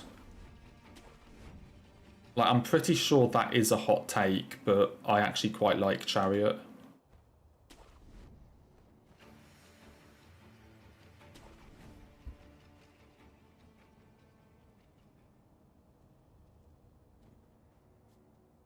Yeah, DS2 doesn't really have a main game, like, properly famous boss. Like, in the DLC, there are, like, at least 4 that I could name that I would say are, like, really good. But in DS2, not really. Like, the most famous main game DS2 boss is probably Ancient Dragon, but it's famous for the wrong reasons. Like, there are some DS2 bosses in the main game that I really enjoy. I've fucked it up again. Like, Freya and Mitha, I think, are really cool.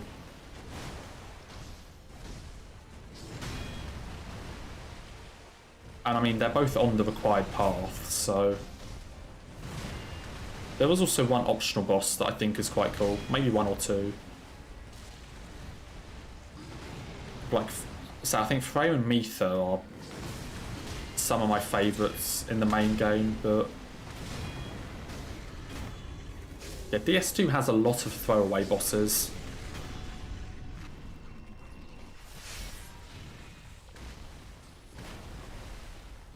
I'd say there are 9 bosses in the DLCs. I'd say 4 of them are really good.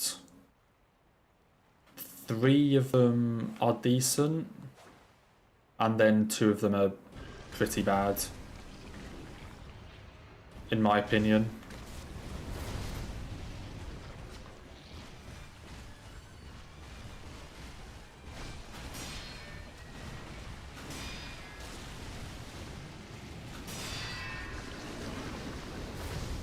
And like, in fairness, DS2's DLCs are pretty good.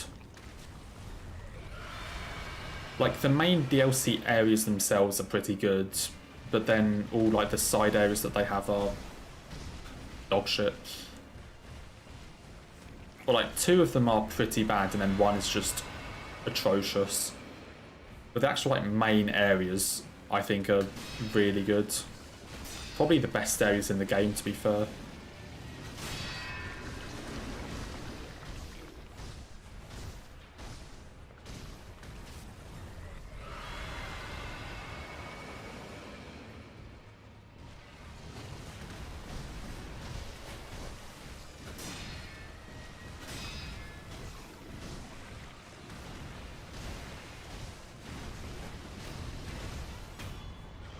Okay, another really fucking long ape fight.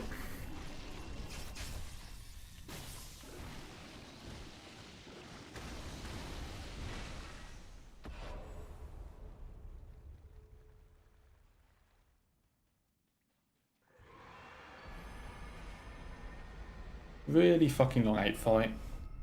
I'm quickly gonna fill my water up. So I'll be back in like half a minute.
Okay, not quite half a minute, but whatever.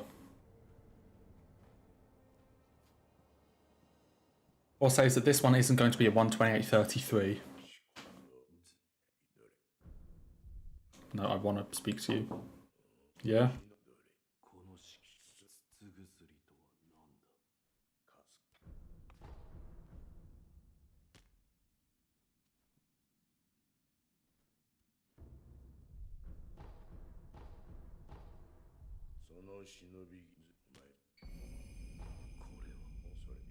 I say it wasn't quite a 30-second thing, but whatever. Anyway. What are we even fucking doing? Ow, okay.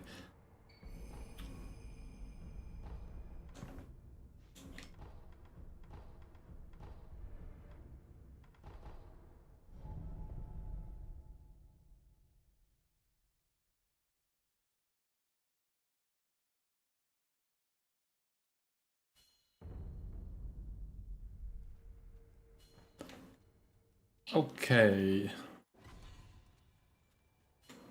I completely forgot what I was doing. Am I wearing the run?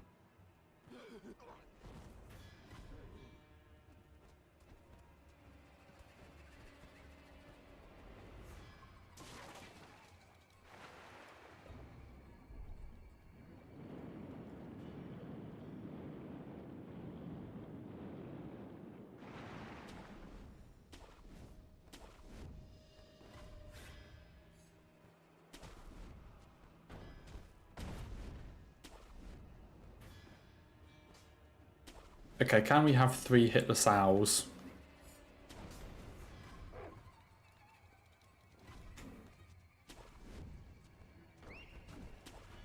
Can we have 3 hitless owls? Let's find out. I should probably fucking put the shuriken on. That would help.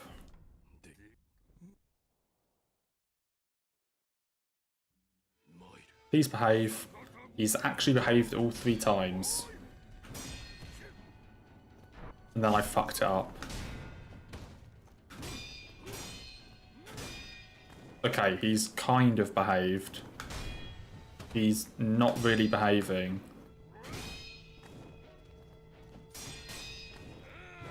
Okay, that is not what I would call behaving, but sure. Still no hit.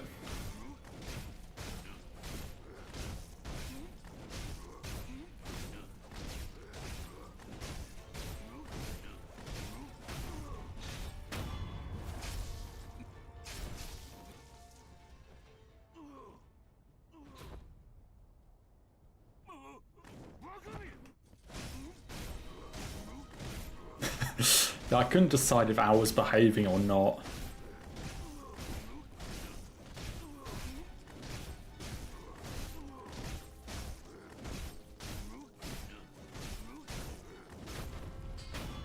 But whatever.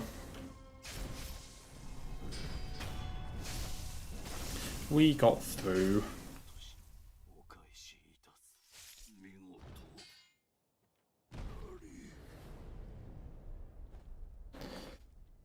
Okay. Coming up is the 3rd and final true monk of the day. Very exciting times. Who's going to win the best of 3? Monk won the first one, I won the second. Who's taking the best of 3?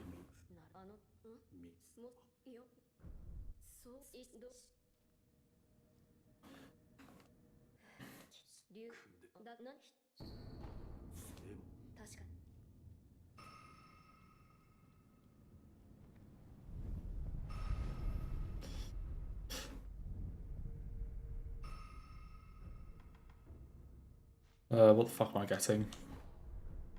I always forget what skill I get there. Because I get skills like completely unrelated to the bosses. Because before Guardian Ape, I get the upgraded Makiri counter, which I don't even use until Monk. And then after Owl, I get Vault Over, which I don't use until the 2nd Tirata. So like, I always forget what like things I'm using or like what skills I'm getting.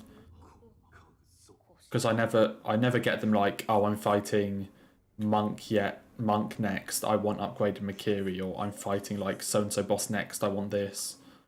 I just get them in like a random set order.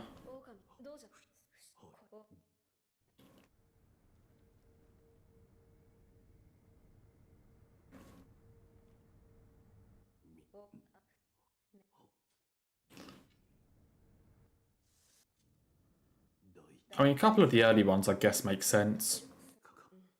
Well, I get Makiri counter to fight Armored Warrior. Well, I get like the stealth ones to help with Gunfort and this sort of thing, but like, a lot of the skills are just sort of in a random wacky order.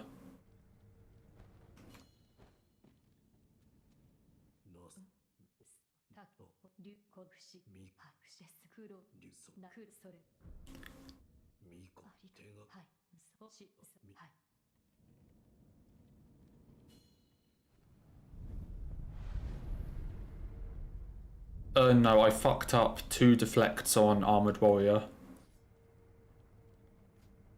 So both hits for Armored Warrior. Basically, the first 2 attacks Armored Warrior did, I missed both of them, basically. So, yeah.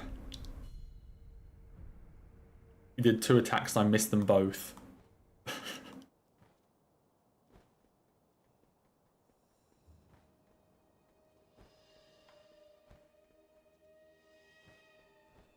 Yeah, we haven't been hit on monkeys in a while. I think I only remember being hit on monkeys when doing Shura hitless like a year and a half ago.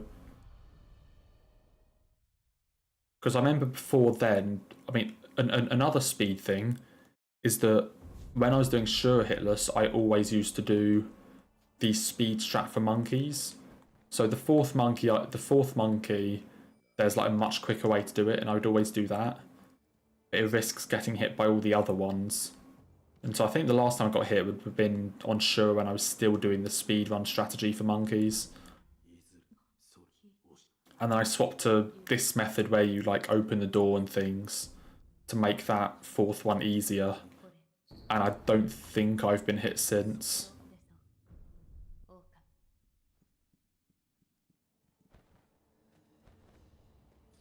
But you're really not letting up this whole like Millicent thing, are you? Oh yeah, I already did this. Wait. Yeah, I already did this. What am I on? See, I just sometimes completely forget what I'm doing.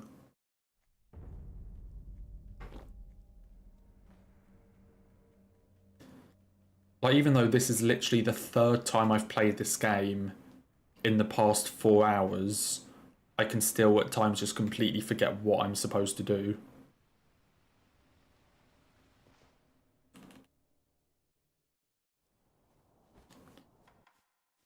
Okay, it is time for the duel.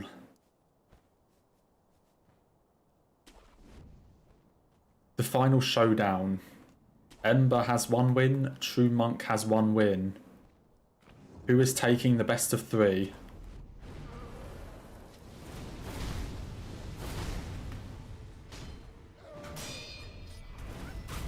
Let's find out.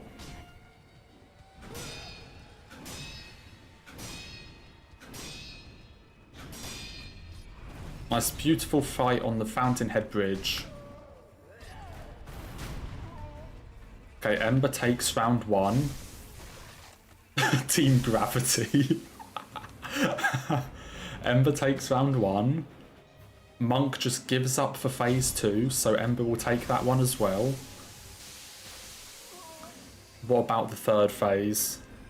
Monk pulling out all the stops here. Fucking busting the centipede out of its neck.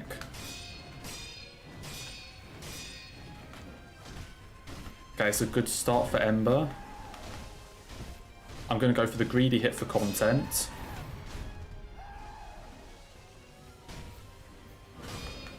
Monk really not doing anything.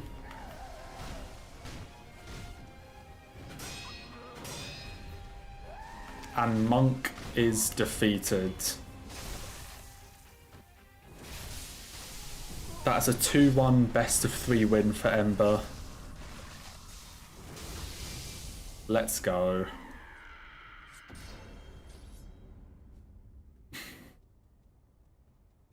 Gravity also lost, so just got to make that one clear.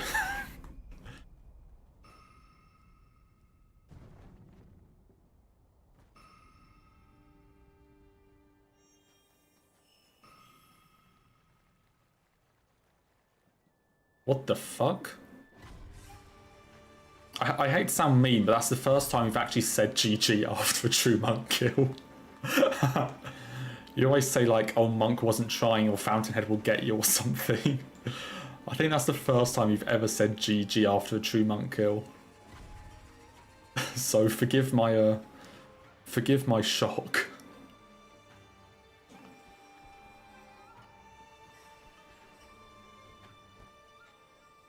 Really not used to that.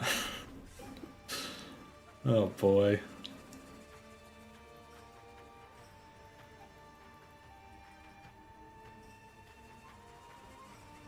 I'm not saying it's mean, I'm just saying you've never done it.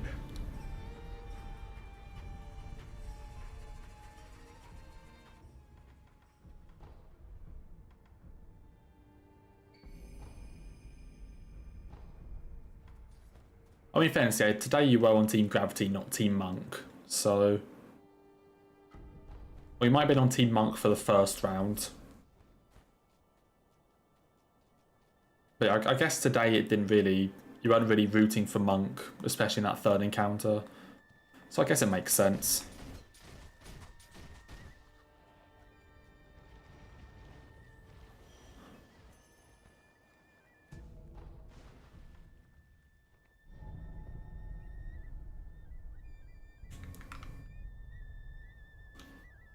I mean, yeah, when you're neutral, you have to respect the result, no matter which way it goes.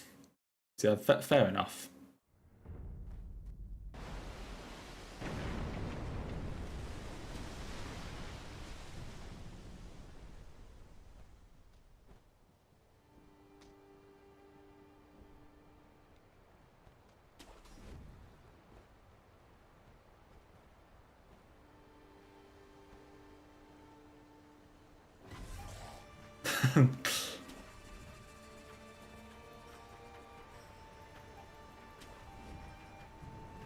I mean, I don't care about, like, no GGs like that, because, you know, I've played this game enough that I'm confident I can no-hit basically every boss, basically every time. So I don't need, like, a GG every single boss kill type thing. You know, or like that, you know, I don't really care about the whole, like, every single kill, like, oh yeah, well done, we did a good job here, like, move on to the next kill. No, I'm not that type of thing, because I'm confident enough that that should just be normal for me, like, at this point. I mean, like, obviously if a boss has been causing issues, like, you know, obviously if I've had a run of, like, shit shows at Gyobu and then I finally get one, you know, I'm going to be happy about it, but, you know, in general, obviously, like, I don't need a GG for screen monkeys or something, you know?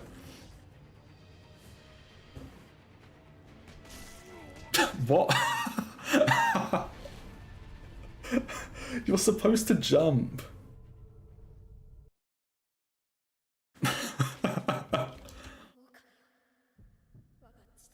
Okay, apparently at that range I'm close enough that he can choose to do the kick attack.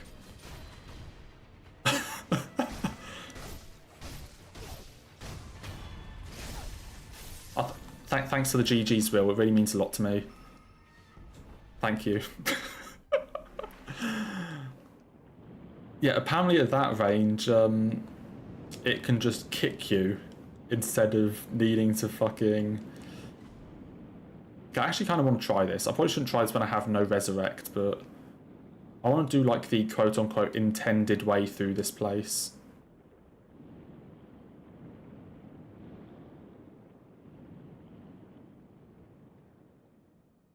Well, I kind of want to say you're supposed to, like, wait for this dude to turn around, but I don't know.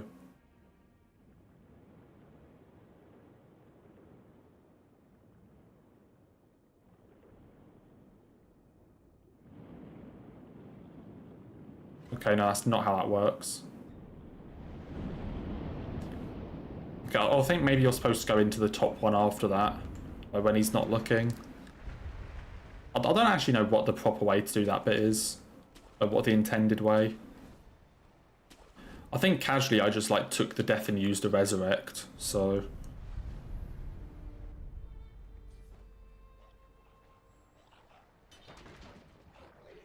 Yeah, only tell me when I fuck up.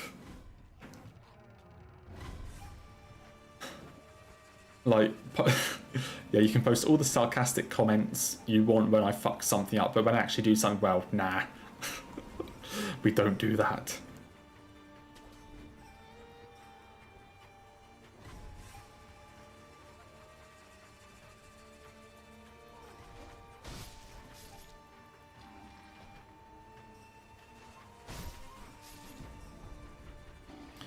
Okay, how many do I get with the thing? What do I buy? I buy 4. No, I get 5 echo, 4 confetti. 1, 2. 1. 1, 2, and 1. That's those 3. Then drop that.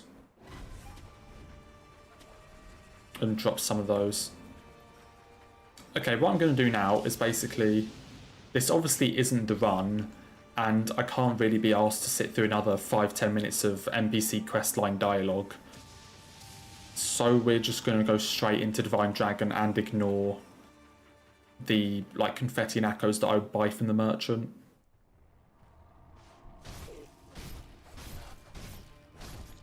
It just means that some of the like later bosses are going to be longer fights.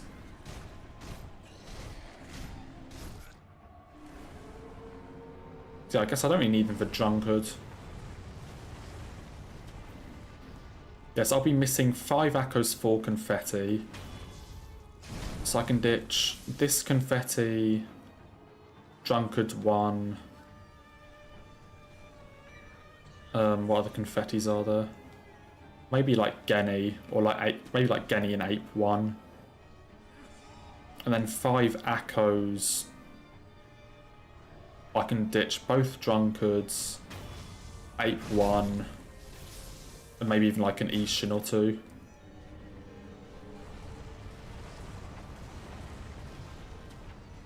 Both Drunkards, Ape 1, and like Phase 1 and 2 Sword Saint. Because, yeah, basically I can't be asked to sit through that quest line.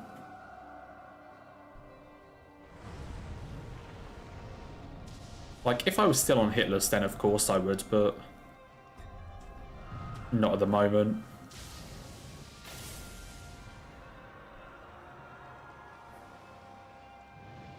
The flex for the flex.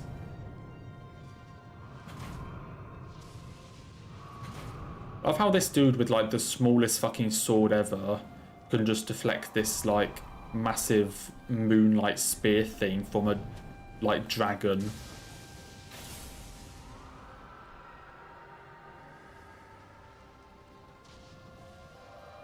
Lore accurate power of Sekiro. Just like massive divine blade, L1.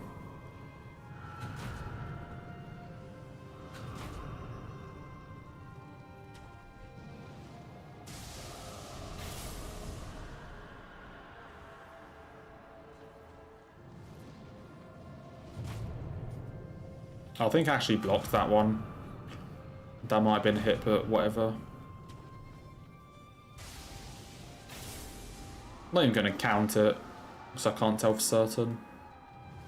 And also at this point I'm just kind of prattling around. But trust me, I would not be doing this shit in a normal fight.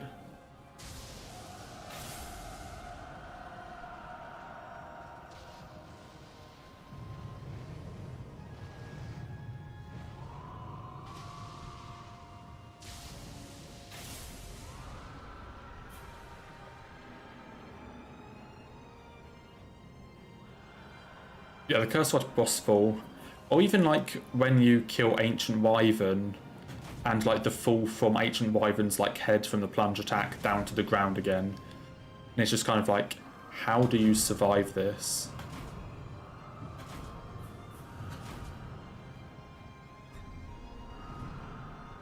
I wonder if you can deflect the big fuck off combo Well, it looks like we're about to find out.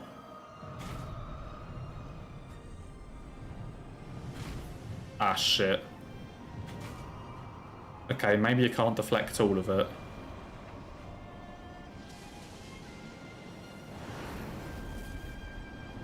So at that point, we were just messing around.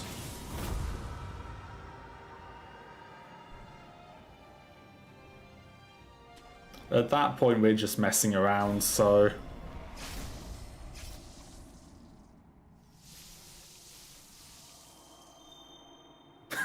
Thanks for the GGs.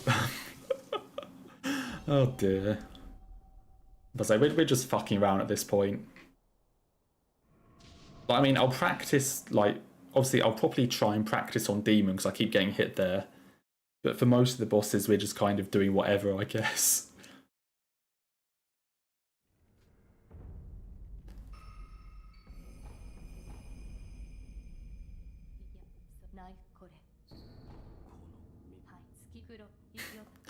I love how like the first two runs were like super serious. Like I need to do the exact route, I need to be perfect. Every single boss, like incredibly serious stuff, and then this one's just like, yeah, fuck it, let's deflect Divine Dragon. Like, oh no, we got like just a whatever hitless run. Just, you know, I'll kind of do hitless strats. I'll try some of them. I'll do the occasional hitless strat, but fuck it, we're just running around playing the game. Honestly, I like this. I like this, just fuck it and run around.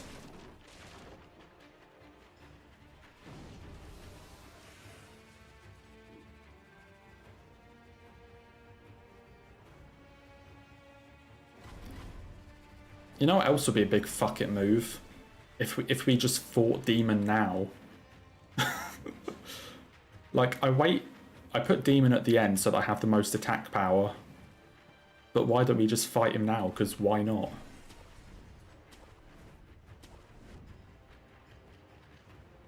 I mean, yeah, sure. Why not? Why not? It's not like anyone's going to care about the order in my splits being wrong. Fuck it. Let's fight Demon now.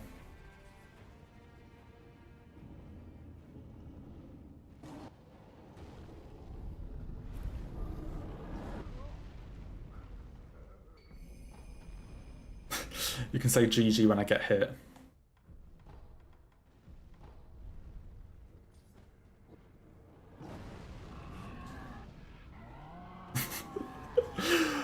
This is what happens when I try to stream for more than 4 hours. I just fucking lose the plot and do all the fun shit. I mean, in fairness, it kind of helped that I got hit by Armored Warrior. Obviously, if we were still on a hitless run, or if I'd like taken my first hit to like Dragon or Akami Lead or something, I probably wouldn't be doing this. But fuck it, we're on the fun stuff.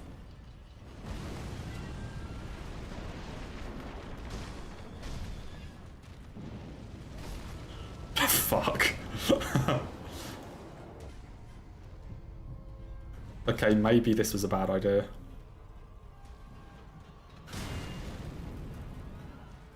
Where are the GGs?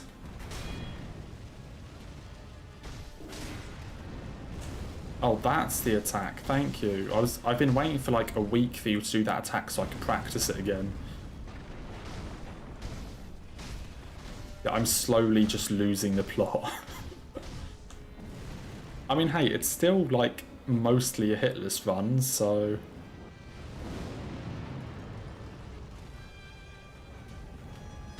You know, it's still better than most attempts.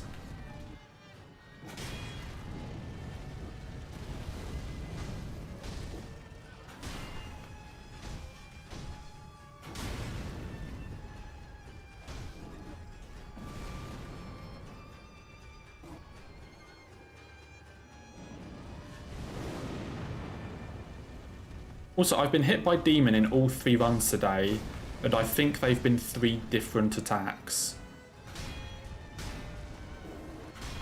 So, that's something. I think all 3 demon hits today have been 3 different attacks. You know, it's not even like the same attack just fucking me over every run.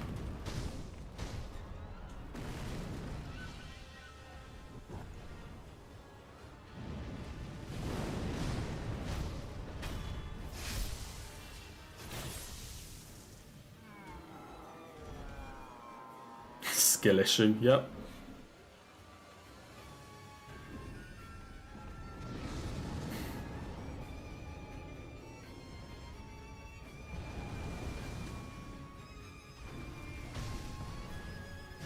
Oh dear.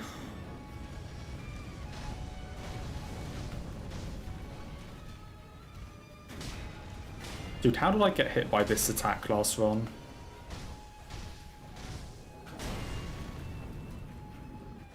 I could have been the hitless.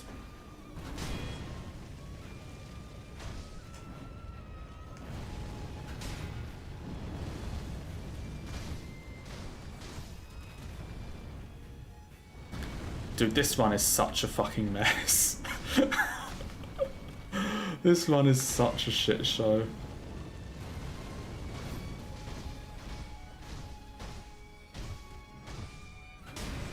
I mean, hey, this is the joys of no reset, I guess. When you know you're finishing the run, you come up with a lot of shit to do.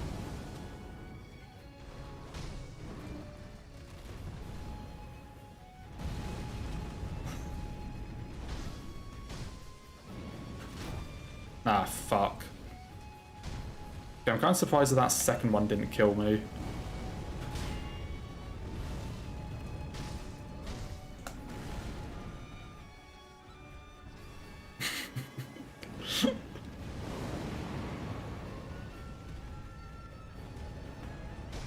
Yeah, hopefully you can also kind of see now by how long this is taking as to why I don't do this now.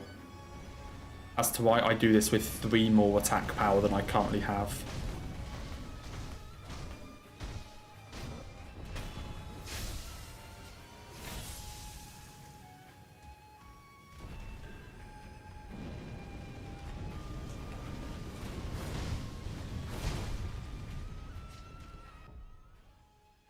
See, I currently have 9 attack power. Normally I do this fight with 12. And yeah, you can kind of see why.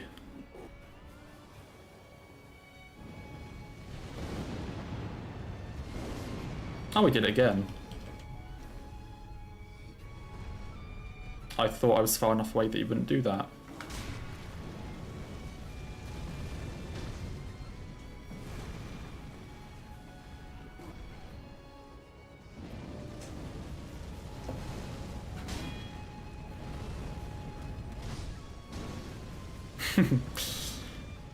Yeah, I'll do it tomorrow because you can't be like, oh yeah, you're going to get hit by the fish.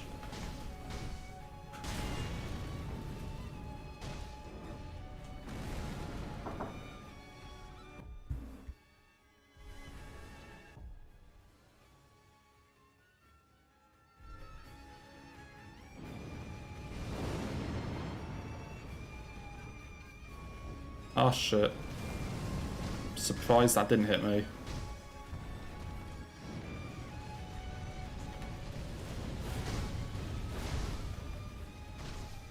Yeah, it's all your fault. Just blame you for everything.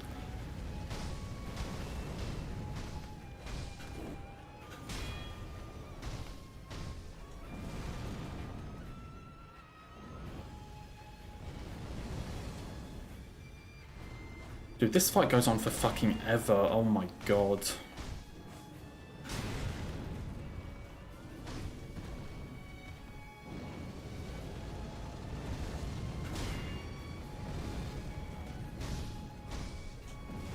How do people do these challenges with like 1 attack power? I was greedy.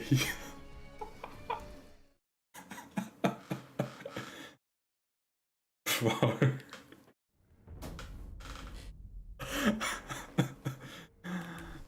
I just saw the attack and was like, fuck it, we're gonna be greedy here. I mean, okay, let's be honest, he was basically dead. Like, let's be honest, this guy was basically dead.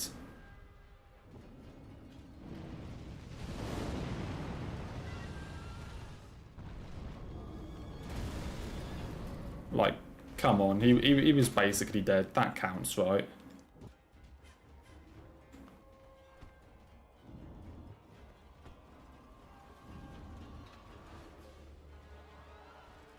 Fuck. Fuck.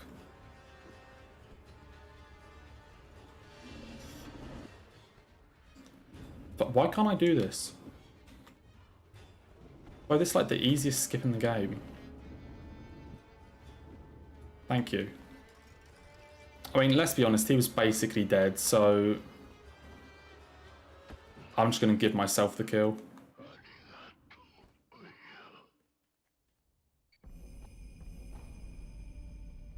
Okay, moving on.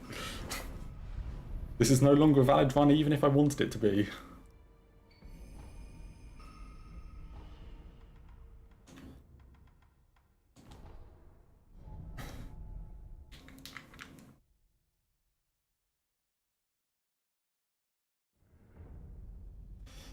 Okay, next boss.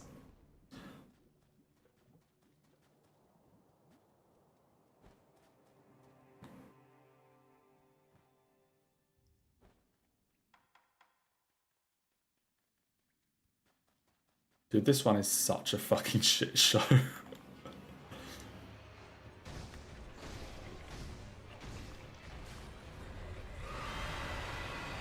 It's like, if you just put GG in Discord, it will probably be sarcastic.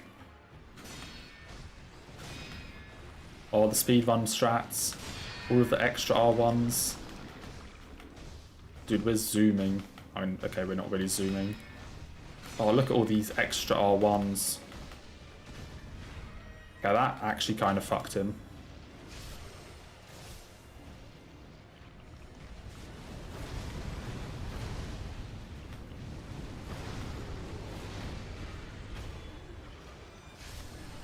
Easy.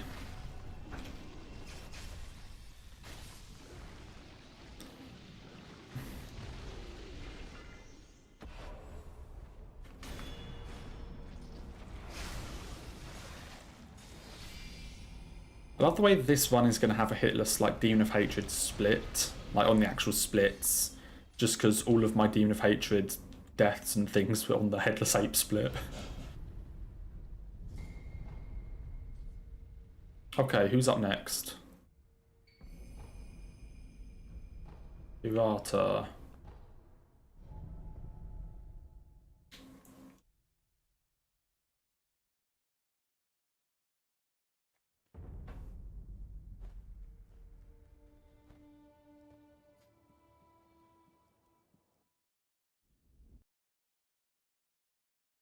Okay.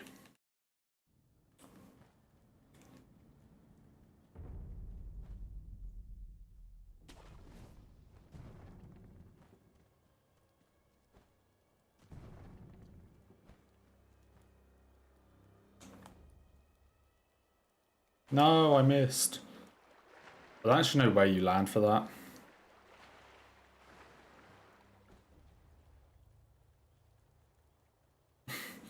That one would kind of remove the essence of no hit, but...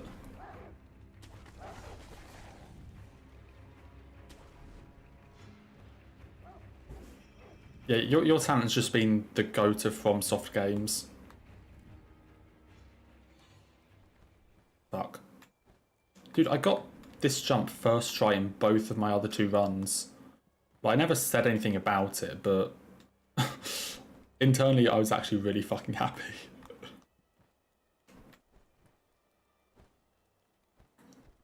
Oh yes, good old ping pong. There we go. Dude, 5 attempts, 3 successes on that. I'm too good.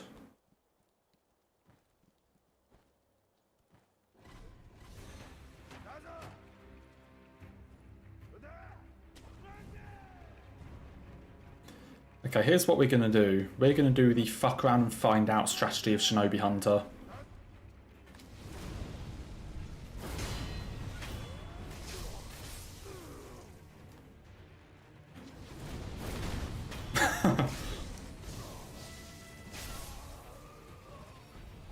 That's what I call the no fucks given.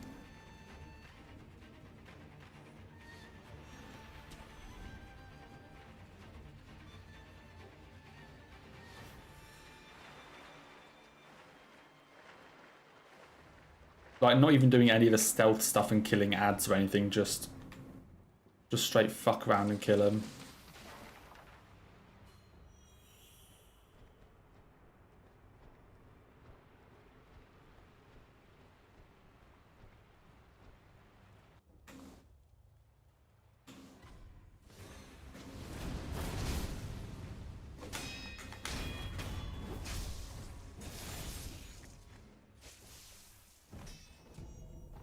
I've just completely gone off route. I've just kind of fucking given up at this point and just completely going all over the place.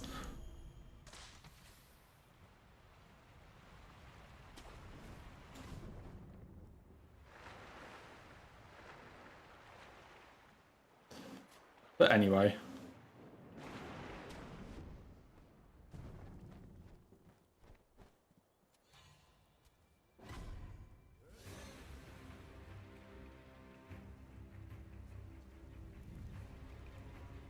This is such a scuffed run.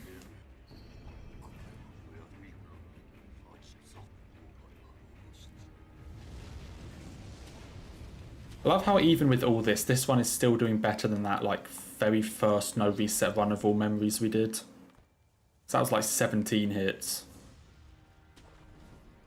I love that this one is still doing better.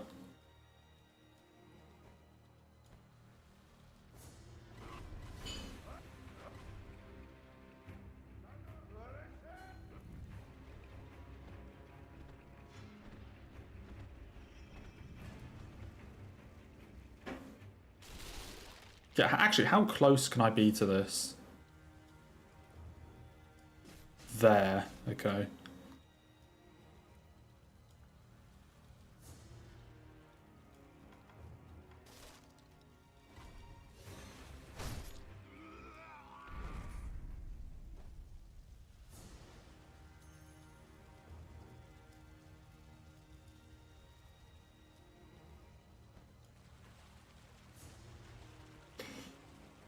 Okay, quickly blitz through these guys.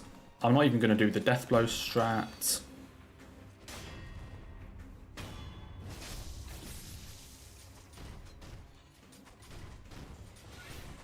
Well, we're just going to fight this dude.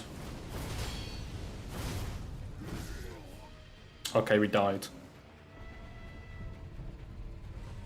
We're just going to fight this dude. Okay, we died. That's literally the only attack he can do that doesn't, like, stagger. Oh my god. Literally, literally every other attack he does will get staggered by a double mortal draw, except that one.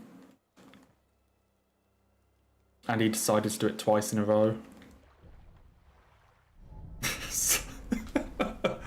Let's just add a couple of these on. I think that's probably about right.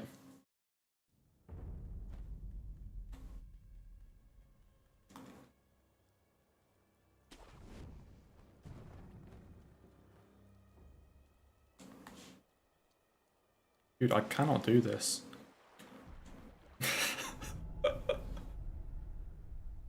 Oh dear. Actually, I think it might be a bit more than that.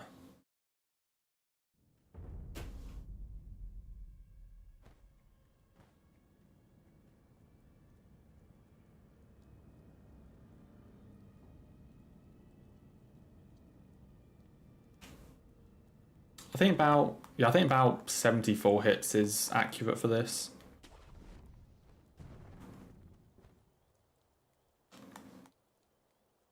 Dude, I cannot remember how to do this jump. Fuck it, I give up.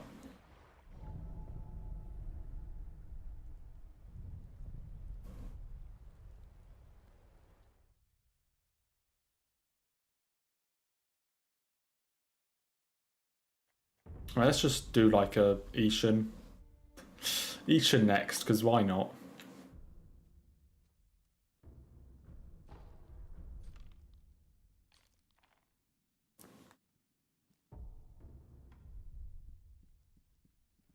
Oh, I never even went him, did I? Fuck. Dude, I'm out of emblems, what the fuck? Actually, I guess I was kind of fucking around with Mortal Draw, so I guess that kind of makes sense.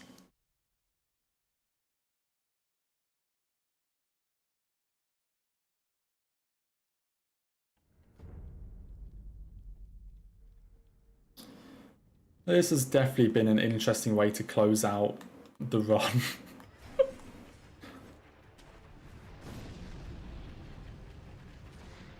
Definitely one of the more interesting methods, or like routes.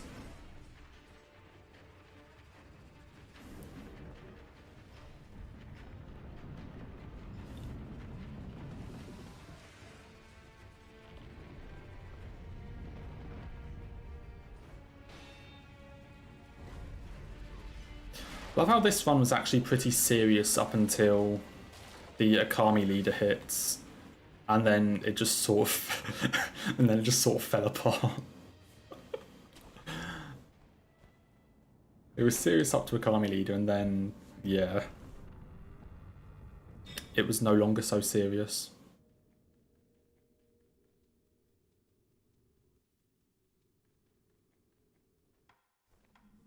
Okay.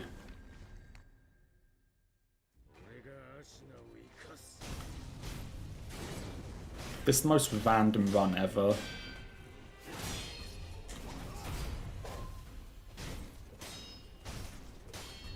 But I've actually completely lost the plot at this point. But hey, we get to do it all again tomorrow.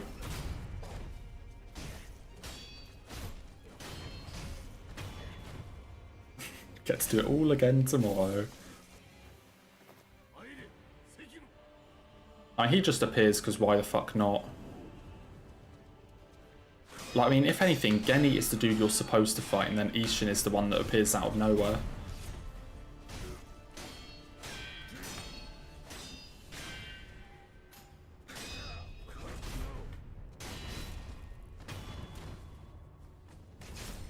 Okay, speed strats. Speed strats. Speed strats. Speed strats. Oh, look at that. Full speed strats.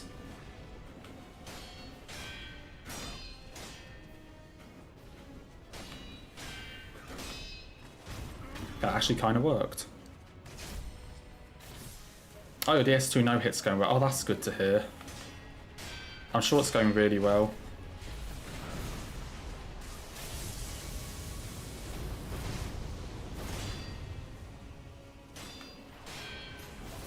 Actually deflect it for the flex.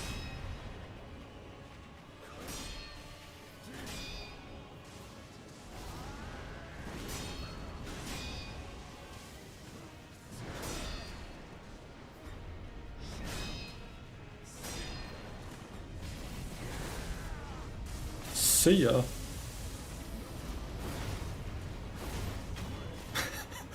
This was a fucked run.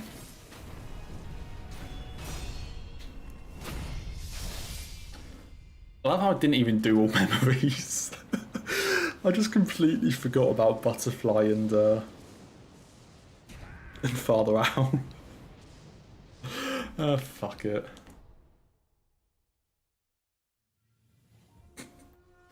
I mean, I was kind of rushing stuff because I need to go now, which is why I was kind of fucking around and rushing the end. And just trying all this random stuff out.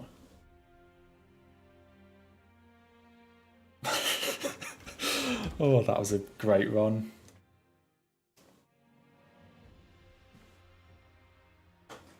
That was a fucking incredible run.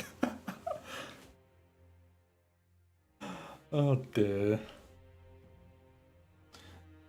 Yeah, I'm done for the day. More of that tomorrow. Oh boy. More of that tomorrow. There'll be another longer stream tomorrow as well. Hopefully. Probably see if I start around the same time. I don't know. Another stream tomorrow.